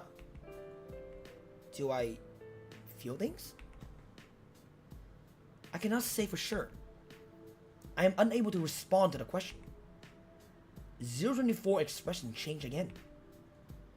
The expression could be classified as a smile, but it is subtly different from the one I have cataloged as expressing before. Mixed with the joy and gladness of previous smile, this one contained a slight hint of... We're talking about the same man who got 3 will seed for the first time in Shido's Palace. I have no idea how to... Again, that's what I said. It's so fucking weird. The thing people find easy, I found hard. But the thing that people found hard, I found easy. I don't know. It's just weird. It's really hard to explain. Containing a slight hint of sorrow? It's okay. You don't need to come up with an answer right now. It actually may be better to forget it. After all, tomorrow we may find ourselves ordered to destroy each other. Oh yeah. Once again, I detect a twinge inside from hearing 024's statement. It's similar to what I sensed during the data transfer today. What is it that wavered inside of me? I am about to be lost in thought again. But as if to prevent that from happening. It's time. Shit. I hope we meet again. The signal from our schedule shift echo in each of our ears. As 024 quietly stand up, I detect an expression I have come to know. Another smile. It appears as if 024 is adapting the smooth change in expression, naturally and not deliberately. I wonder if I will eventually be able to do the same.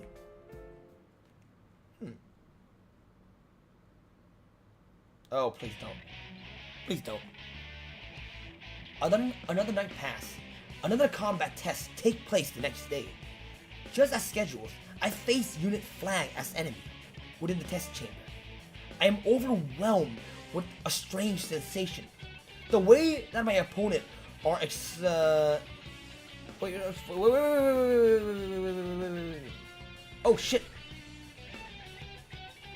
The way my opponent are expressionless now seems strange. There's no intent or cognition evident in their face. They wear no expression. They're blank. There's nothing wrong with them. That will be my normal assignment, but I recall 024 image. The blankness of these face and 024 expressionless face are different somehow. Even when 024 had no particular expression, it was not this blank. Not even portion of that face was neutral. Further analysis show that the same is true for human. The researchers are never completely mechanical and expressionless. I look at the hostile flag unit again. They're all the same unit type as me. They were given the mind and may potentially develop an ego later. I recall 024's statement again. Do you feel something when you destroy an opponent that may be thinking the same thing as you? I am on the verge of entering a long train of thought when an enemy moves. I shake off my doubt and focus on the battle. I study the opponent movement. I formulate the most efficient method of damaging it. I execute the method over and over. The array of action I have selected from my flexibility in linking them will decide the outcome. Having already received 10 unit worth of download data, I am likely second to none regarding the scope of possibility in this respect. At times, I can even anticipate their next action. Since my opponent are the same unit type as me, their tactics are determined by using the same thought process as mine. That's right. They think the same thing as me. Oh no. Eventually, after approximately 4 minutes pass, all opponents are silent. I successfully execute my mission. The day after that, I achieved victory in the combat test with the same efficiency. It is easy to eliminate them. I first begin by targeting their weapon. It is not always necessary to destroy their main body. If they are incapable of resisting further, the battle is over. It is not the most efficient way. Oh god. I win the next day, and the day after that. I don't want to fight 024. Unit geared for close combat with no external weapon give me no choice but to damage their chassis. But even then, there is an order of things. If I destroy part that present a threat, such of a motor function of their limbs, the match should be considered as one, right? How dare Atlas using FemC boxing? Wait, what? This is female. This is FemC box. Huh? Actually, not bad. I actually really enjoy it.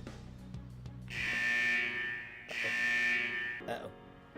Soon afterward, the buzzer signaling the end of the test echo. Just as I expected, I catch myself rushing over to the unit collapsing on the ground. I have only destroyed the unit arms and legs. It is still conscious. But I realize I do not know a unit number. I am at a loss how to address the unit. The opponent asked me a question that I did not expect. You seemed to deliberately avoid attacking the face or the neck in that battle. Why? Huh? I am momentarily at a loss for word. The battle theme for when you fight... Wait. Fight the Guardian of on Tartarus. I didn't remember that. I don't remember that. What the unit says is true. There's no damage to his face. I review my action during the battle and find that there's no point. At no point did I attack its neck either. The cranial region is where the plum of dust is housed. If it's destroyed in any type of unit, that unit will fail. Aiming to disarm the opponent is effective, but targeting weaknesses is obviously the more efficient tactic. There's two different themes for the MC and the FemC. Huh. I thought that they was use the same kind of like theme song, like how they use like, I mean, Olympus is like swap color palette for like the Persona, and yet I avoid doing so. I don't know. Oh Christ! The researcher enter the chamber and hide the unit from my field of view. I could not determine whether my last word has an effect on the opponent's expression or not. Wait, why hide though? These past 3 days, it hasn't been destroying the other units beyond repair, like it did in the first battle. Mm-hmm.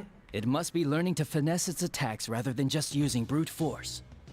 That's a good thing, right? That's a good thing. The result? Swift, overwhelming victories. Yeah. Its evasive skills are improving as well. That level of flexibility and evasive action could never be replicated by chaining predefined maneuvers. Yeah. This unit's collected a good amount of feedback data, too. It's growing steadily, feeding on the bones of its kills. Okay, that is to put it a little bit too... well, I guess... exaggerate, I guess? You don't have to say it like that. The researchers are preparing for the download. Growing, destroying them, and absorbing the data. That's what growing is. Since I thoroughly destroyed a few of my opponents these last few days, some of their bodies were salvaged. While I downloaded their data, I always kept their still body within view.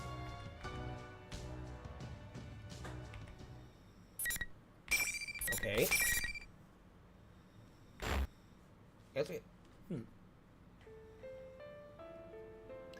Just as the combat tests are repeated, my action outside each night are repeated as well. I become aware that I'm seeking out 024 of my own will lately. When I attempt to communicate with other units, most often they cannot understand the meaning of my question. This prevents us from conversation. But that may not be the only reason. I wanted to converse with 024. I have begun to desire it. When I go to see 024, the white dot I saw on the first day we met appeared from somewhere. This one seems to have been raised as a pet somewhere far away from here.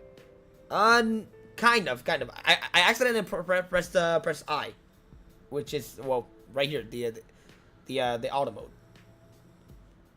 But one day, it was brought to the forest near here, and its owner suddenly disappeared. It seemed unlikely that Unit 024 obtained such a detailed history of a stray animal from the research lab. Was all this information obtained from communicating directly with the animal? From a dog that does not speak human language. Its name is apparently Snowy. At least, that's the name it responds to the most. Okay. I thought it was a dog. Oh, well, the name of this animal is a dog. But how do I put this? Snowy is what this specific dog is called. Snowy. Snowy barked once, as if comprehending his name. It's white, like snow. Easy to remember. When I reached out my hand, Snowy rubbed his nose against it without being frightened. The way it pressed at my finger feel as if it's showing pride in its name. I did not know the technical advantage of communicating with animal offered to a weapon, but I feel that there is value in spending time with it. I decided to spend my outdoor activity time that day following Snowy around with 024. Oh, fuck. Oh, thank God. It is outdoor activity time on the next night. When I arrive in the outdoor area, I am listening to a certain sound. I hear this sound intermittently every 4 or 7 seconds. I had wondered about the unknown ambient sound since the first day, but I determined that it wasn't a threat and focused my consciousness on other things. Tonight, I increased my microphone sensitivity to maximum and concentrate on that sound. It is similar to something familiar. I scanned my memory until I realized what it is. It is the sound of water. I hear it when the staff use a device to clean their hand and tools. The waveform has some similarity to them. But if the sound is at this volume in such an open space, the volume of water must be higher than the normal supplies would allow for. What could it be? I contemplate asking 024. It is clear that 024 know much more than I do. I begin walking around in search for 024. Where could 24 be? I go to where we spoke a number of times previously, but 024 is not there. 024 is also not at the rock where we sat together. Is 024 not here?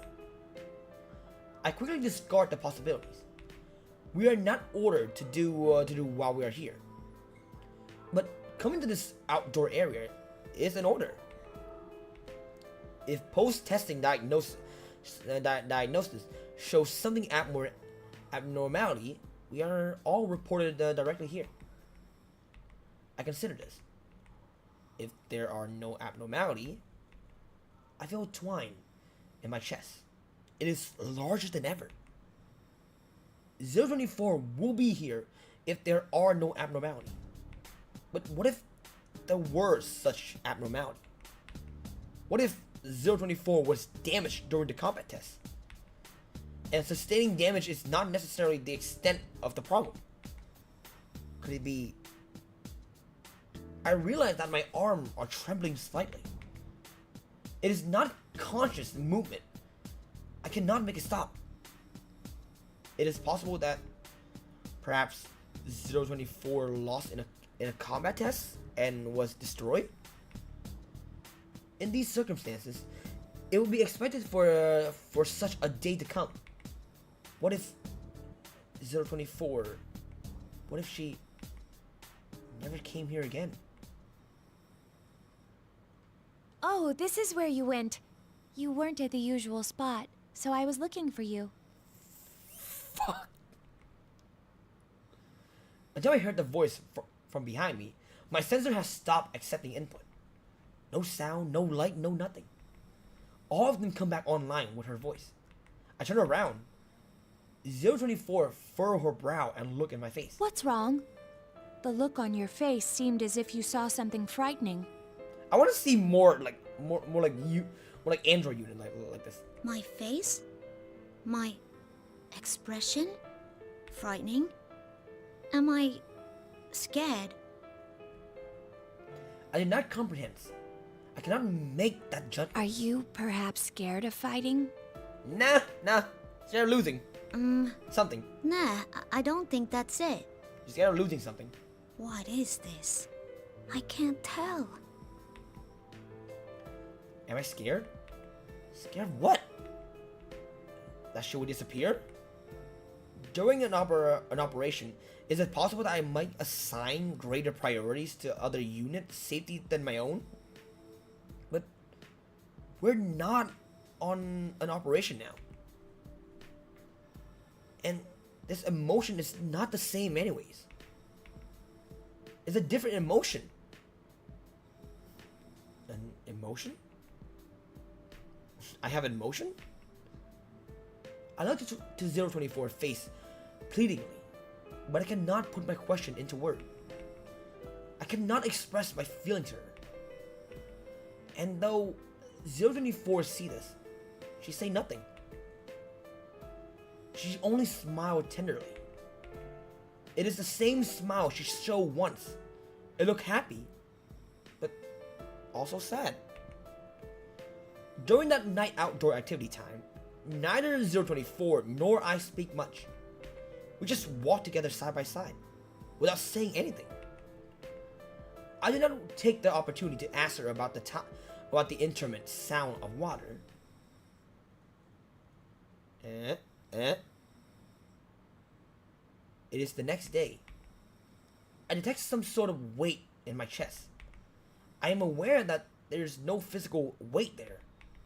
It is most likely psychological phenomena. I perform a vocabulary search. The idiom of being heavily hearted apply best. I cannot help but find it amusing. It is a very apt phrase. But what is causing this heavy heartedness? That I may not be able to see 024 Sunday. That may be it. But do I think? Do I not think that at all? Over the next few days, I spent my time without finding an answer to this question. Each night after the combat test, When it's time for outdoor activity, I seek out 024 first. And each time I confirm her presence, I feel an indescribable sense of relief and rush over to her. We exchange standard greeting in the first few days, but that practice was eventually discarded. Now there are no special greeting between us. We can understand each other without word. Our eyes and expression communicate enough. Tonight, I find 024 and rush to her as usual. There are no words, only an exchange of smile. We begin walking together. Do you remember me asking before if you were scared of fighting? Yeah. To tell the truth, I'm scared of it too. Her confession is surprising. It is counter to our natural as weapon, our nature as weapon. Yet, for some reason, I am not surprised by it. I'm afraid I'll lose and be destroyed, and it's painful for me to make others go through the same ordeal. We may be weapons, but shouldn't we be driven by more than seeking victory? Well, I mean, yeah. I've been wondering that for a long time. I mean, to be fair, you should give her no. Like, it's kind of okay. This kind of like on like the science's fault, right? They give them an ego before finishing their training. But that's against orders. 024 give a half-hearted smile. I'm sure things would probably be much simpler if I stopped thinking and just obeyed orders. Nah, don't do that. Don't do that. Unfortunately, I finally found it. I found my answer. And that is? Your answer? There's someone I want to meet. Who? I feel like meeting this person is my own objective and not an order given to me. Who? Labras? Since we have never left this facility, we have absolutely no acquaintance with outside people. Give me. Alright. Fuck me. Give me it. Oh, it's done. There we go.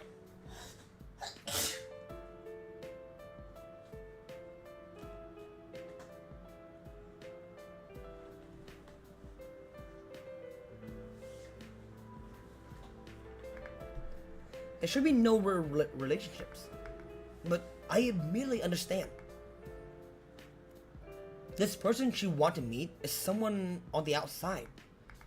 Even I don't know why I thought so.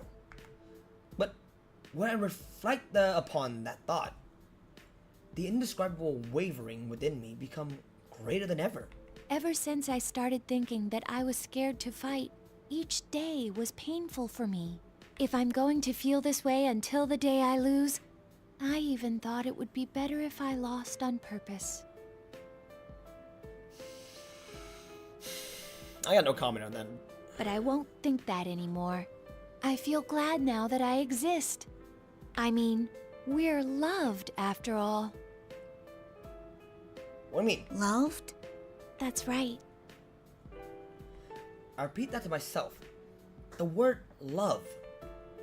I did not comprehend. But when I look at her gaze, her clear eyes seem to see beyond the sky. Her statements seem correct. I feel that this must be something vital. As I watch her try to express something without word, it is hard to believe she has the same unit type as me. It seems more that she's human. Why are you telling me this? It's probably because I didn't think anyone but you would understand. True. Well, I hate to say it, but I'm not sure I really get it either. I'm sure you'll understand one day. I hope so anyway. Sheesh. Why you gotta be so cryptic? Okay, now that is a personality. 024 laughed at this. It's the purest smile I have cataloged. I know without comparing it to anything that is a smile of pure joy. I detect Snowy playing on my feet. After playing at 024 feet 2, Snowy will run off about 3 meters and then turn around. Its tail moved vigorously back and forth. Soon afterwards, Snowy sit on the ground and look up at 024. I watch 024 crouch and pat his head, I am thinking back about other things. Thinking besides fighting and defeating the nearest enemies. My own objective. Someone to meet. I still do not fully comprehend. But the same way she is playing with Snowy, tonight looked more fun than ever. Her smile seemed very natural. If the answer to she discovered is the origin of the smile, I would like to understand someday too. I can feel that desire budding inside of me.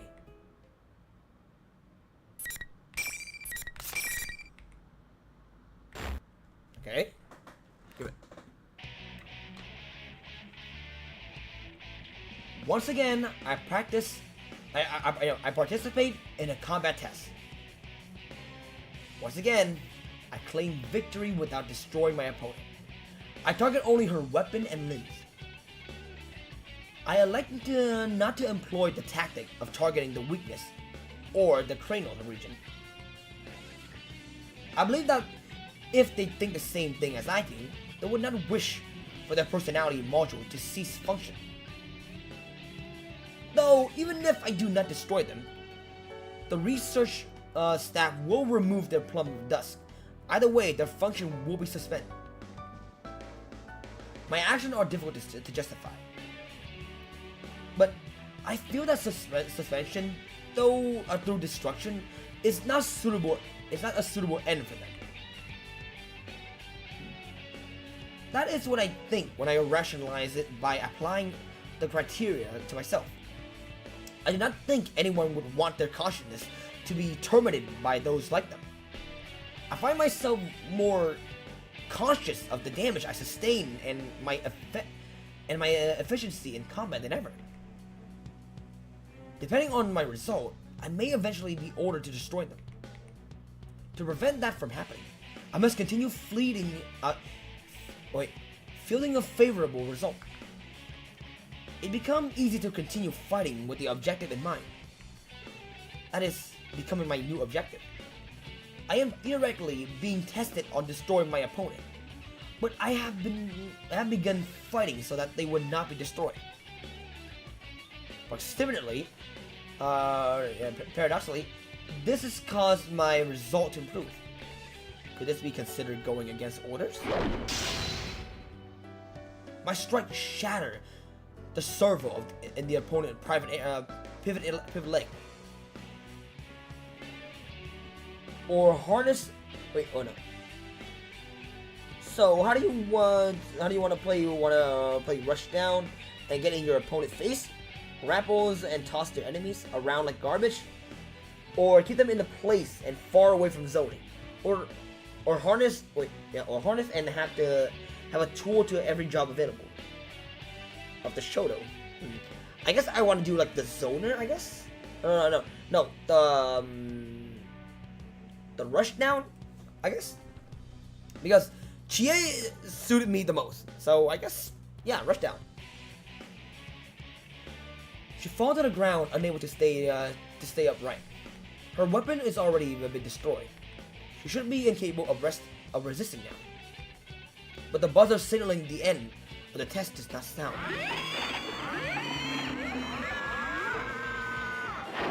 As I wonder why, I hear a grating metallic sound from the opponent.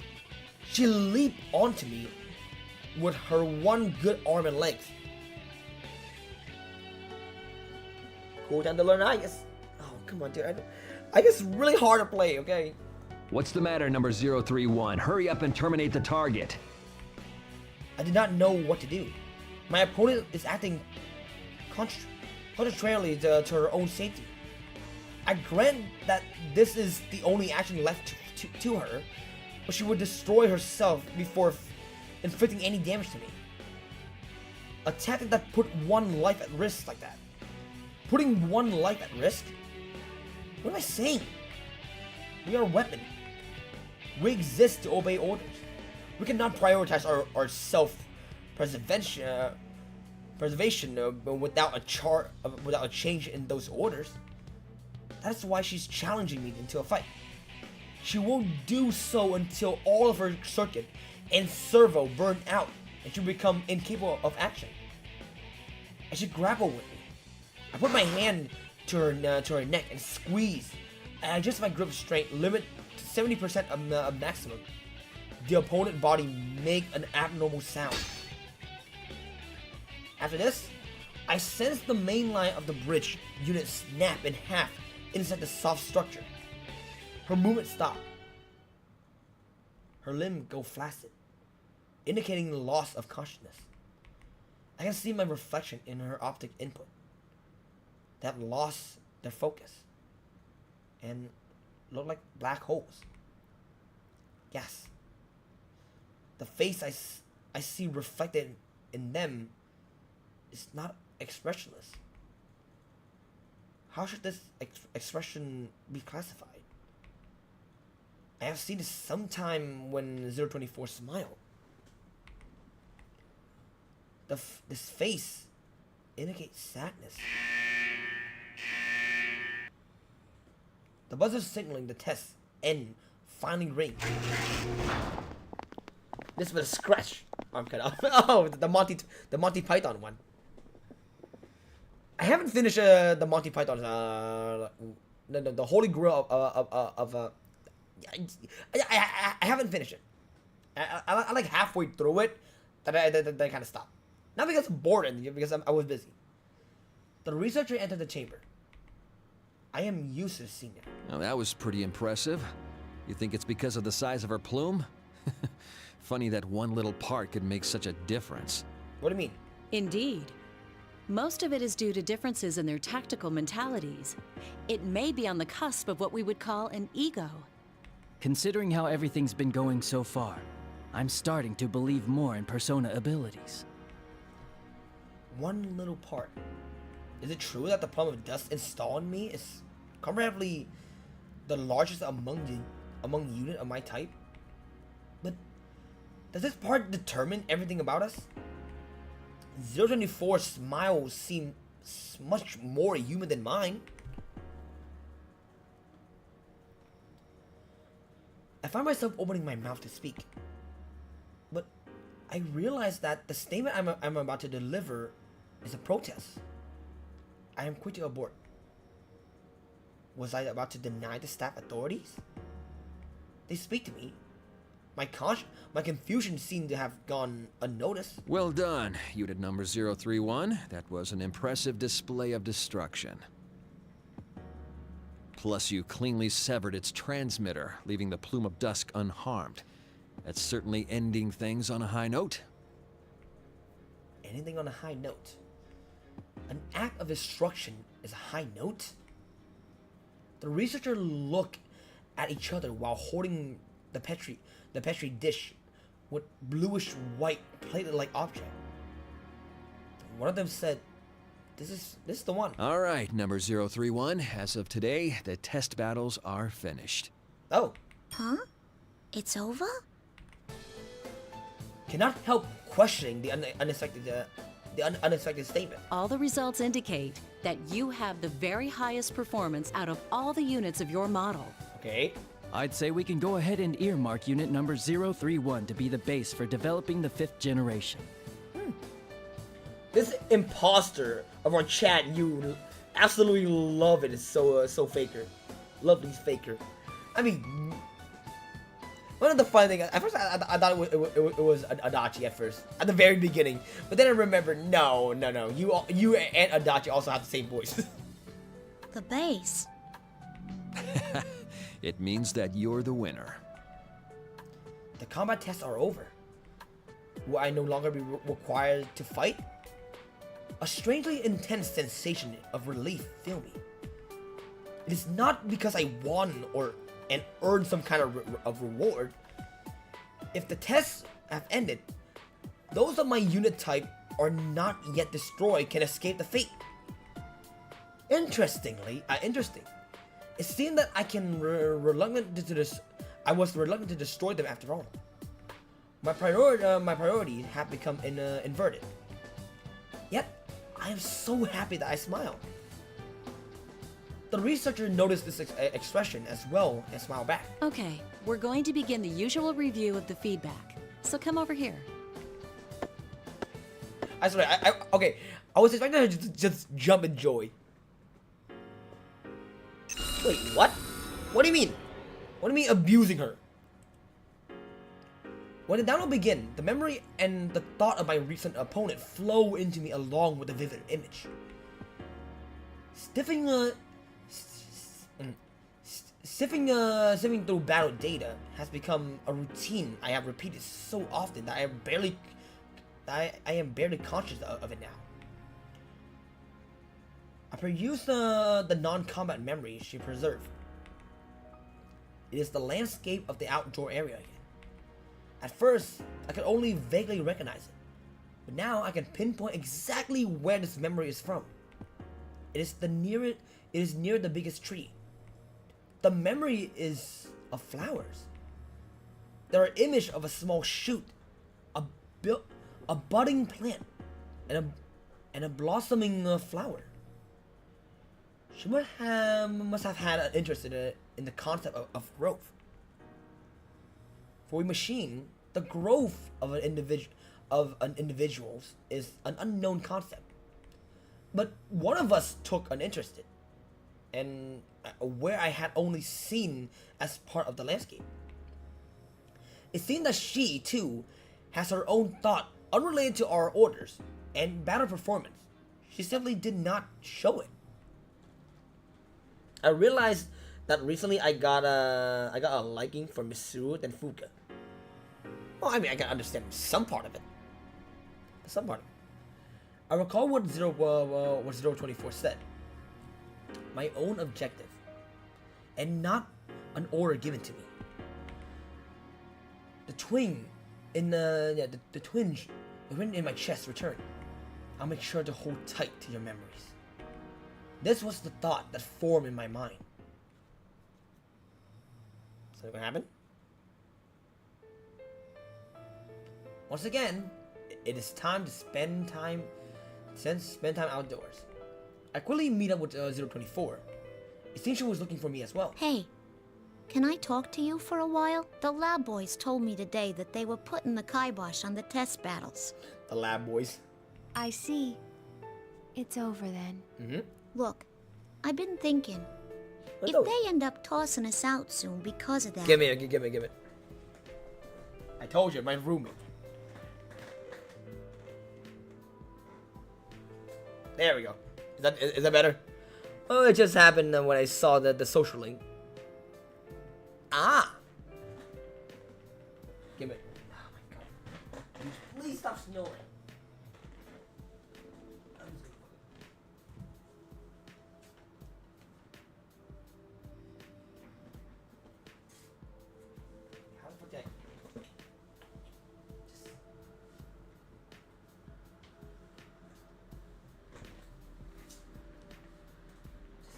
Goddamn face, man. Just cover your face. Please, for the love of God, just cover your face. I told you, there's no way long, I guess. Oh, man. I want to go with you to go see that person you were talking about. Uh-huh. The one you wanted to meet. I might even put in a formal request about it to the lab boys. Again, why do you keep calling lab boys? 024 take my right hand. Before I can determine her intent, she pulled a cable from her wrist and connected and connected to a port in my own. She looked at my face in silence, thinking that she wanted to confirm that the tests are in fact over. I nod. But the data that transferred from her to me, the packet that flowed through the cable, forming a single, very small archive file. If you are still safe when everything is over, open this file. 024 removed the cable, but keep hold of my hand. What do you mean, when everything is over? Yeah, what do you mean? How come I can't look at it now? Yeah. If they say that they do not snore, show them this clip. If I had to answer, I would say because it wouldn't be fair. What do you mean? Fair? Yeah, what do you mean? Just smile and does not answer. It is the same unsure expression. It is a smile, but there's sadness in it. It would be wonderful if I could go with you to see her. Is that accurate country? Her. So this person you're looking forward to meeting is a girl? Who? 024 not slowly. But it's strange. Even though my wish may not come true, I still feel satisfied for some reason. How bizarre. It's a fervent wish of mine, too. Okay. She looked toward to the sky and smiled faintly. This time, it contained more than sadness. There's too many emotions for me to praise and to praise, all reflected in one expression. I believe in you. I can tell you this because I trust you. Oh yeah, Labra's voice, yeah. Maybe that's why I feel so at peace. Huh? Maybe this is what it is to feel alive. Alive? It had happened before. I did not comprehend the meaning of the word. Yet, I feel a twine inside. I look at the sky in an attempt to follow her gaze. There's nothing there to hint at her meaning, but I still wanted to get closer to her. She wished for me to understand. I want to grant her wish. From then on, we spent our time looking up at the sky in silence. Eventually, the signal that time is up reached our ears. That is when I noticed the moon has appeared from behind the laboratory buildings. I see. I thought that the light emanating from the plumb of dusk reminded me of something. I now know what it is. It is very similar to the light of the moon in the night sky. Damn, Atlas couldn't be bothered to make a different smile sprite. So thanks. Oh Christ. Also, okay, give me. I gotta use the bathroom. Give me. Just give me a minute. Again. 4 times. 4th in a single stream.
Alright, I'm back. I know at some point you want to play some Ultimax. I'll be able to buy the game at Steam, maybe. The sun rises and the next day arrive. After coming out of standby, I'm ordered to enter the shock-resistant chamber once again. From what I am told, it is for a different purpose than a combat test. What? Soon afterward, the three researchers who supervised the feedback download appear. Sounds like it's decided. We'll discontinue use of the name Unit Number 031. To Generation 5 Labris will be this unit's new name. Labris. That's your name. The official one's much longer. Generation 5 Anti-Shadow... Fifth generation anti-shadow suppression weapon Labris. Yeah. How hard is that to remember? It's not really hard. It's simple. Labris. Labris. It's the name of the axe, surprisingly. This designation by name is not a number. I never questioned being called 031 until now. Nothing about it seemed awkward. But I wonder why. I'm happy now to have acquired a name. Even if my destination change, it will not have a concrete effect on my abilities. But by discarding my number for a name, I feel as if I'm no longer one of the series with number variation. I am a discrete individuals. That may be why. I find myself smiling as a result. From now on, the battles you fight will not be to test your performance. They'll be geared toward drawing out a persona. Wait. First, you will fight all the remaining units of your model type. Your objective is to destroy them. Huh? Everybody, even 021, even 024. I am perplexed at the disconnect between their tone of voice and specific of orders. Fight against all remaining unit of my model type? Destroy every last one of them? The fear impulse and self-preservation that you're instinct playing seem a to be the fighting key game, to not reading activating a a book. persona. Okay.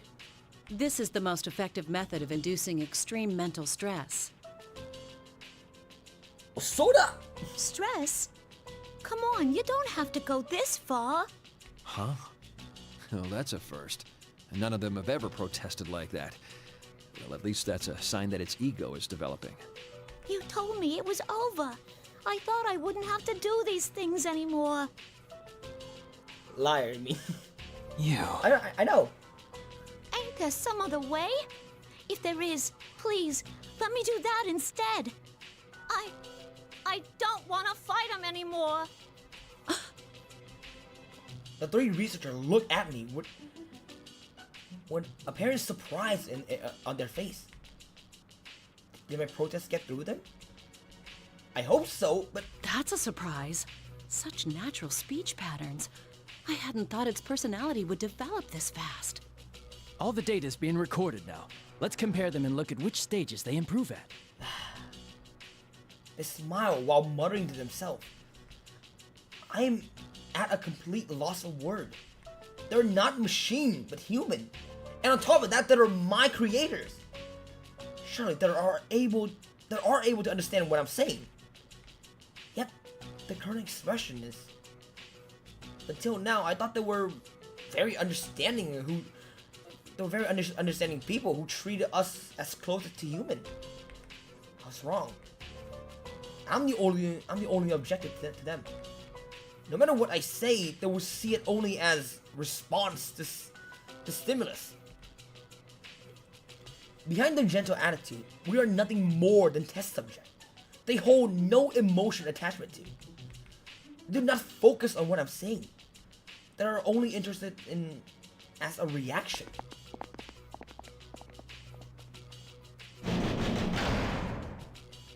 The researchers ignore my stunned silence and hastily leave the chamber. Their figures are hidden behind the hatch. Soon, with a terrible low-pitched sound, the hatch on the other side began to open, right where the opponent come through. I will be forced to fight again today, and in the day to come, I must continue to destroy my opponent each time. I cannot find the word I want to say. I slowly turn my head towards the hatch, but what I see there truly leave me at a loss for word. No, 024. Yeah. The opponent emerging from the hatch is 024. There's no smile or sadness on her face. She's quietly standing there, expressionless. Would this be like a Lucifer effect? What is the Lucifer effect? 024 stepped into the chamber while gazing at my face. The hatch slowly closed behind her. No! Even I do not know who the question is addressed to. Why is she here? Because she was ordered? Do I have to fight her now? It's not quite sinking in yet. But in a sharp tone, I have never heard from her before. Just tell me what I must do. Draw your weapon. I can't. If you don't fight, you'll lose. I will end up destroying you. Are you willing to accept that? Why? Why are you saying this stuff? 024 ignored my question and reached behind her back with her right hand. The multi-use weapon unit released from her back. It became a great sword in her right hand. It is approximately 1.5 meter long, as she is tall. It is also alarmingly wide and lithe with a proportion device. It is difficult to process seeing the weapon point at. If you fear being destroyed, if you have a heart capable of fear, then there's no need to hesitate. That alone gives you the right to attack me with all your strength. But doesn't the same go for you? Wait, don't tell me. Huh. I cannot help but plead. 024 does not answer. Would it appear that a very small smile formed on her lips? You said there was someone you wanted to meet. I can't fight you knowing that. Turn and appeal to the researcher watching us from the other side of the glass wall. Come on! Stop this! I don't want to fight anymore! Okay. People that based on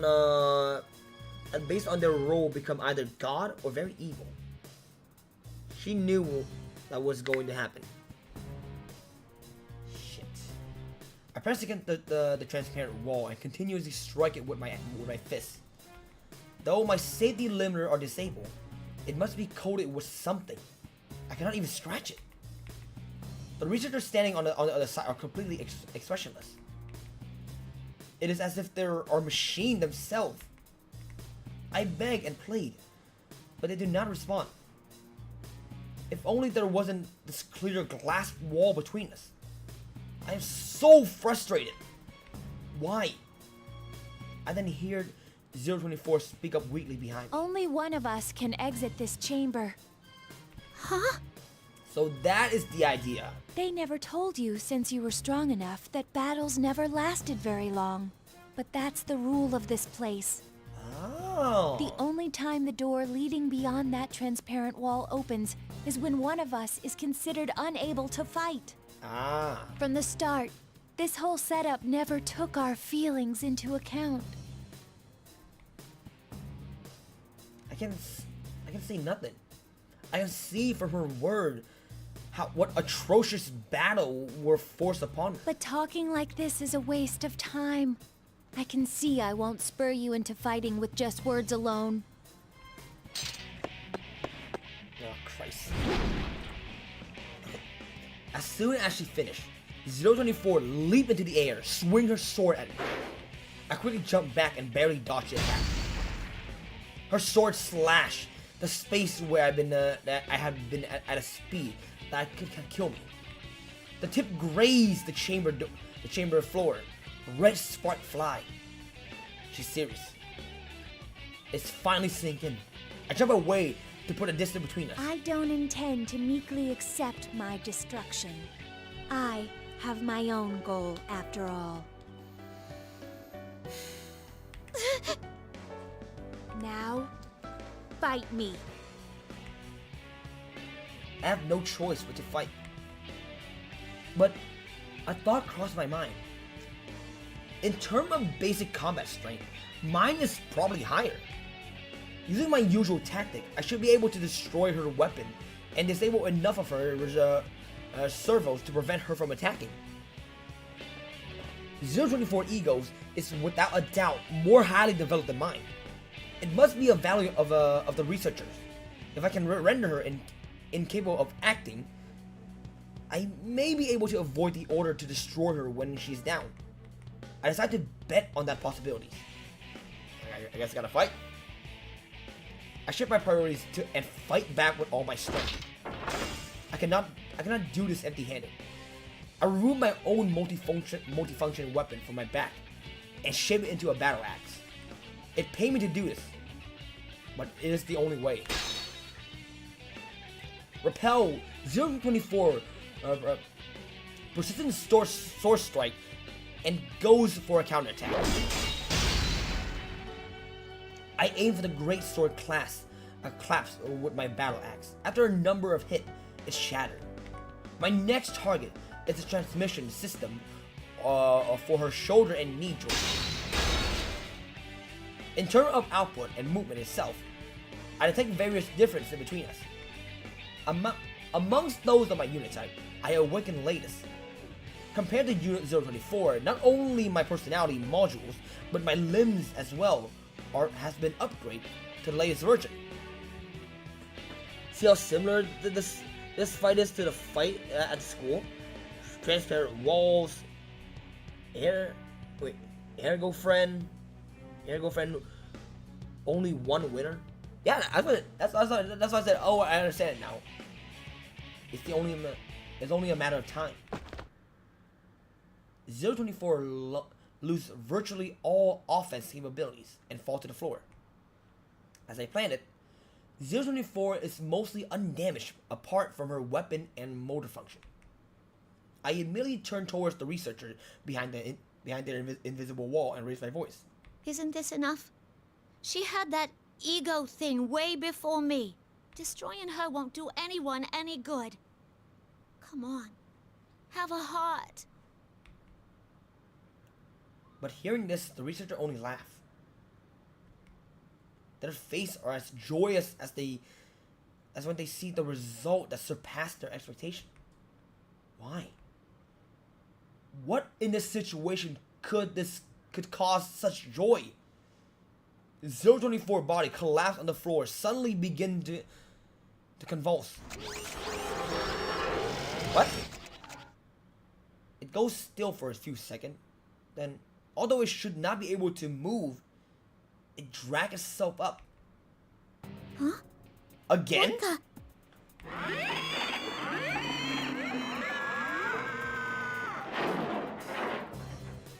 Unpleasant metallic sound are coming from all over her body.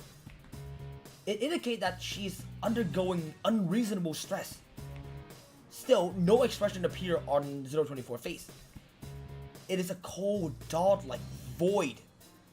It is similar in appearance to a newly activated unit. I know as soon as I look at her. She would never make a face like that on her own. What did you do to her? It'll be coming at you with everything it has now. You better not hold back either. Number 024 had an excellent record against others of its model. Even you might have a hard time beating this one, Labrys. Oh, she's legit. Oh. I unconsciously find myself biting my lips. We are weapons. In other words, we are tools. Of course, there would be a mean to issue order remotely. I recall what the one researcher said. This is the most effective method of indulging extreme mental stress. In other words, the more strongly I desire 024's survival, the stronger my reaction will be when forced to destroy her.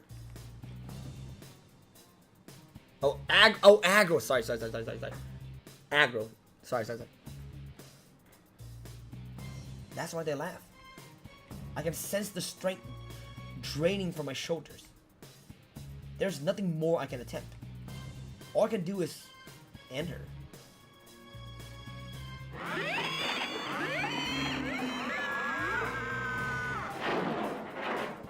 behind me, 024, or rather her animated shells, approached me, its limbs shaken. I suppressed all thought unrelated to the tactic and slowly turned around. My body goes cold. My arm moved into position as if controlled by someone else and ready my weapon.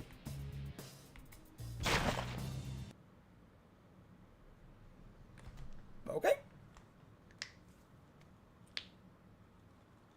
So this is where she activated her persona? But what kind of persona? The horn thing or like or like the slim thing? It was not a close fight.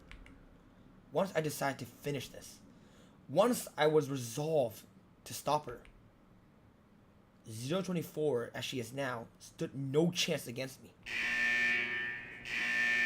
The PS5 cognition thing.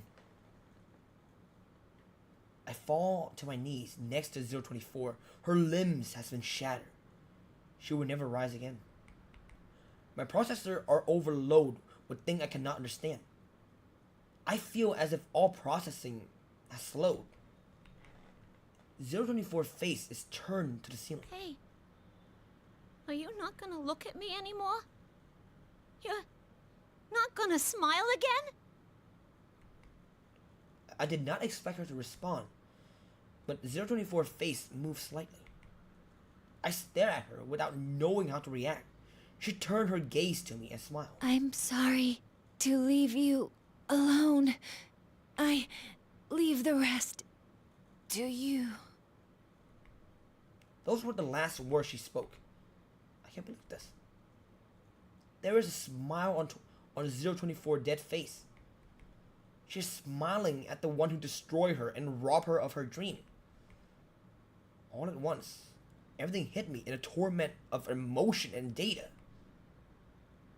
I lost her. I did it. I took everything from her. My vision began to fade. My thought go with it.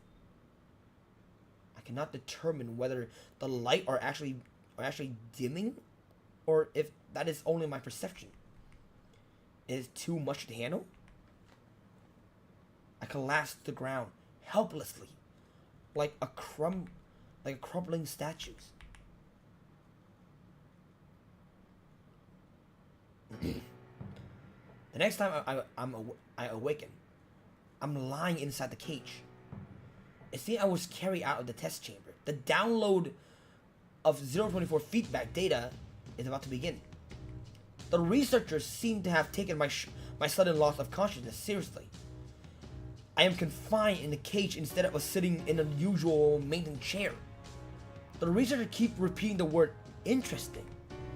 So this is how they react when extreme mental stress is included. Induced, sorry. I can hear their voice clearly.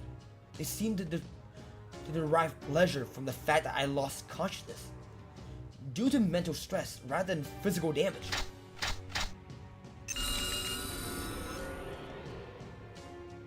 Cables are connected to my body, one after another.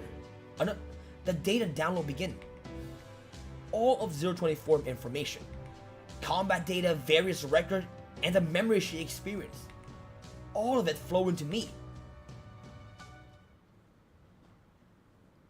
My eyes widen with surprise.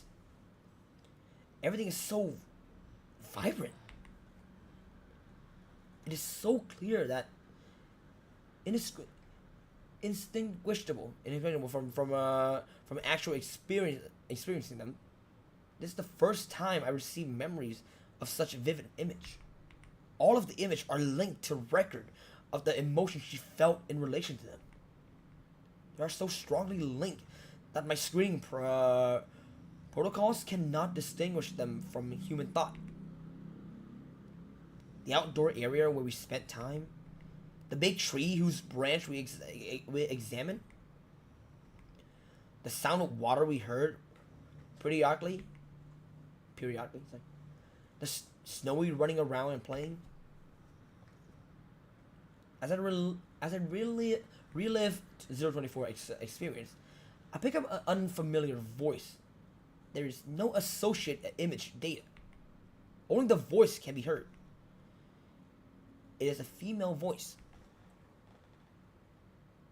There is a female researcher at this facility, but the voice belonged to a younger person, still in human development stage. I know the world is a big place. And I know that there's a lot of people in it. What? Wait, how? But I won't be able to see it for myself. Wait, how? Or meet many of them. I know that too. How? I'm too weak for that. Where did they get the data from? Her speech is different from the researcher, and those are my unit type. It is very similar to my own speech output. Thinking about it has made me sad more than once. But I didn't want to do nothing and be left with regrets. That was when my mom and dad looked into some options. And we decided to go with this experiment. So you mean to tell me that Labyrinth is actually a real girl? If even a sick girl like me could make herself useful to others in this world, I thought I ought to go for it. Who could this be? I only know that she's female. She is in a situation where her condition prevent her from moving freely. Nico's twin? Not exactly. I won't explain that. What's going on? Going to be P3 episode thing. Okay. Okay. It seemed that instead of limiting that fact, she had decided to volunteer for an experiment of some kind. Where did 024 hear this voice? Does she know this person? I wish I could ask her, but that is no longer possible. At first, I kept wondering how much I could really contribute.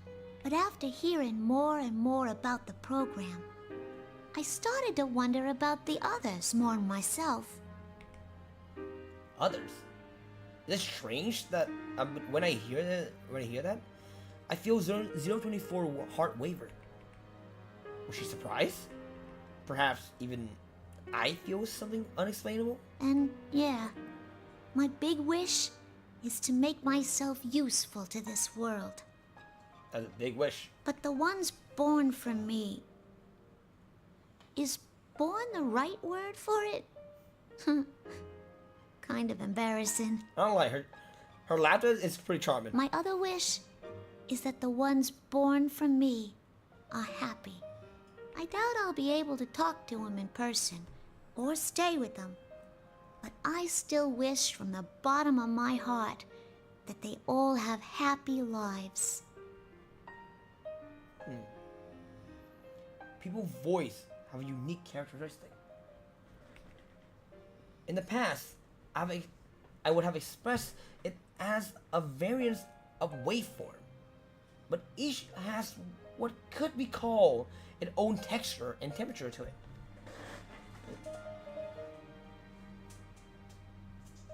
There we go. This voice sounds very warm and kind. I would like to listen to more of it. But the speech ends there. There's no more related memory from 024. While the cable disconnects, I decide to search the archive for the result matching the voice. Sadly, there's no result. But during the search, I suddenly remember something. The archive given to me by 024 last night. I quickly open the folder and find a single text file inside. If you are reading this, then I have most likely been destroyed.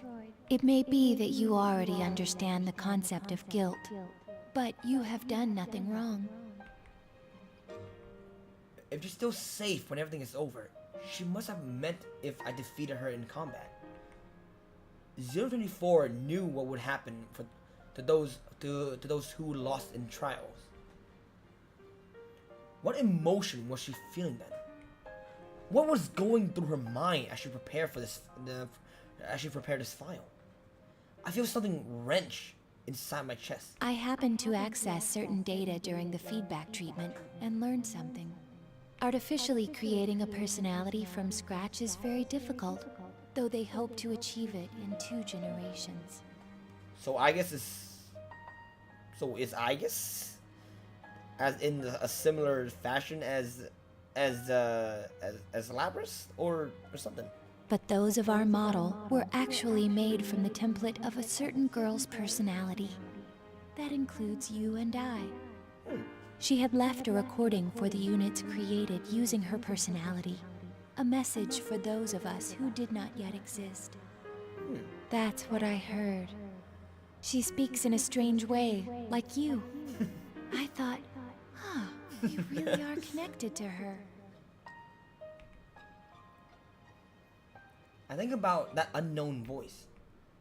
The experience the voice spoke of was related to our development, after all. The owner of that voice was speaking to us. The one who gave birth to us loved us. When I understood that, I felt like my eyes were opened. Though my life was filled with suffering, my birth had meaning. I firmly believe that. I want to meet her. I need to tell her thank you for giving birth to us and for loving us. This was not an order from the scientists. It was an objective I made for myself. So if you can understand my feelings, I'd like you to do this in my stead. Give our mother my thanks. How 024 must have wanted to meet this girl, who she saw as our mother. She must have longed to thank the girl in person. The data within me, her heart tell me so. During the time when she was ordered to destroy her sister, this wish must have been her only hope. Yet it did not come true. I shatter it. The one she herself said was the only thing who understand her. She must have been devastated. But the letter ended in the way that I least expected. Though we knew each other for only a short time, I'm glad I met you. I feel the same right now as our mother did. I wish from the depths of my heart for you to be happy.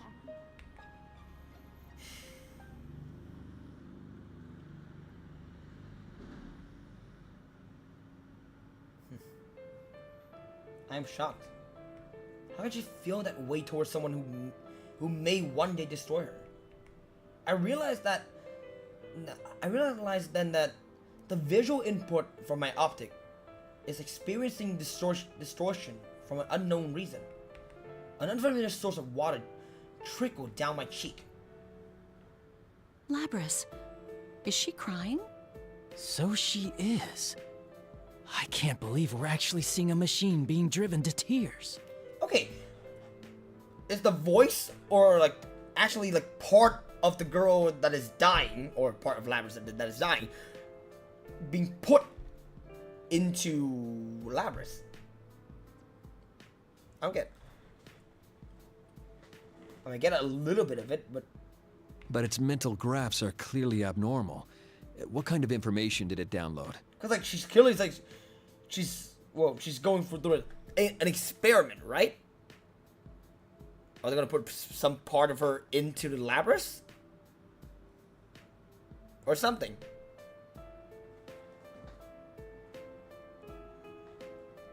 That's what I'm trying to understand. Who knows? That's one thing the graphs can't tell us. We should take care to limit our studies to just the battle data. It doesn't need any sentimental memories. You can delete those. Why make a weapon so emotional that it can cry? Okay. Delete them. Ooh, this song. I like this track. What is this?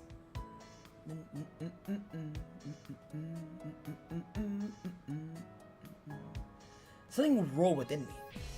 It drowned out the feeling of 024 and our mother that had filled my heart. Delete! Like hell you're deleting my memories! Under no circumstance I will allow what 024 left me to be deleted for the conveniences. I would not forgive this selfishness. We have been treated callously by the researcher in the laboratory. Heartfelt cry. They gave us heart, yet made us destroy those of our unit type as enemies. We kill our sister at their command. If we refuse our desire, we're overwritten, and we become their puppet. The wish of the girl who desired our happiness were not taken into consideration. Now, even a few memory that 024, my sister, and I have made accumulate are about to be erased like trash. Though their aim is to develop our egos, they find it inconvenient for us to have real heart. These feelings within me may be erased, perhaps too, but my heart is self. If that happened, will I resume killing my sister without hesitation? What is least forgivable is that the proof that 024 has lived, her last wish will be permanently lost. My hands are squeezed into a tight fist. They make a small grinding noise. The goal that 024 found for herself was left to me. I will carry it out at my own now. I will burn into my heart as my goal. Is it a duty I impose on myself gladly? Nothing will make me surrender it. It must be fought for. Or rather, it must be protected. Even if it means fighting. What the? Its emotions are spiking into the red. I've never seen anything like this. Hey, what's that warning? No. Labrys is in battle mode? Oh. What? That can't be. There aren't any enemies. We're the only ones here. So when should she summon her own persona? I am able to release all my limiters, despite being inside the cage. Time and the researcher monitoring me on their tablet PC seem perplexed and alarmed by this. There should be. They are witnessing an overdrive, a principle of non-aggression towards human. They are flustered and too panicked to speak clearly as they announced that an emergency had occurred. One of them stepped away from the cage I am in and reached for a switch with a warning label on it. Suddenly, restraint appeared to bind my limbs. Are you saying those mental fluctuations were enough to override the OS's restrictions? That plume's playing pranks on us. Hey, hurry up and delete those memories. Dude, come on, just summon your personas! Oh shit!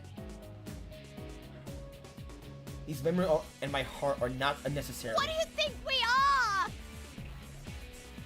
Something I have not felt until now. A sensation like heat spread through my body. A trembling, burning wave rises within me. Soon afterward, I realized that this isn't an emotion. This is a name for this. There's a name for this feeling. It is anger. I reroute all my strength into my restrained limb. The restraint are designed to withstand up to twice our calculated maximum output. Trying to escape this, therefore, logically doomed to fail. Even so, I continue to muster my strength. It is not because I judge it a viable course of action. I am not merely executing an order. I am acting based on my emotion. It does not matter if the restraint can be destroyed or not. I wish to destroy them. The metal part in both my limbs and the restraining and the restrainment began to creak. How's it doing that? There's no way those things are strong enough to break the restraints. It's outputting over 220% of its theoretical strength limit, even though its joint actuators are operating at only 70% capacity. Again, what is this fucking soundtrack? I love it. That's not possible. That doesn't even make any sense. What's driving this thing? I'm not gonna let you take those memories. I made her a promise. The next moment, a rupturing sound like a small explosion shaked the entire room. The heavy metallic band restraining my arms and legs shattered. I jump out of the cage and run towards the open door. I must escape from here. I have to get out to see the girl who loves us, though we're not yet created. To fulfill 024 wishes, a wish which has now become mine. But when I enter the hallway connected to the outdoor area, I am met with a barricade and heavily artillery. Mom! I ain't even got any projectile weapons! Well, I mean, you have an axe, you can throw it. Play Episode Fest? Okay, again, Episode Fest is included with the August episode, right? The answer or something like that? My sister unit and I have never been equipped with firearms. I recall it being due to concern over a unit mentality affecting the accuracy of the aim. Instead, we are given short-range weapon, a chain arm, and the other implement in my case. But they are not sufficient to deal with the range of firearms. However, I do have a countermeasure. Just throw your axe. By using the flexibility and adapting to the situation of my developed mind, I dodged the complex projectile trajectory and destroyed the opponent. Eventually, I reached the end of the hallway and exit through the outdoor areas. Yes, it is in Fest. So, alright. Again, I had to find it. Eventually, I reached the end of the hallway and exited the outdoor area. I have not seen this environment before. The trees are the same species as those that grow near the facility, but these specimens are much larger. Where am I? The question did not cross my mind until now. Where am I? Where are we? I cannot use the GPS that should be installed in me. It seemed the research facility blocked GPS signal outside of its walls. This has probably prevented its location from being pinpointed. Is there anything in the environment that can help me determine my location? The blue sky that I'm seeing for the first time is stunning, but irrelevant. Then I noticed a periodic sound of liquid in the distance. That's the sound of the ocean. The answer came easily to mind. One of my sisters must have taken an interest in it and learned what it was. My sisters are helping to keep me alive right now. When I think of it that way, a burning feeling rises deep within my chest. But none of what I've seen in my surroundings is helpful. Is there anything else by which I can determine my location? Any landmark or signpost? I scan my surroundings while running past. These trees are obstructing my views. They're unique species. That may be a hint. I review the tree characteristic once more and run another search on them. I attempted this once already, but there's much more data available to me now. Once again, results come easily. This variety of tree is known as a cedar. It is found in many habitats. But the cedars here are unique. The tree's shape and age is implied is so different that it's nearly a separate species. If that is because of the difference in the environment, it may be useful in determining my location. That's when an unfamiliar sound reached my ears. The heavy rumble of what sounded like a motor. It seemed like they have dispatched the vehicles to pursue me. I expect this. The response was swift. It seemed that they had measure in place. Measure in place in the event that one of us escaped. Get on with it, Lapras. Get on with it.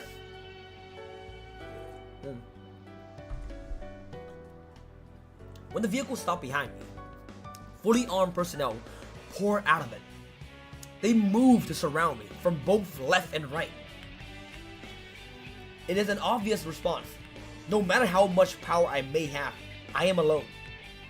The optimal solution would be to overwhelm me with numbers. I try to shake them off by running faster. Walls. But soon afterward, I reached the main gate of the laboratory, a high steel edifice.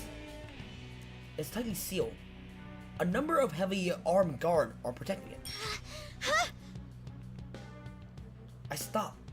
There's nowhere else to go. Labrys, come back here. You're too useful a unit to destroy. I mean, so they're not gonna destroy you completely. You need to get back here to be regulated. That's your role in all this. Yeah, and she can throw an axe. I cannot be destroyed here, but I cannot be captured either. They will surely delete my memories. They will take my wish and everything else that was given to me.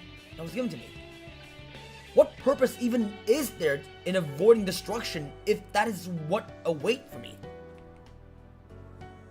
Oh, fuck. The only option available are whether my wish die for me, or whether it is stolen away. I ain't gonna let you destroy me. And not just because I don't want to be destroyed. Oh, that response sure is reassuring. I...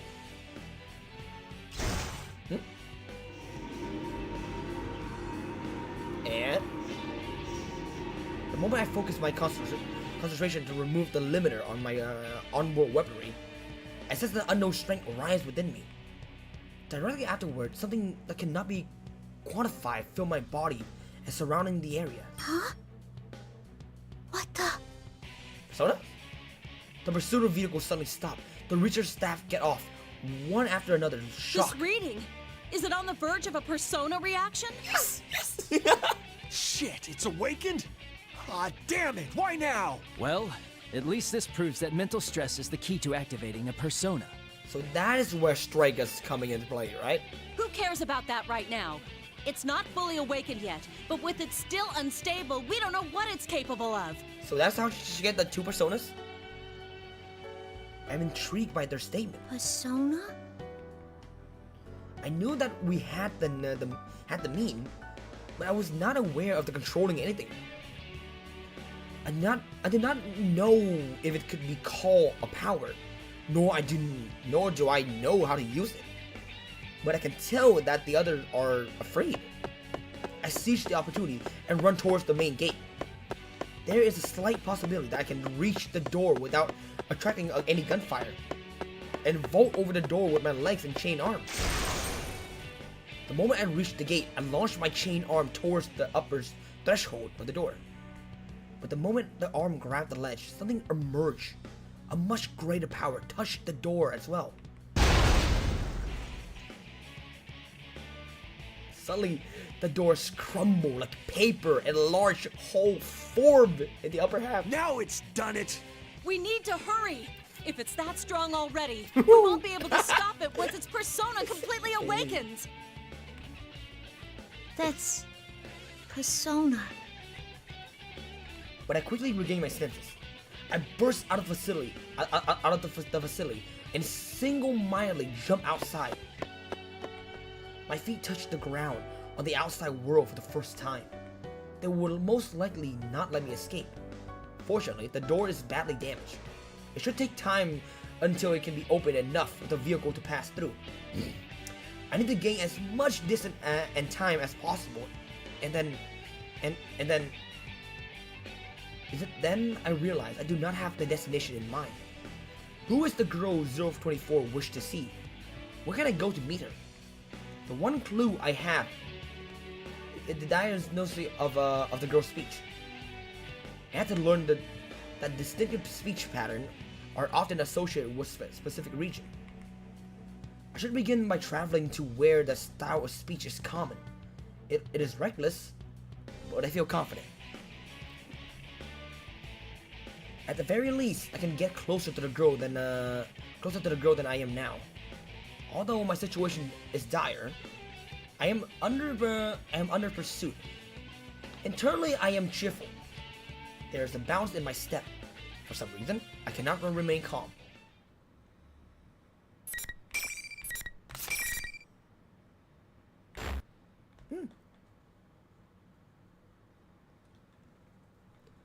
Just then, 5 meters ahead, Something white and fluffy crossed my path.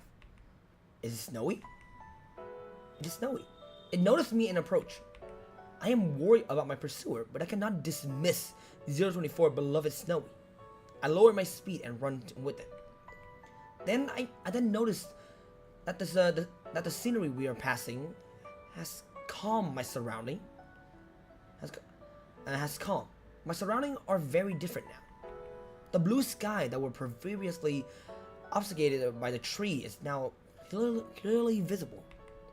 The green grass is shining vibrantly in the light of the sun.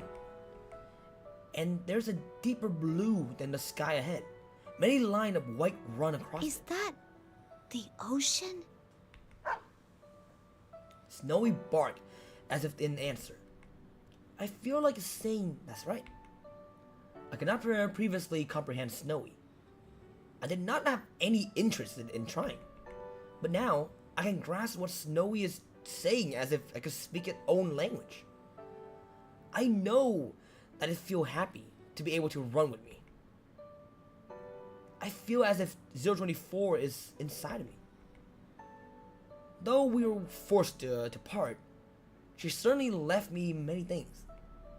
Not only her wish, but other things as well. Well, I'll find her come hell or high water. Are you with me, Snowy? Come hell or high water, baby. Snowy barked energetically. I respond with a thanks and smile.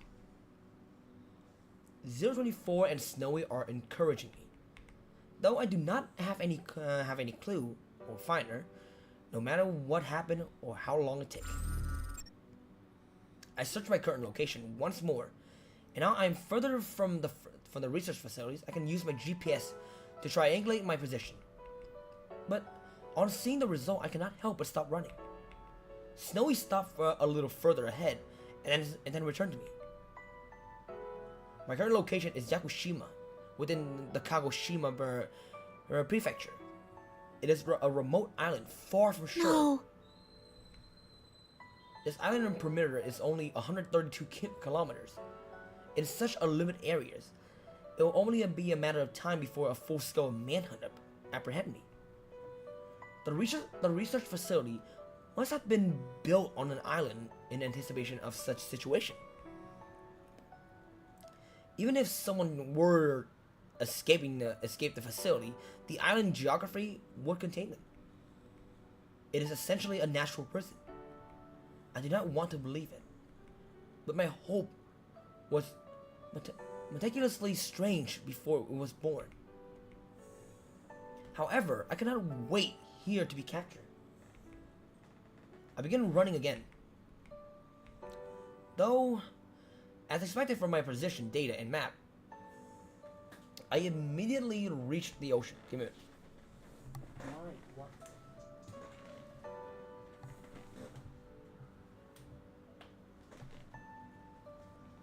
Alright, there we go. There we go. There it is. So, this is the ocean. Ha! It's so huge. I can't see anything out there at all. Yeah, they covered like half the. I mean, it's got like 70% of the goddamn globe, or like 60. I don't remember what the paragraphic anymore. I look at the glistening surface of the ocean reflect the sunlight, and ponder its beauty. I am at a loss.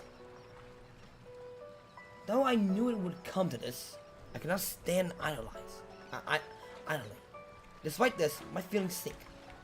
Snowy look up at me from time to time as I stop running and begin walking. A gesture of concern forced me to smile and tell it that I'm alright. The forest becomes the grove. The tree grows sparser. A blue ocean and a sandy soil leading up to a spread before my eyes. I check my map again. This is not an uninhabitable island. There is a means for people to come and go, and I doubt I will be able to use those methods freely without arousing suspicion. I gaze down at my own hand. It is completely unlike human hand. It is an objective sculpted from metal. Well, that's a problem. What should I do? My questions seem to be disheartening Snowy. Come on, don't give me that look. Ah, well. Maybe it's my fault for getting so frustrated.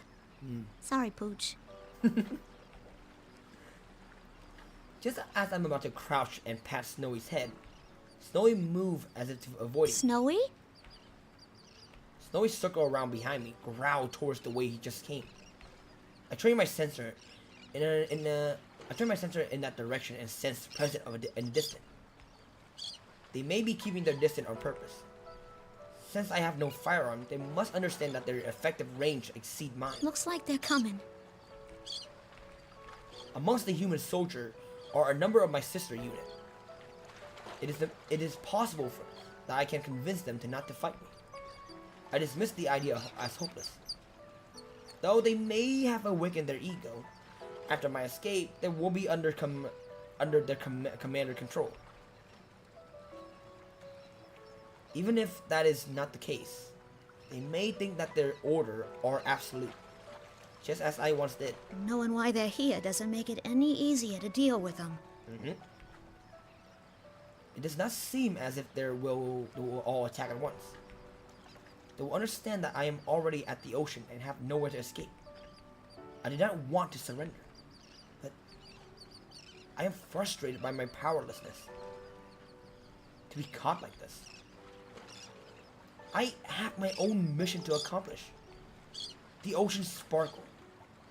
The periodic sound of water I once heard from a far echo from it now. As I gaze at the clear water while it ebbed and flowed, a mysterious feeling rises in me. Wow. Look at that. It's beautiful. It is. My opponent showed no indication of moving. I stepped out onto the sand. After cataloging that sensation, I approached the pier stretching on the ocean. The pier, sorry. When I stepped onto it, the wooden plank creaked. I can hear Snowy light treaded behind me as well. I stand at the end of the piers and look out at the ocean. I wonder if she is beyond this ocean that seemed to be stretched forever. The girl 024 wanted to meet. The girl I wish to meet as well. The mother figure who loved us and wish for our happiness. While my thought turned to that girl whose face I do not know, I decided to preserve the ocean beauty in my memories. After all, it may be the last time I will be able to see the ocean as myself. The odds are high that when I'm restrained and returned to the facility, my memory will be wiped. I'm scared. I'm frustrated. I do not want to be erased. But I do not think all of my hopes are lost yet. This may be the end of me.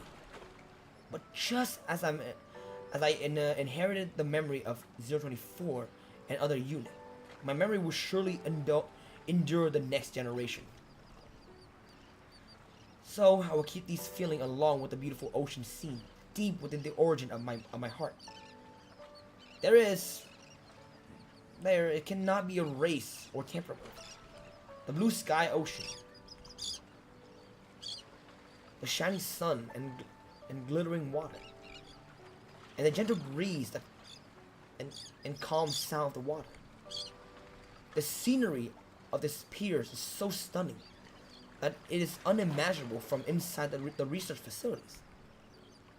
I am glad that the last place I see is so beautiful. With the ocean before me, I speak to any future sister that I have yet to meet. It might be called a type of prayers. To all the ones I'll never meet, but will receive my memories. My emotion race ahead of my thought. I cannot find the right word to say. There's so much I want to say to you that I don't know where to start. I close my eyes again and calm my heart. to my descendant, whom I will probably never met. I will probably never meet. If you would ever find someone precious to you, as I did with 024, and wish to meet them, may you meet them here. May you go beyond this pier to place I could not. Is it where I guess that? You know what would make me kind of wonder if the shadows are outright evil? A dark, ugly side.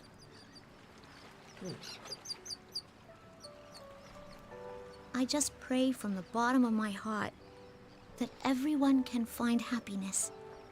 As long as that happens, I don't mind a fight. Even though my wish may not come true, I'm still satisfied if I can entrust it to someone I believe in. 024 said something along those lines. Could this be it? Because, thinking about it, Shadow Labyrinth is trying to help. Although, exercise definitely is.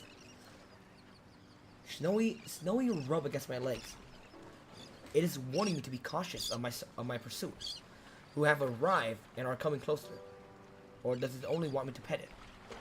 I look closely and realize that it's the latter. This must be worry. I crouched down and scratched Snowy's head. Hey, Snowy. You think...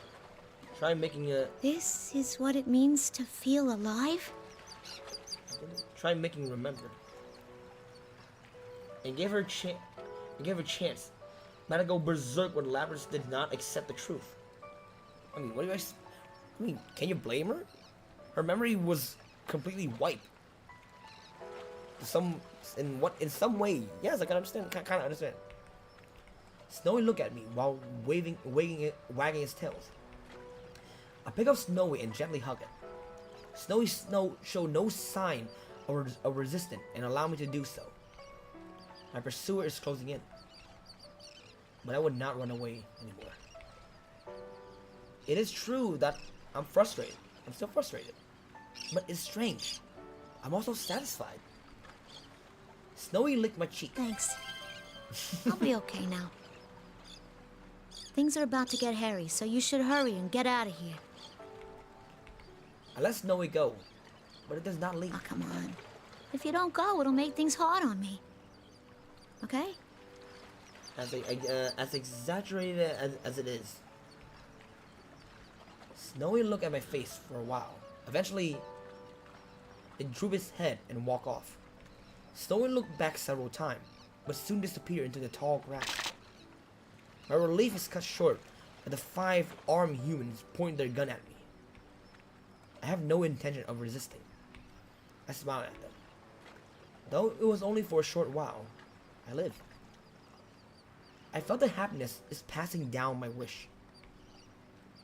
It was only a brief moment in time, but I may have granted the wish of the girl who was our mother. I allow myself to be restrained without resistance. They take me back to the laboratory. I was so absorbed in my escape attempt that I did not notice the severe damage I inflicted upon the facilities. It seemed that the delicate machinery used to tamper with my memories is no condition to be used. Damn it! Look at this mess! Well, woohoo! Going after humans? Oh, I bet the girl they used as a template for this model was a snotty brat too. Oh, shut the fuck up, please. Even if we delete its memories, it'll be too dangerous to keep using this unit. So that's why they put her in a box. There are so many things about it I want to research, though. It's not worth the risks. The 5th generation anti-shadow suppression weapon will be sealed indefinitely once it's fully restrained again. Okay. The voice is the last thing I hear before my conscience is cut off.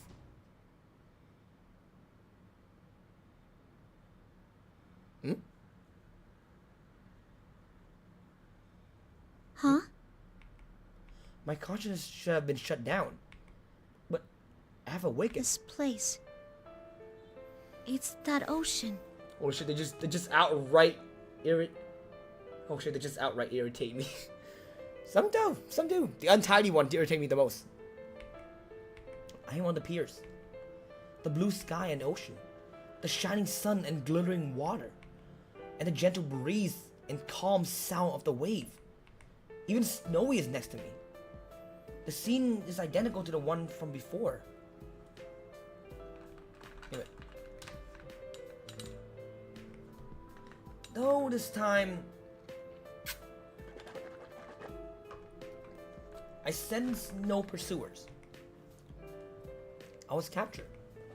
I remember that clearly. It's obviously an abnormal situation, at odd with my memories. The clear blue sky and ocean are still so beautiful. I cannot help but gaze at them. If only I could go beyond it. Just as the thought crossed my mind, my viewpoint ascended.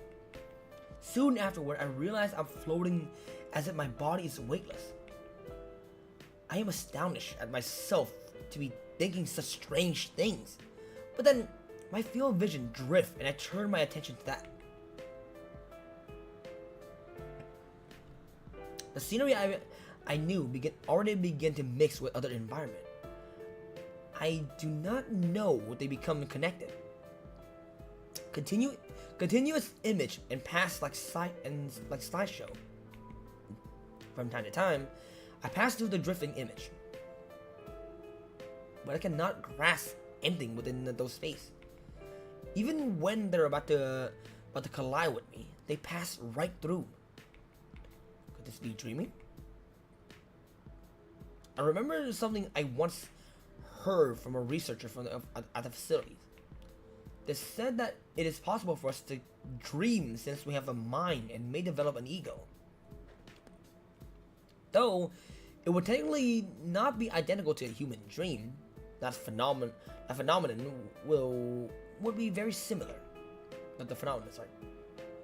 I feel that example the researcher gave of what a dream is like matched my current experience. If I am having a dream, then things are not possible in reality may be possible here.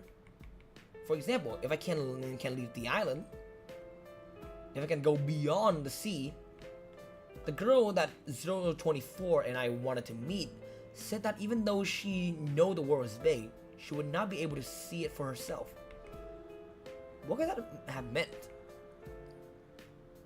Was she in a place that limit her world? As I unable to leave the island? Just when it seemed that the image flowing around me has stopped, I find myself in an unknown room. There's a bed here. Next to it was a flat screen monitor. There are also white shelves surrounding the bed. To one side of the stand is an interactive drip. There's also a machine connected to the cord. Though it is small, it appeared to function as a life-size monitor.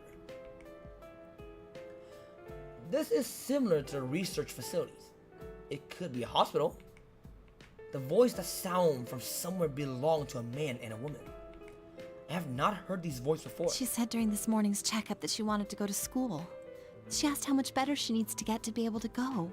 That's not familiar. That's somewhat familiar. You can tell the scientists are good character because they're actually infuriating. Yeah, of course. Understandable. This ward is right near the road most of the students take. She must have been lonely too, not having seen her parents lately. Oh, those are, How much better she needs to get. She still doesn't know that her condition is incurable. Oh. What'd you have? Why don't you be honest with her and tell her she won't ever be able to go? It's cruel to string her along like this. Yeah, pretty much. Shh, keep your voice down. Room's next door. I understand at once that these people are speaking of the girl I wish to meet. The scene feels as if it's coming from my own memory. I do not doubt it at all. The girl is suffering from some kind of illness. She may not be able to go outside. Her condition prevents her from leaving her small world. her life is like ours. Could the girl have heard this conversation? How did it make her feel to hear it? I want to spend more time in the outside world. I want to live a normal life. The thoughts that come in my mind are not my own. I wonder if the nurses thought things like the student council were too much trouble to bother with when they were in school. Well, kind of. They were always stick by the rules, so it kind of a little bit annoying. I don't know. It sounds fun to me. It is if you're the council, if you're part of the council. Just as I thought, it is the girl's voice. When I listen to her, I can sense her strong yearning and admiration. You gotta admire the student council president. I mean, they're the ones that get things done for everyone. I'm just gonna say it right now. My experience with like the school, like the school council president. Oh my God, people don't love them. People fucking hate them. Because they always because every single time, like, even the smallest problem, they always fucking go up and report it to the teacher, specifically the fucking principal. They always do that. It's so fucking annoying. I hate it. Everybody in the school hate it every single time that a stuck up goddamn student council got like elected. They always fucking told the teacher. They always snitch on everybody. But I guess it's because they're like that in the first place that they get to be president, huh? Not really. Not really. From my experience, not really. The girl has a strong desire to attend school and live a normal life. School life with friends. As I reviewed these voices and feelings, an interest in school she longed for grow within. High school. I wonder what that's like. Would it be fun? Depend. I wish to see for myself what she desired. Is there a specific image of it? What kind of place is it? What activity do it attended performs while there? But there's no memory of in regard to school. This must mean that the girl has no such memory. Figures. I don't know anything about schools or whatever else student life is like. Well, depend on who you're asking, though. I want to see. I can show you if you so desire. Who's this? A voice answering my unspoken thought. Who could it be? I do not think I know this voice. For some reason, my mind become hazy. I cannot access my memory easily. Huh? Who's there? There's no need to be alarmed. Who's this? I only want to give you a glimpse of the world you long to know. Who's this? I was under the impression that there was a dream. Dreams are supposedly a release valve for memories. Yet, this voice does not feel like the part of me. Is that even possible? As I pondered these things, a scenery around me changed completely.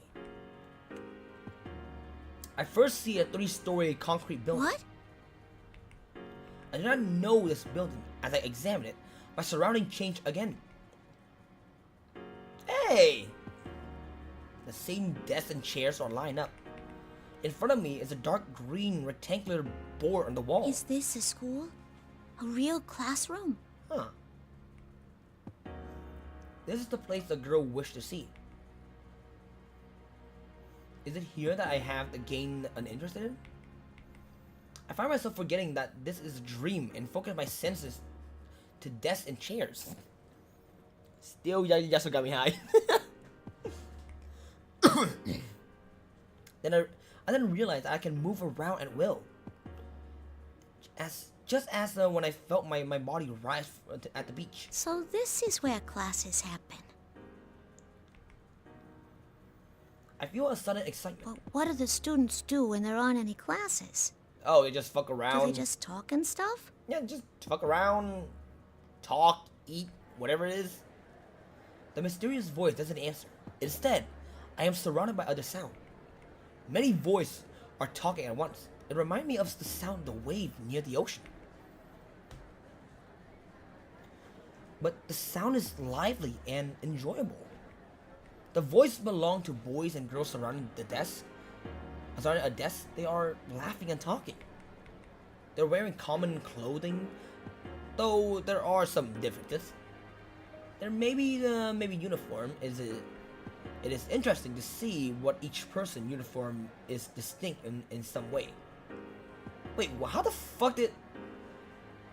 How the hell does she know that student is the only one with something around his neck? A girl with short hair and green jacket raised her hand. Sorry. Next to her is a girl with a long black hair wearing a red jacket. She smiled. Then there was a well-built young man with strange spiky hair. In contrast to him, I can see a small, delicate, intellectual-looking young man. Last, I see a young man with a calm demeanor sitting at a desk. The front of his uniform is open. His white shirt is showing. They seem to be talking about something. I cannot quite discern what it is. The scene proceeds to show various points in a normal school day. Classes, activities, clubs, student council. It looked like so much fun that I can feel the excitement.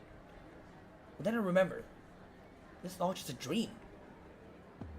I am only dreaming.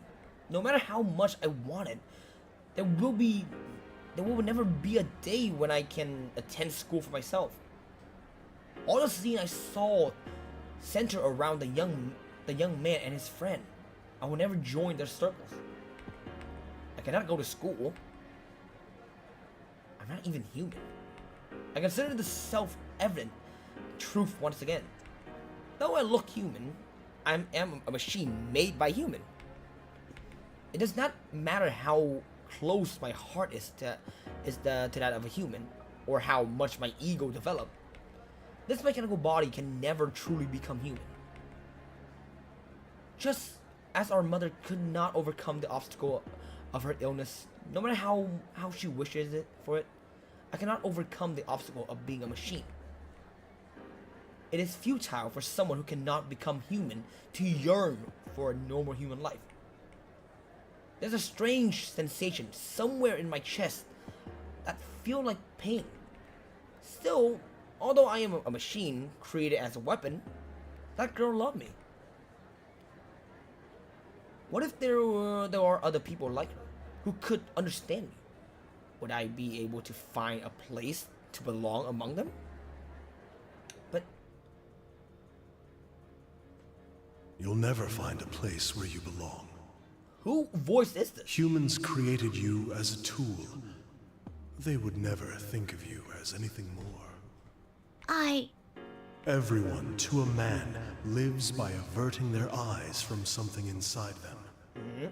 They all wish to live inside a never-ending dream. For who has the right to say they shouldn't? True. Just for a moment, I sense an incontrovertible kind of voice. In a kind of voice. The strange pain within my body softened a little. There are even humans who do not understand others' feelings. Still others do understand, and trample upon them regardless. Yeah, those are called assholes. Compared to them, you are much more human. I remember the researchers. They certainly did not understand me, 024 or my sister. We were treated only as object. Even after they tried to give us heart. Why not then seek to be human? Me? Be a human? The voice wind gently inside my mind. I feel my body is growing uneasily light, as if the world is spinning around. People sort through their memories in dreams. Each night they let go of painful memories and continue their lives with the morning sun. That's all you need do. Forget anything contrary to your desires. If I forget... Do not fear the act of letting go. The ones you admire wished only for you to be happy. My mind seized upon something. That precious wish. The desire given to me to meet our mother someday and tell her thank you. I must not forget that. But as long as this wish is precious to me, as long as I cannot erase it from my heart, the fact that I am not human will remain. And I too. All I wish from the depths of my heart is Who for is you this? to find joy. Happiness. I think back. I wish from the depths of my heart for you to be happy. I remember the girl who wished for our happiness. I want to grant that wish. I want to tell her thank you. But that will be difficult for me now. In which case, should I not at least seize the opportunity and be happy here for her sake? Forget. And be happy.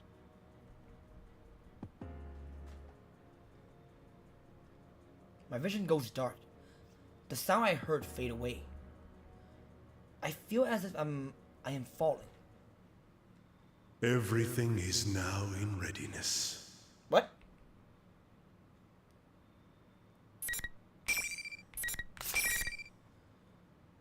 Chapter 7.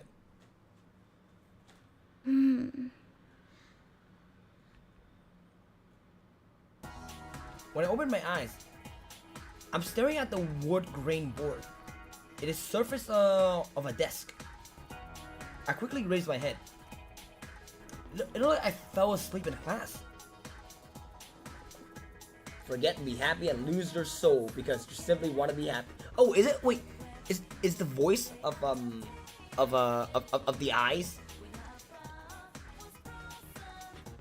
I know I fell asleep in class. My sleep were pressed against my forehead while I was sleeping, and the texture left a mark. Oh man, I hope no one sees this. I rub my forehead a little and look around the classroom. According to the clock on the wall, it is 3:30 in the afternoon. The only thing written on the board is okay. No. Yeah, is May 1st, 2012. Everything else is erased. I stretch out my arm. I feel a little tired, but I gotta go. But I gotta stay focused.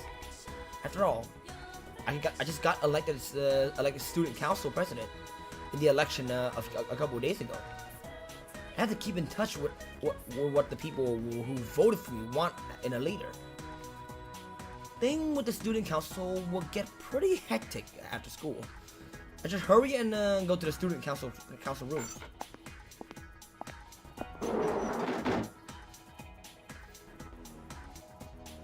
I won't confirm or deny. God damn it.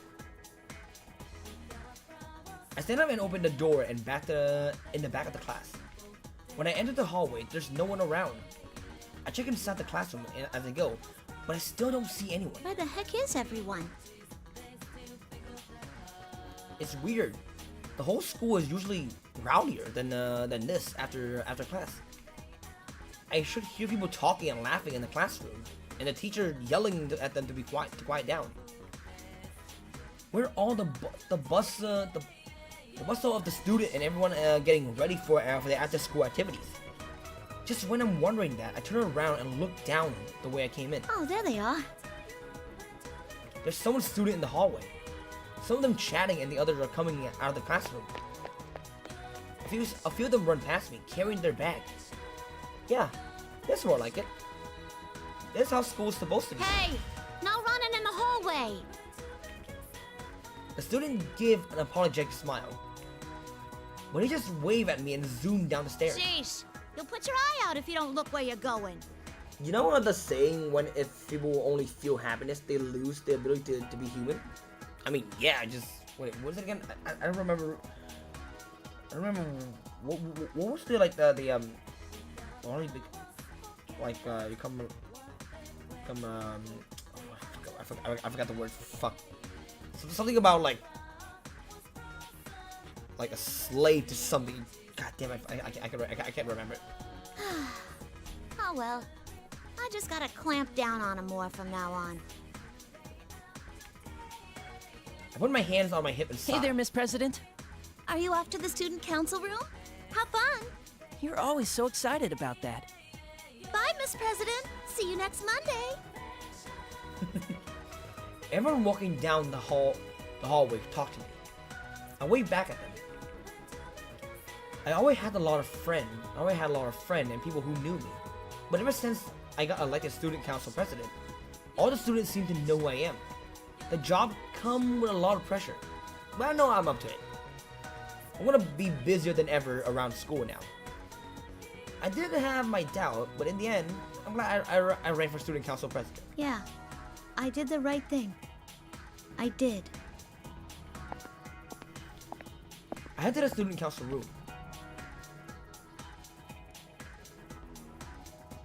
And time flying as I go over my agenda. Before I knew it, there's a red light pouring in from the west window. It's already sundown. It's chilling. Whew. Guess that's enough for today. There's no one else left in the student council room. I had the other go home before it got too late. But when I said it was that if they pushed themselves too much at the start, they burn out quick. They just laughed and said, "The same goes from you." I leave the student council room and lock it up. Okay, imagine I know. Just turn out the music and then the real mood was set in. As I go down the hallway to return the key, I see a strange woman at the far end of the hallway. She's not wearing our school uniform. She got an odd hat, some glove, and a one-piece dress. Wait, who? Wait, it's Elizabeth. They're all in the same deep blue color. Underneath, one arm is holding an old-looking book. I can't see her face with her back towards me, but her short, straight hair draw my attention. Her hair is radiant silver, like if pearls were stretched out into strain. Who in the world is that? Liz. Maybe it's the clothes, but she give off this strong presence. I get a little uneasy looking at her. I'm not tiptoeing or anything, but she doesn't turn around until I'm about 2 meters away. When she finally does, I gasp a little. Her features are so perfect that she's like a sculpture. Hey, excuse me. You got some reason to be at our school? Are you sure this is how things should be? Huh? Okay. I don't understand what she's getting at, but for some reason, the question throws me. I am a wanderer who only stopped here because I sensed great power gathering. Wait, she's a wanderer? I am in no position to give advice, but, She's a what do you mean she's a wanderer? This place will soon be caught in a bit of a fracas. If you continue to avert your eyes from everything, I think it will have an impact on your life in the near future. My life? What she just said sound pretty scary. She may have some screw loose.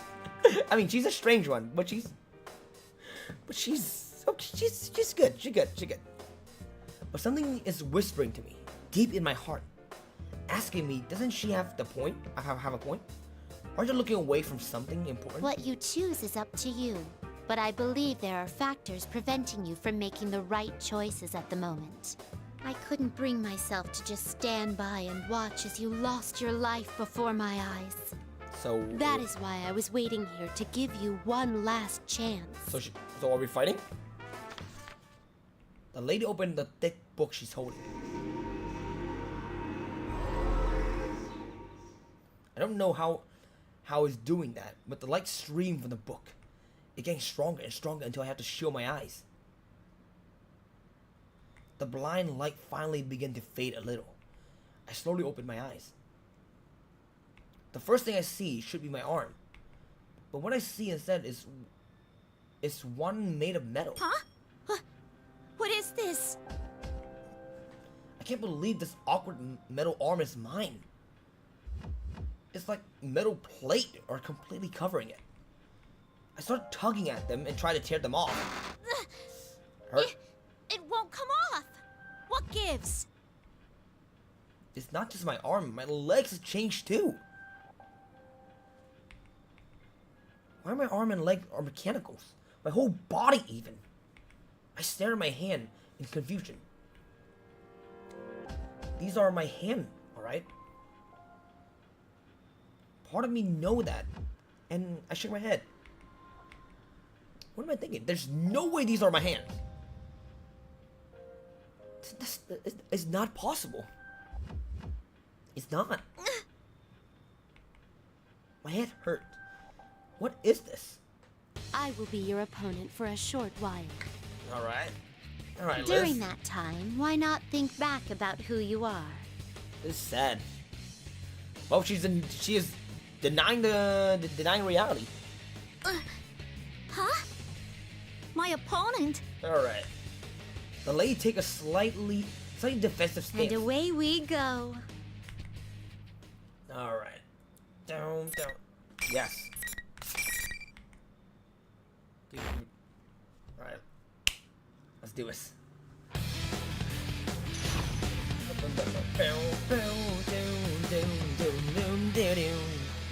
Okie dokie. Alright. Final. 3. Persona. Impressive. Your fate is comatose. Shit. Oh fuck. Please hear some electricity. Would you mind waiting for a moment? Here is some electricity. Oh fuck. You were seen. Oh my. Oh no. Impressive. Huh? Your fate is in the gears and freeze. Oh fuck, this guy's doing a lot of damage. Persona. Oh no. Oh no. Huh? Oh come on. There's no fucking way. You were seared. Please, penetrate. My friends are backing up. Let's change things up. Please do Damn it. backing up. Warn. As I anticipated. Okay. Now, backing up. Pardon me. Persona. Oh no. Oh no. From this moment, Persona. Oh wait. Oh fuck, I can't summon my persona. I just realized I can't summon my persona. I just realized I can't summon my personas.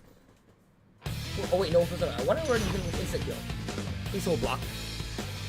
Alright, give me. I was trying to press my persona, but I think wait, what can I even press my persona? Oh wait, I can do this. Summoning. Would you mind waiting for a moment? Here is some electricity. Please be careful. It wasn't remarkable. That was quite close. It's time to be judged. The lever. One. Thanatos. Remarkable. Remarkable. Opening my door. Oh no. Huh? Opening my door. Here is some freeze. Damn it. Thanatos. One. Oh my. Get back, Liz. I like you, but it's time to be judged. Death. Yeah. Let darkness come. Let's change things. Wait, what do you mean? What's that? Summoning. What's that? Oh no. Impossible. Bloody hell. My turn. It's time to be judged. Oh my god, I hate this. There's no touching. Oh no. Impossible. From this moment forward. Thanatos. I see. Remarkable. It was from no touching. It's time to be I judged. hate this fucking villain so much. Opening my door. You were seen. Thanatos. Oh no. I hate the fucking. Your fate is in the car. Thanatos. Oh come on. I'm in charge. Let's change things up. Pardon me. Your fate is in the car. Impressive. Would you please Stop. I can't use this persona. It's so fucking annoying. You can still instant kill. I wonder. Raw supers. Do it. Wait, I can use raw super. Double quarter circle. Wait, I have no idea what double quarter circle is. Okay, everyone kind of like down the now, I guess. Final. Fight. Thanatos. My turn. Overseas. Backing up. Opening my deck. One. Would you mind waiting for a moment? Hi. Oh no. Impressive. Oh no. Opening my deck. I hate that ass though. Oh wait, what? Judged. Death. Opening my deck. Over here. Would you please stop that? Opening my deck. You're frozen. I hate. Let's change things up. Oh my god, I hate the fucking. Your fate is in the color. Get the. Oh no. It's time to be I judged. hate her ability. So fucking annoying. You were seared. Oh no. Oh no. Oh no. Persona. Oh no. Get. Impressive. You please. Time this is my trump card. Memento Okay. mori. Okay. I hate the grabbing. I hate the fucking grabbing so much. I have 2 button input. Again, I have no idea what the hell quarter what is. You know, I can raw dog this. Final.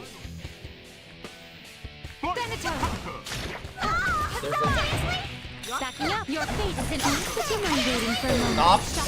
Using the fucking. It wasn't remarkable. It wasn't remarkable. Opening my door. Oh my. Stop using the fucking persona. I see. Opening my door. Stop using the fucking persona. Stop. Persona card. Memento Okay. mori. Holy shit, a lot of damage. One moment, please. Well. Oh my. Oh no. Impressive. Huh? What? Oh my. I see. Here, I'm charging. Please. Oh my. Oh my. Oh no. Stop using the fucking persona. Actually, her DP is grab, meaning dodge won't work. Don't worry, I can do it. I told you. Just give me time.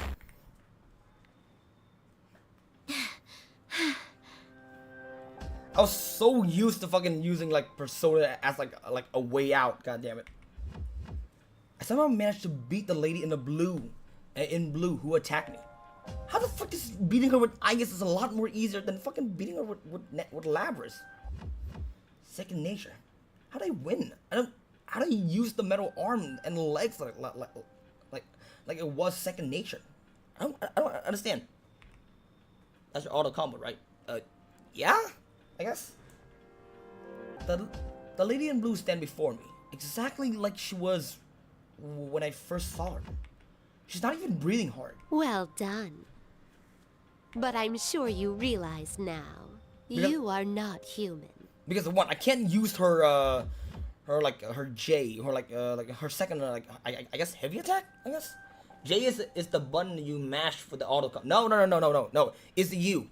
U is the combo that keeps smashing the constantly. There J must is have been an important promise that could only be kept in that guise. That must have been your reason for living. J is the thing that I hold the axe behind my back. Whether it's worth losing that or not, That way I stop you. I just only give use. it serious thought. An important promise. My reason for living? I repeat that to myself. It seemed important somehow. Now, it seems the tumult of trials is about to begin. Right now? In which case, I bid you good luck. Right now? The thick book in her hand closed with a loud thud. Strangely, that ordinary sound lingered in my mind. When I come back to my senses, there's no one here anymore. Okay, listen. It's not like Tekken. One button does not. I don't know. Again, just one comp. It's just U and J. I know that J is a hold down something for Lapras. I don't know. When I came out to my senses, there are no one here anymore. I take a nervous look at my arm and leg. Nothing seems different about me. There's no metal on my limbs now. Just ordinary skin and bones. What the heck was that? A dream? Nope. I still wonder what the hell does Liz said that when she saw. I mean, what does she mean when she said that she's a wanderer?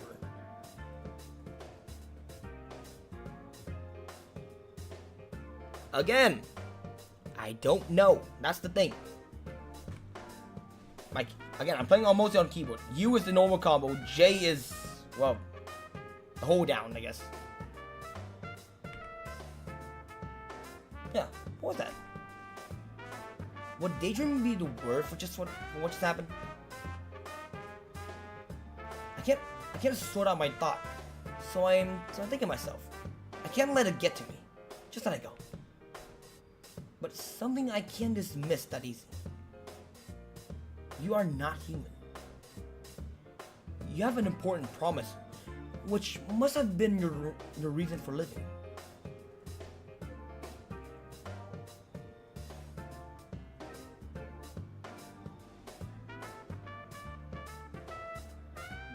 Yeah, I guess. Yeah, important promise which must be the reason for living. She said, I'm forgetting something? That I need to remember? Yep, everything. My head hurting again. The pain bring back another memories. It's just for a second. And I can't quite catch it. But I saw blue sky and the ocean. And someone else was there. Maybe a white dog too? I don't know. I think there's a lot more of it. But at last, with the last voice I heard stay with me. I mean, we're loved after all.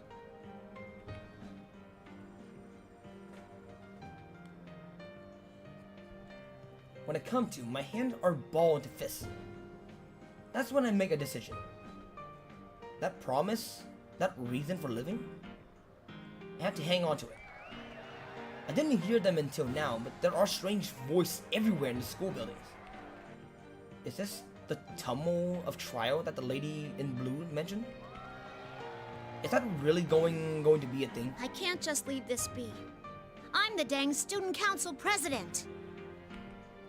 As a student council president, I have to find out what's going on in my school. I need to make sure the students aren't getting involved in anything dangerous. I start running towards the first floor.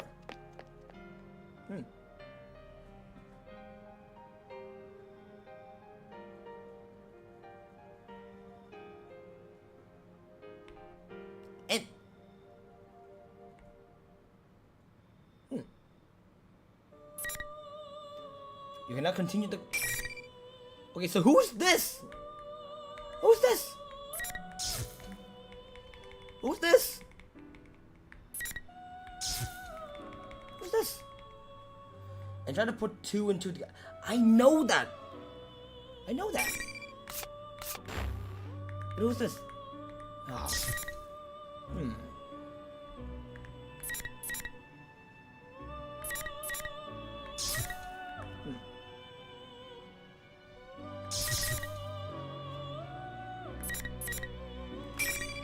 Yes.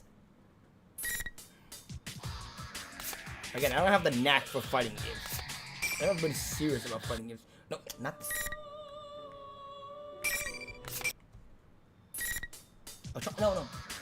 No, I tried biting some of like mode basic. Why not? Let's try it. Let's give it a shot. I want to try it first. Welcome to the Velvet Room. This place exists between dream and reality, mind and matter. Now, why don't you introduce yourself? Picture in your head your own appearance as well as your alter ego. Your persona. I wish you good luck. Okay. So what time is it? Fuck. Okay, now finish the story mode for arena if you that you want to. Okay. Oh, get. Okay. I count. Also, if you must know, this is what I'm working with. What's it gonna? Okay, green and red.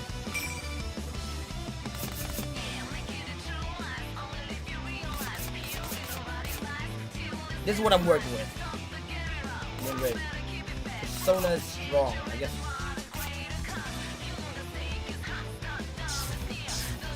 Persona. Nope.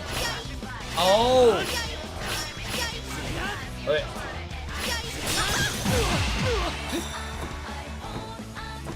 Okay, blue is. Oh. Okay. Wait. Aren't you gonna fight?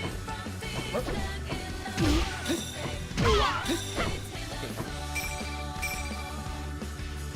Weak. Oh.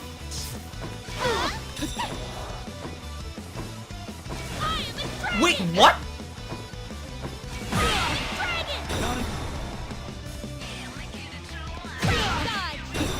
Aren't you gonna fight? Oh.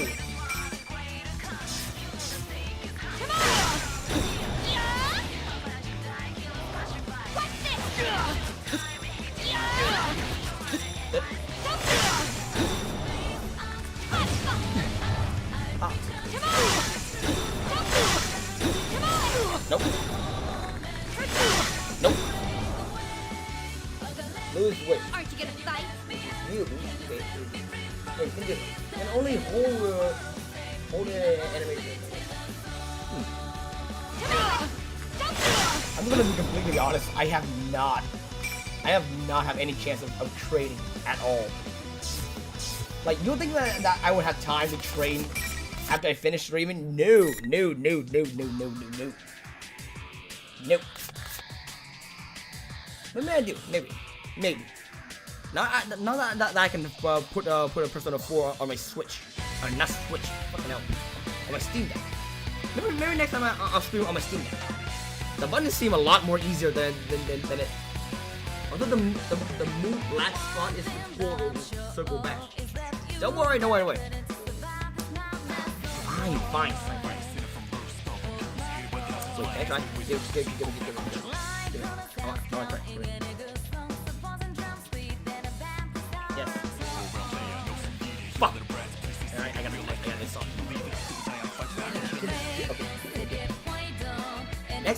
Next time I'm doing this on the goddamn Steam Deck.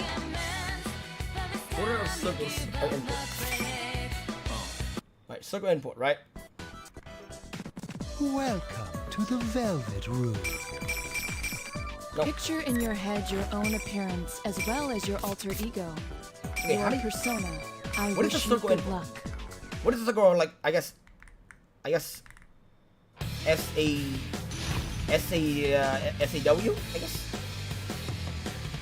That's as much as you can. Hey, okay. ASW. Hey, what is?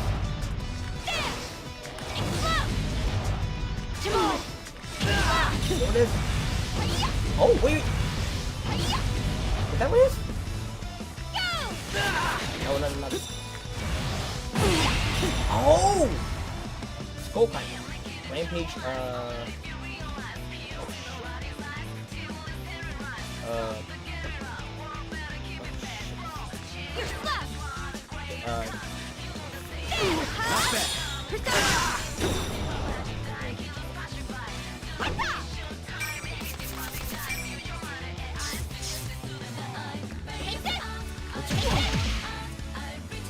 oh shit.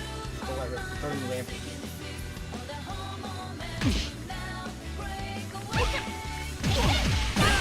Ah, okay, the basic combo, Wait.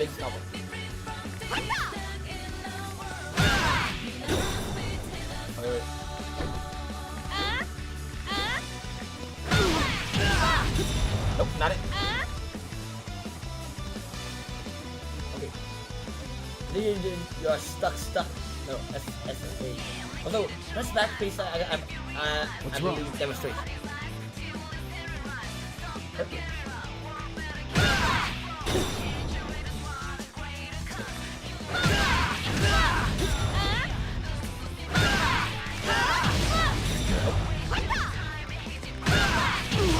Nope, not it.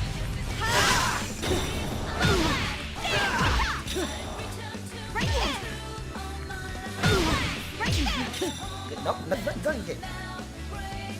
Again, just circle. Also demonstrate. That's not a combo. It's like mix up two.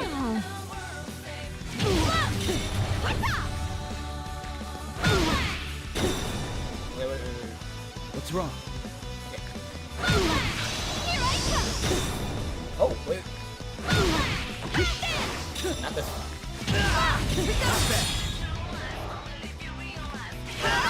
Nope, not this one. Nope, not this one. I can only do so much.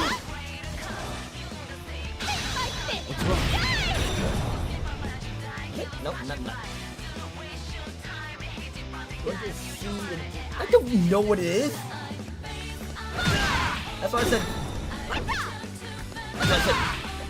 Really doing with my Switch is a lot. With my Steam Deck is a lot better. Dude, I am trying to. Again, I know that is the Persona, but do you have no idea how? Do you have any idea how hard this? Not bad. Oh wait. Not bad. Okay, wait. Okay. not this. Okay. Okay, that's the dragon. Okay. Nope, not. What's wrong? Damn it. Again, the keyboard is very small. It's not. Got it.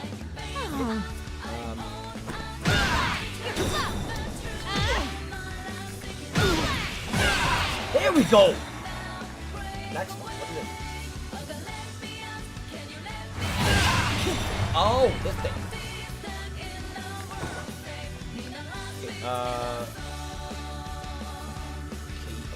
RPG, right? Okay.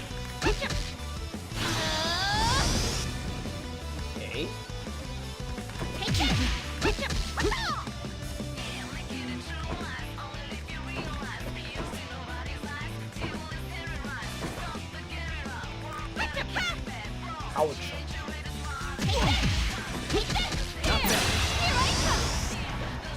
Okay,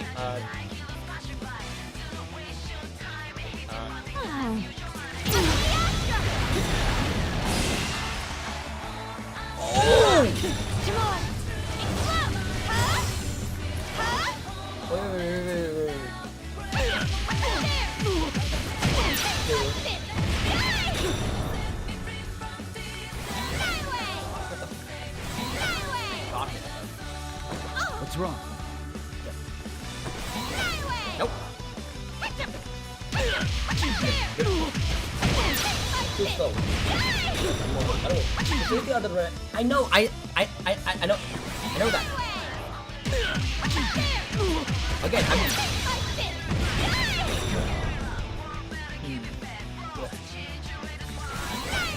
Nope. What's wrong? Nope. Damn it. Again, you see on the keyboard, the WASD is really fucking hard to actually combine it in one if you're not used to it. It's a very awkward position. Okay, yellow and okay, orange and red, right? Yeah, it's just it. INK.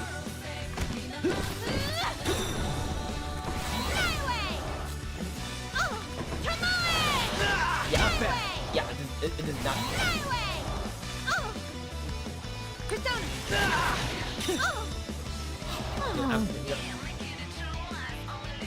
What's wrong?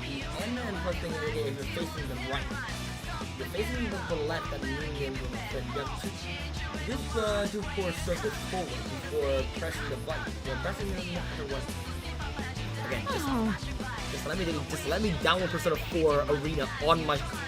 Wait, no, I can get it. Oh, wait. I have way with speed. What's wrong? Can I? So we. Wait. Okay. Okay, give it. Okay, give it. In this case. Okay. Y and B. Okay, give it again.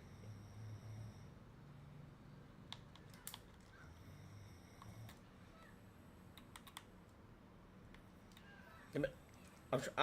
I'm trying on my Steam Deck, please.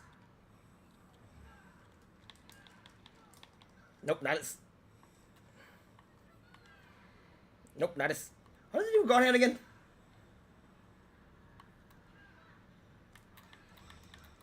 Nope, not as. Damn it.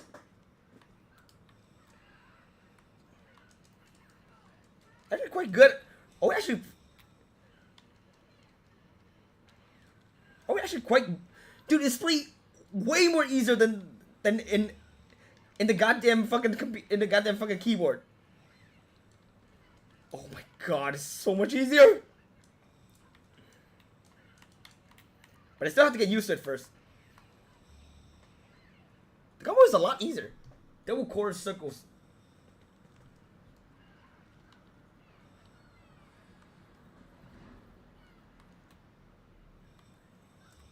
I still have to get used to it first. But okay. Finally, I found somewhere I can do it. Okay. Again, let's give it. Jesus Christ. Fucking hell. 236236. What the hell is that? Oh my god, you know what? No. Save it for next time. Save it for next time. Jesus Christ. Fucking, what is it? It's been 4... Dude, it is 4 a.m. and I have to go to work at fucking 8 a.m. I got 4 hours of sleep. Shit. Okay. How does this? Thanks for coming to watch, and yeah, I'm running quite late on my usual schedule. So yeah, make a session of Persona when you feel. Okay. Just give me a minute. I'm still trying to do it on my Steam Deck, which is surprisingly really good, cause the Steam Deck does not support it does not support Persona 4 Arena on it. Oh. Nice. Alright, see ya. Bye.